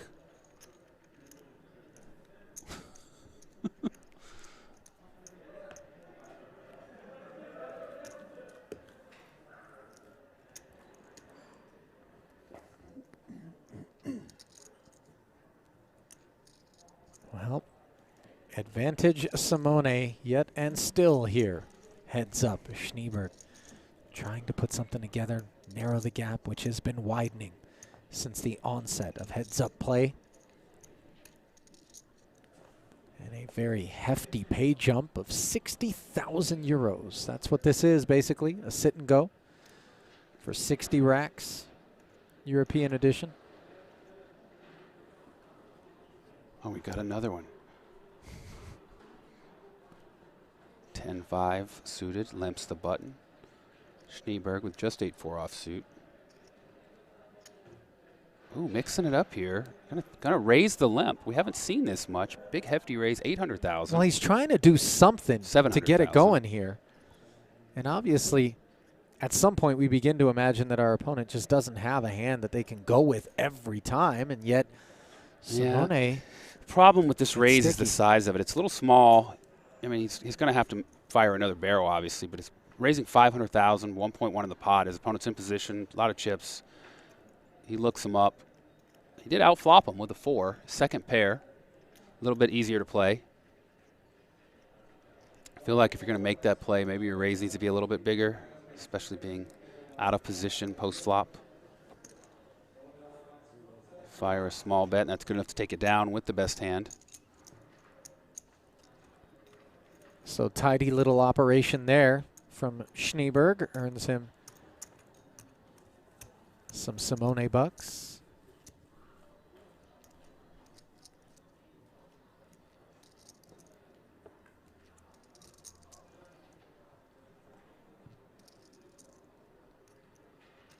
He needed that pot. He hadn't won one in a while.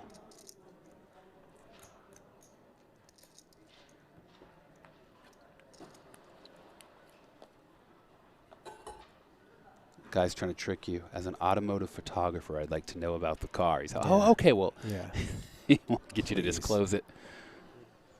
Shout out to Darius, by the way, who steps in to remind us that it isn't just the 60,000 euros, but how could we possibly overlook a World Series of Poker Europe bracelet? I'm definitely not overlooking. That's priceless, baby. I can never take that away. Even if you don't have the physical bracelet, you still have it in spirit. There have been some bracelets that have been stolen and lost Mine and is even stolen. pawned. Mine is it stolen. really? Mine is stolen, yeah. And no clue where it ended up whatsoever? It didn't wash ashore in a pawn shop of some sort? No, police had an alert out, but it never showed up. Who knows if that's really real? They're like, oh, yeah, we can let the pawn shops know, like, in our network of computers, and if it ever shows up. Yeah, right. Probably Officer Williams is my favorite character that you've you done. like that was one? terrific. Yeah. It's probably got melted down or something, turned into a nugget. Return it to its original state. It actually got stolen twice. How about that? You got it back once? So when I first moved here, I lived in a house over, here we go, bottom pair again for Snejberg. Limped pot here.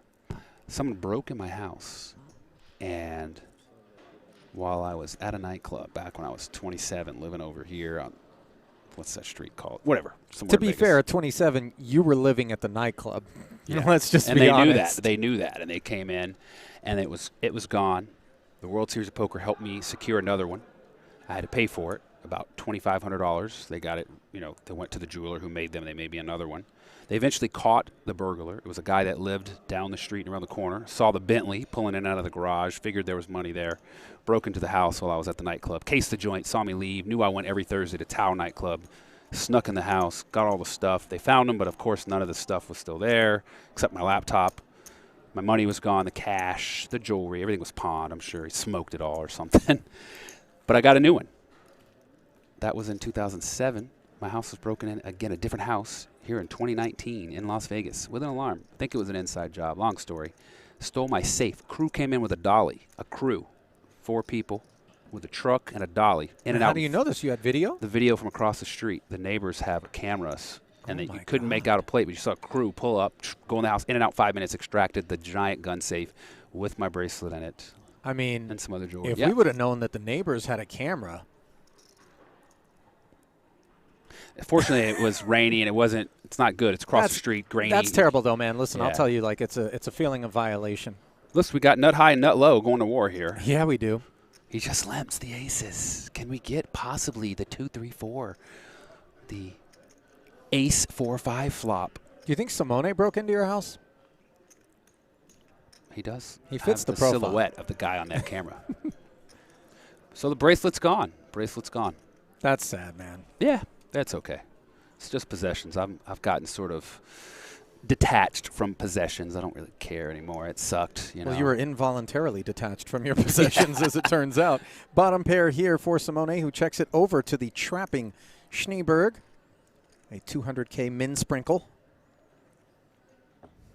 And Andrian will spy the turn. Don't want to see a deuce or a 3, or the aces are getting cracked. Well, so far, so good for those aces. And shout out to Chris in the chat, who reminds us that deuce 3 has been forever rechristened as the diaper, courtesy of the deep-running Nick Rigby at the World Series of Poker main event here in North America. No, it's actually the dirty diaper, right? If it's off suit, or was it if it's suited? It's dirty. Is suited. I feel like dirty is off suit. Off suit is more soiled, but yeah, I don't know. Whatever. Meanwhile, the second barrel is upsized considerably from Snejberg, who bets $1 million And look at this, right? Simone. If he limps the aces, picks up some extra chips, had he just raised, probably wins at pre-flop, doesn't get that little nugget on the flop. So taking a little risk and rewarded.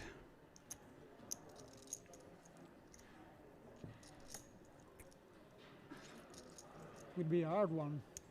Would be a hard one. Offsuit is the dirty diaper, according to Jimmy Buffett.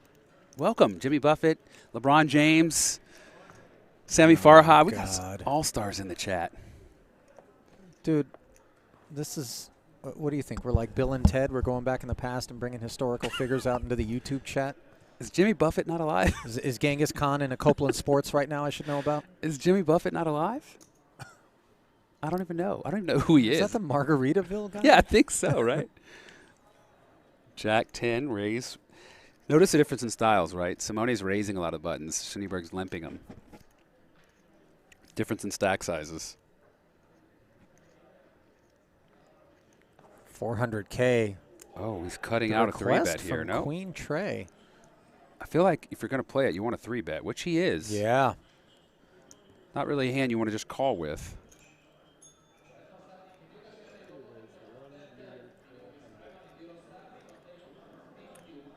Is there a spelling bee going on in the background? I heard that bell.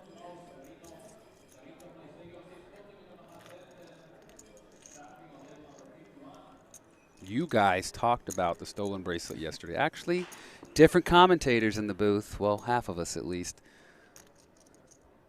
I was not around for the stolen bracelet conversation, but I have delivered you a suspect. We only talked about one yesterday, too. We didn't talk about two, but interesting to think it got the same bracelet stolen twice. That's crazy.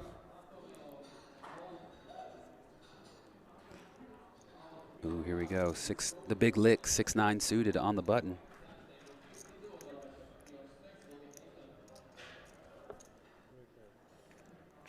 Another limp. He limps the aces. He limps it all. Ace queen suited from the big, and we might see a raise here. Most likely. 700, 600, 500. 7. 7 total. 5 more.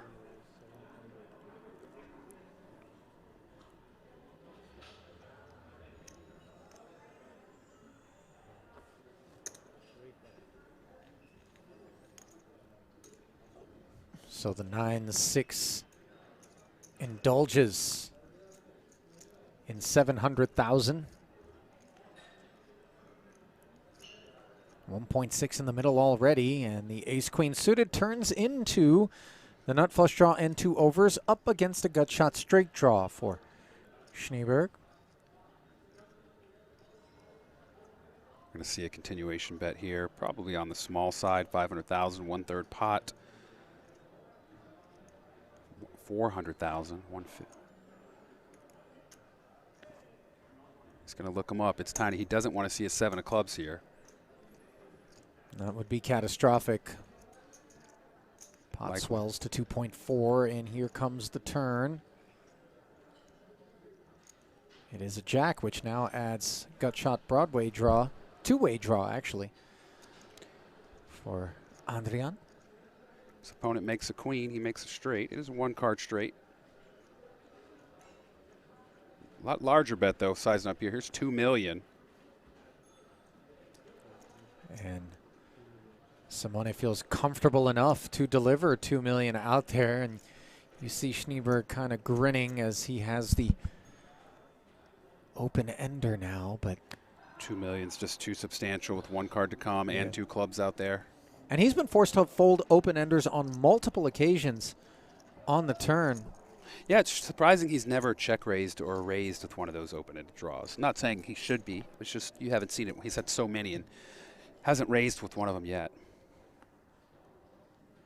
And bad news for the short stack of Snejberg.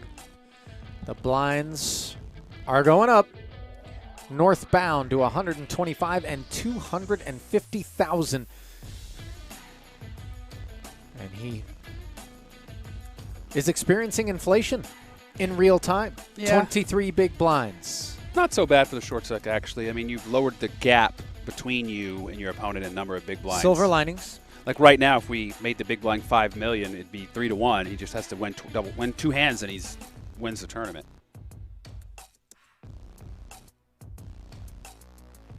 $158,000 plus and the bracelet. Still looking for a home here in Rozvadov. Glad to have you with us wherever you happen to be streaming from.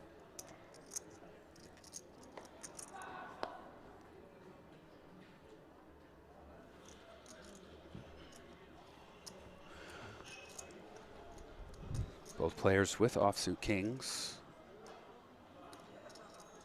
Simone has shown he's raising most buttons, where Snejberg is limping.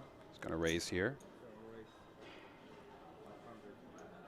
Men raise 500K, $500,000. Just 21 bigs for Snejberg.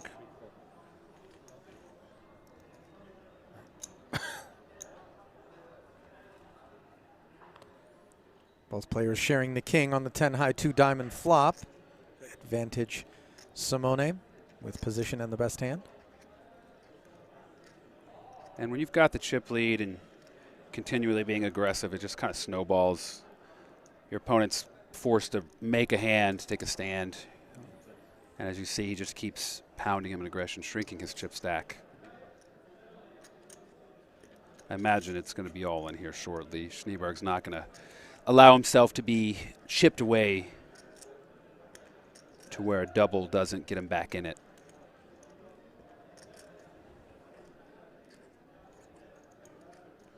Where are you guys doing commentary from? We are in fabulous Las Vegas.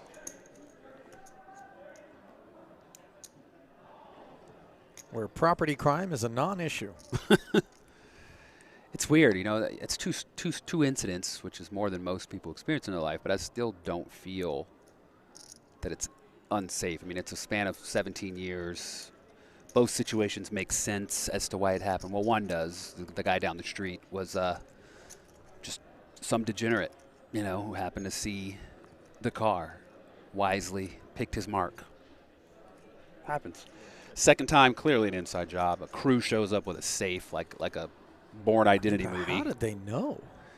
Makes me think it was like a housekeeper or an electrician. Or right, a vendor you had at the house. Someone who had come in to install something. Carpet cleaner. Simone. Mr. Turtle is back. William Heimers. Checks it. Welcome, welcome.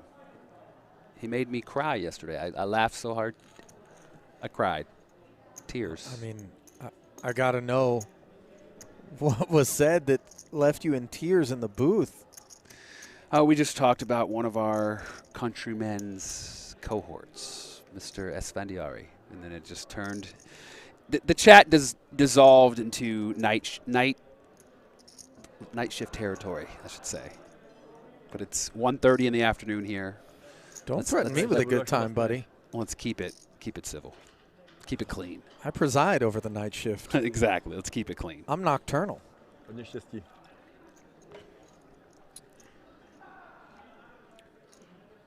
Ooh, here we go. He's raising almost every button. Like I said, we're seeing the contrast in styles. Well, he's looking to close it out here, potentially. Snejberg with a huge hand with 20 bigs, heads up. This might be it when your opponent raises.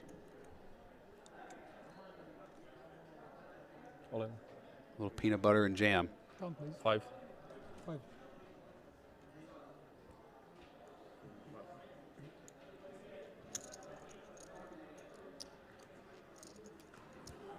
Snejberg picks off the open.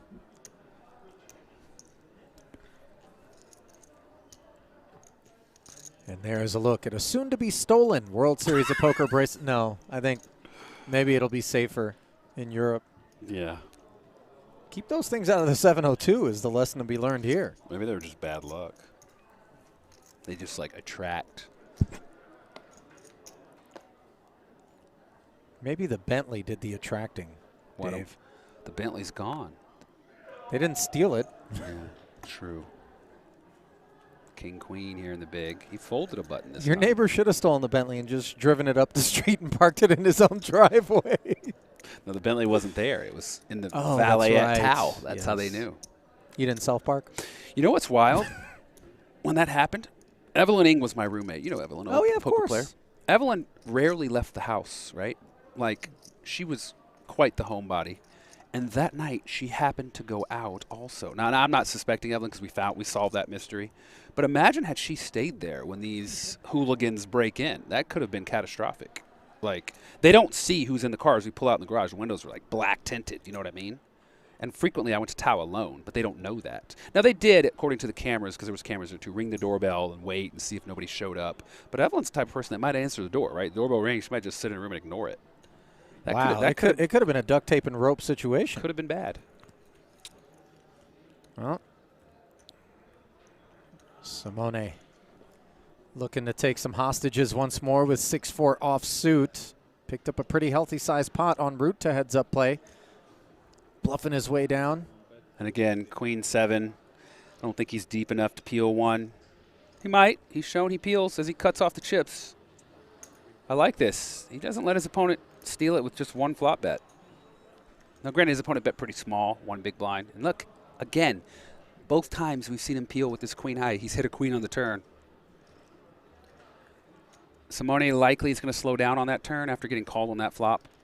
If your opponent didn't have a pair, they may have had some kind of queen 10, queen jack type hands. Sure, and Snejberg, having connected with the queen, elected to defer, and of course with a 4-liner on board, he does it again. And now he sees that his opponent's peeling with queen high when he fires the flop. Yeah. Look at him. He's taking note. He's like, okay. And by the way, the message is intentionally being sent there by Snejberg, who's like, listen, pal. You aren't going to run me over. Correct. But he might say, okay, I'll just run you over harder. I'll bet the turn next time, too. If you know. Right. You don't always connect on that turn.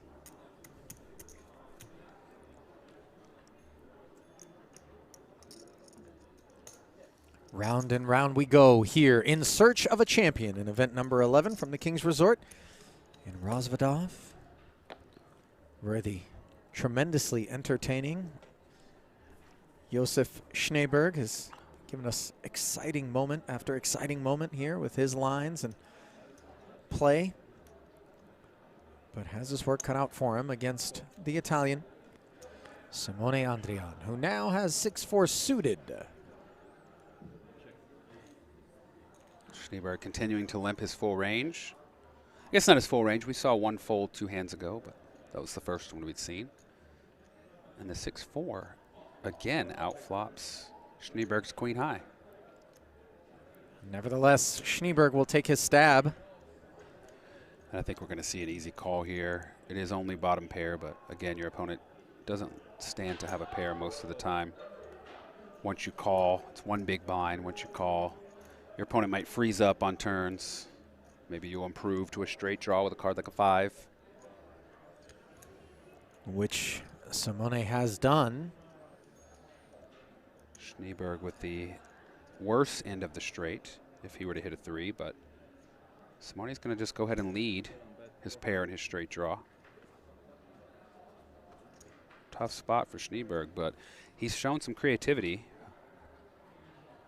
I wouldn't be shocked to see a raise here to represent. He's eyeing his chips.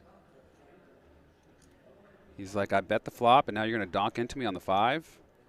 Do you have some sort of draw hand? I mean, he might sniff out exactly what this is and try to represent an ace or a bigger hand. There he goes. Or is he just going to peel one? No, he's cutting out a raise. Here it is. Does have the wheel draw. 1.1, 1.2. And ask some questions here. And Simone folds it. Quickly folds it. Tough spot for him. Well played, Snejberg. It's one of those spots where I think if they have spotters and they can look 30 minutes later or whatever the delay is and see what their opponents are doing, they might make some adjustments. But heads up, 40-minute levels, I don't think they have time for that. Last hand makes a very, very good point. With the smaller fields in the WSOP Europe events, I'm surprised Helmuth doesn't play to try and increase his bracelet count. I'm actually shocked by that. Well, I think obviously with the COVID situation not entirely resolved by any stretch, and as we know, even becoming of greater concern over the past week or two, in particular in the Czech Republic, some travel restrictions, and erring on the side of caution. I think a number of American players looked at Phil Hellmuth's opted Twitter last night? Not to go out. What was he tweeting about? He's hanging out in Miami with capital R rappers and capital F fighters at nightclubs in Miami with Quavo. That's a hotbed for COVID, okay? If you're exercising caution, you're not in a nightclub in Miami with rappers and fighters. Well, before COVID-19, there was Quavo 18, which has been passed around in a number of social situations. So I don't think he's exercising caution. I think it might be a little laziness, not wanting to hop on that plane. He should get one of his famous friends, PJ, and just hop on over there. I'm surprised he doesn't do it. Listen, it's one thing to get the LA to Vegas by the fuel, but when you need to gas it on up for the transatlantic, the bill cometh due. Open-ender here for Snejberg up against King High. Oh, another satisfied customer elsewhere in the room. So we have a limped pot here. As always, he's been limping almost his full range again. King 8 checks and just checks and gives it up.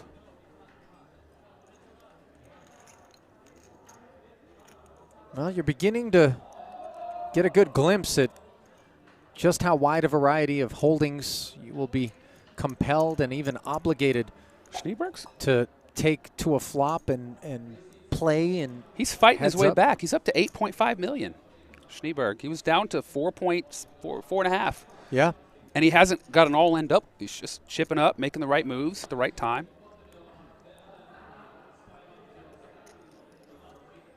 And heads up is such a swingy, momentum-based game. See Snejberg with the pocket sixes, and Simone says, go ahead and take it. I think as he's creeping up, Simone is started to, he was raising every button, and he decided to give that one up, the 9-5 offsuit. And it is one of the bottom percentage of his hands, but I think also his opponent's chip stacks chipping up. He's starting to mix it up, change his pace of play.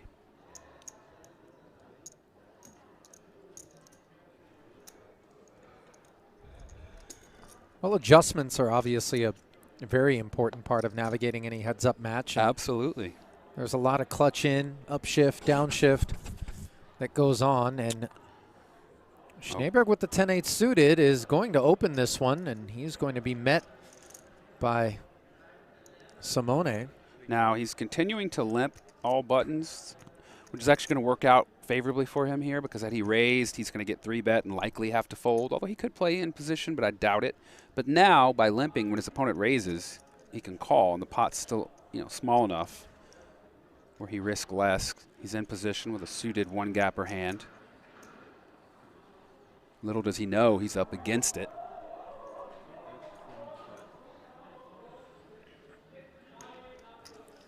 $875.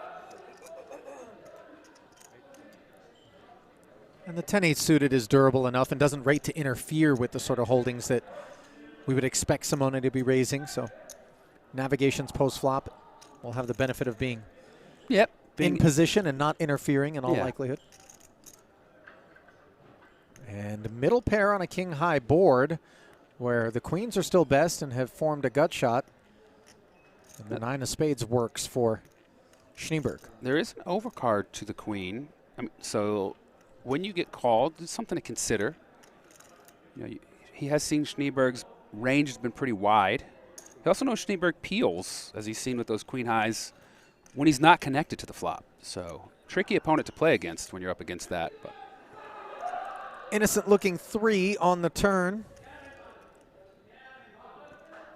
He might opt, he's going to check here, keep the pot small.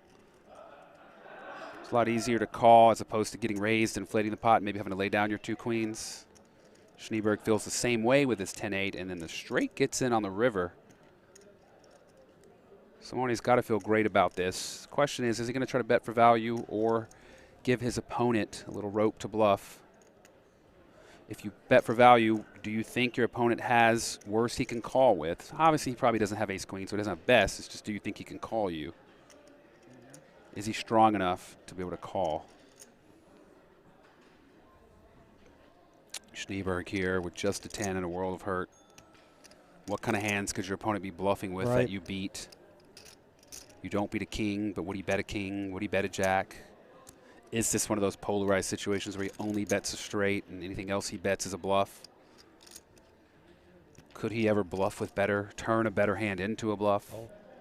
And he makes the call with just a 10. A little slow to turn over. He's going to get the bad news.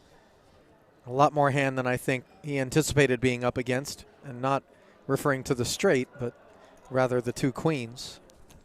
Yeah, like I said, I think it's one of those situations where it's like, okay, my opponent raised pre-flop, and then the way this hand played out, he does have some ace highs in his range. Would he do this with just 1 pair? Would he turn a 9 into a bluff? Doubtful he does this with a jack or a king, so it's kind of the situation where it's a straight or nothing, I think is what he kind of minimized the hand to, right? Does he have a yes or no? And he went with no, and unfortunately he was wrong, but that's why he made that call there, I think. Does he have any bluffs in his range? It's hard to say. On the rail here, looking at the cards, you can say, oh, no, it's easy to say, but, there's a lot going on heads up.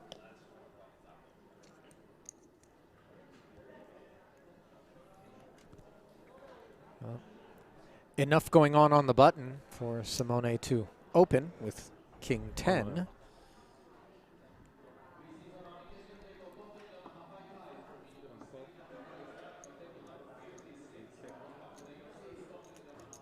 We have just a limp now with King 10 as the stacks. His opponent's stack has gotten smaller. He's chosen the line of less variance, just limps. And that allows Snejberg to bink top pair on a queen high board where the king of hearts works in conjunction with the 10 for some backdoor equity. I imagine Snejberg might be going for a check raise here. Nope, just going to call. Take a little risk.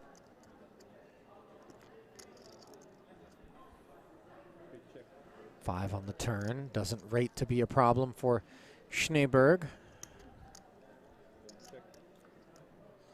Some coordination out there. A check back from Simone, and now the board pairs on the river.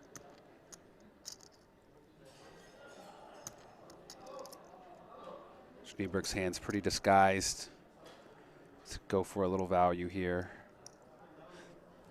Be curious as to what he thinks his opponent might have and call with before he can even cut the chips out his opponent is mucked. Yep. Always a little disheartening.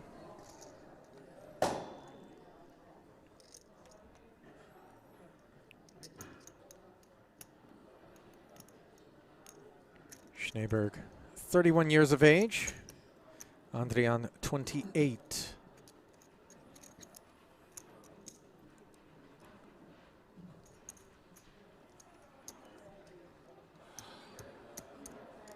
A little exhale there from Snejberg, who is continuing to cobble, seeking to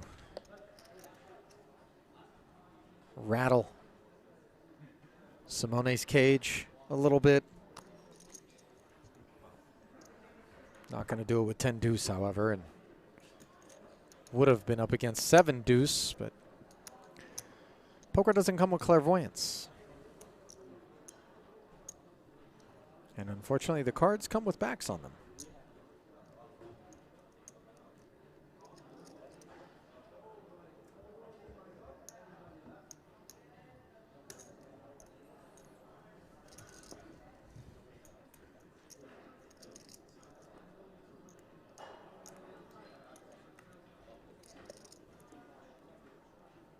And as eager as Simone must be to try to close Snejberg outright here, I think he understands that there's a time to apply a bunch of pressure and maybe force your opponent into finding a hand and going with it, and then a time to sort of lay back and continue to grind. It does seem like he's in the latter portion of his approach. Yeah, we've seen a shift in gears here now. Simone's limping. The chip stacks are a lot shallower than they were when they began. He decides to limp the 7-4 off. Snejberg takes advantage of the change in style. 3 bets with just jack high and takes it down. Had the best hand and his opponent dominated. Didn't know that. At the end of the day, what he does know is that jack 4 ain't a great hand, but when presented with the opportunity to maybe pick up what feels like it could be dead money, Snejberg is not one to turn down the invitation.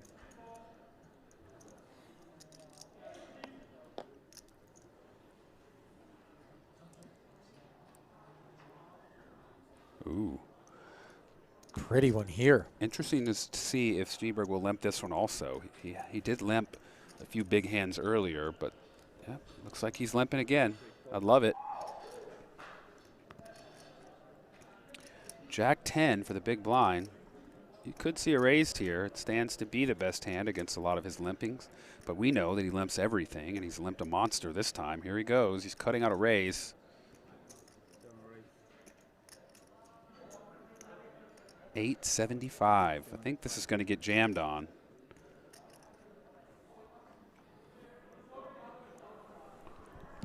Sure feels that way, and we've seen Snejberg employ this tactic already from a similar depth. This is why he's limping his whole range, to induce raises from worst hands and be able to shove when he does have a good one.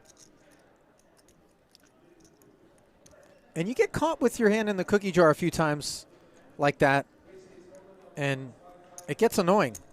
Yeah, and I don't even know if it necessarily was like in the cookie jar, right? Jack 10 is a pretty solid hand. Your opponent's limping. You know they're limping a lot of garbage sometimes. He could just be raising with what he thinks could likely be the best hand, or that one that flops the best plays, plays well. Sure. But yeah, you're like, okay, man. But it hasn't happened too often, you know. If he's limping his whole range and only donate with the good ones, then you can keep going because more often than not, he's not going to be able to participate.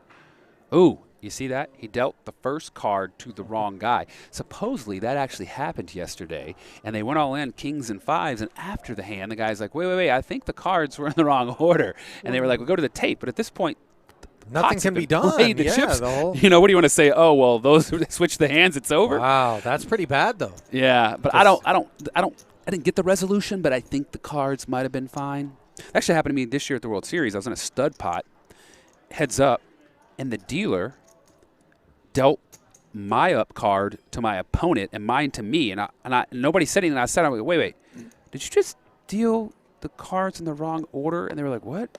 And then everybody's like, oh my gosh, you did. And I was like, yeah. So we had to like switch cards. I caught it before any action. It was just the up cards. It was kind of weird. It was like 4th Street or 5th Street. Just gave my 5th Street to them and their 5th Street to me.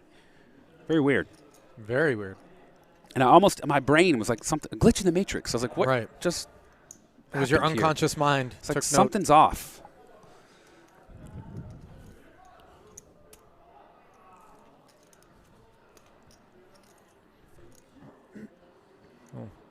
For Snejberg, something is indeed off, and it is the hot streak that he was on. Sat at the top of the leaderboard for quite some time, but has run into the Simone Andrian show, and Simone with ace-jack on the button. So they fixed it, misdeal, because they started the cards wrong, shuffled, got the cards out correctly. Yep. Got a raise on the button with ace-jack. Snejberg with ace-4 off, and 24 big blinds-ish or so. Oh, decides to shove, and I think he's going to get called here. Oh, yeah, a snap call from Simone. And he is going to be in fantastic shape here as Snejberg realizes that maybe there's a bit of haste. Here we go. Going to need some fortune here. Champagne's already popping. Did you hear that? Jack. Well, it's a personal aqua panna for the time being for Simone, who knows that he is in great shape. No, the 7 is always coming, not the 4. In this case, I guess. Also the 4. Conversely, Snejberg understands that the straights are dire. A big dog heading to the flop. How will the ace-4 fare? Well, the answer is not so well, but 2 clubs work. No clubs. No clubs, 4. 3 or the 5 clubs. Oh, yeah. The soggiest of turns. But instead, it is a queen of hearts. And now it is just a 4, which saves Snejberg's hide. Can he hit the 3-outer for extended play?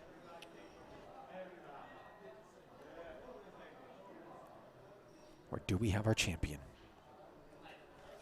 We have our champion. The ace-jack holds. It was really nice to play against you. You're really good.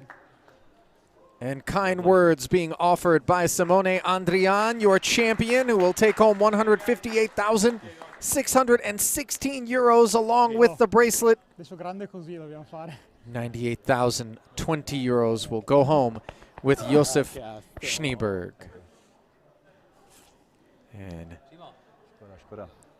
you watch the Italian receiving his congratulations from his camp as the moment begins to creep in, slowly but surely. You, young man, are a World Series of Poker champion. And now dudes slide right up to you with a phone in hand asking questions. It was fun. It was fun, you know. It's a different vibe than yesterday. A little faster pace of play, more poker focused, but sure. Some good hands. Really enjoyed it.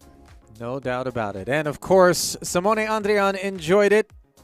As you see, an architectural marvel there with the chips. Not sure if he's responsible, but the ace-jack ridden to glory against the ace-4. And for Snejberg, he will be left to ponder, what if? Well, it has certainly been our pleasure delivering today's coverage to you. But one last look now at the way the final table broke down, brought to you by GG Poker. The Italian reigns supreme here in Rozvadov at the King's Resort. It has been a pleasure. On behalf of our entire crew here in Las Vegas and my partner in the booth, David Williams, it is time to sign off and say so long. But don't forget, we still have more coverage of the World Series of Poker Europe still to come. But until next time, I'm Ali Najad saying good night.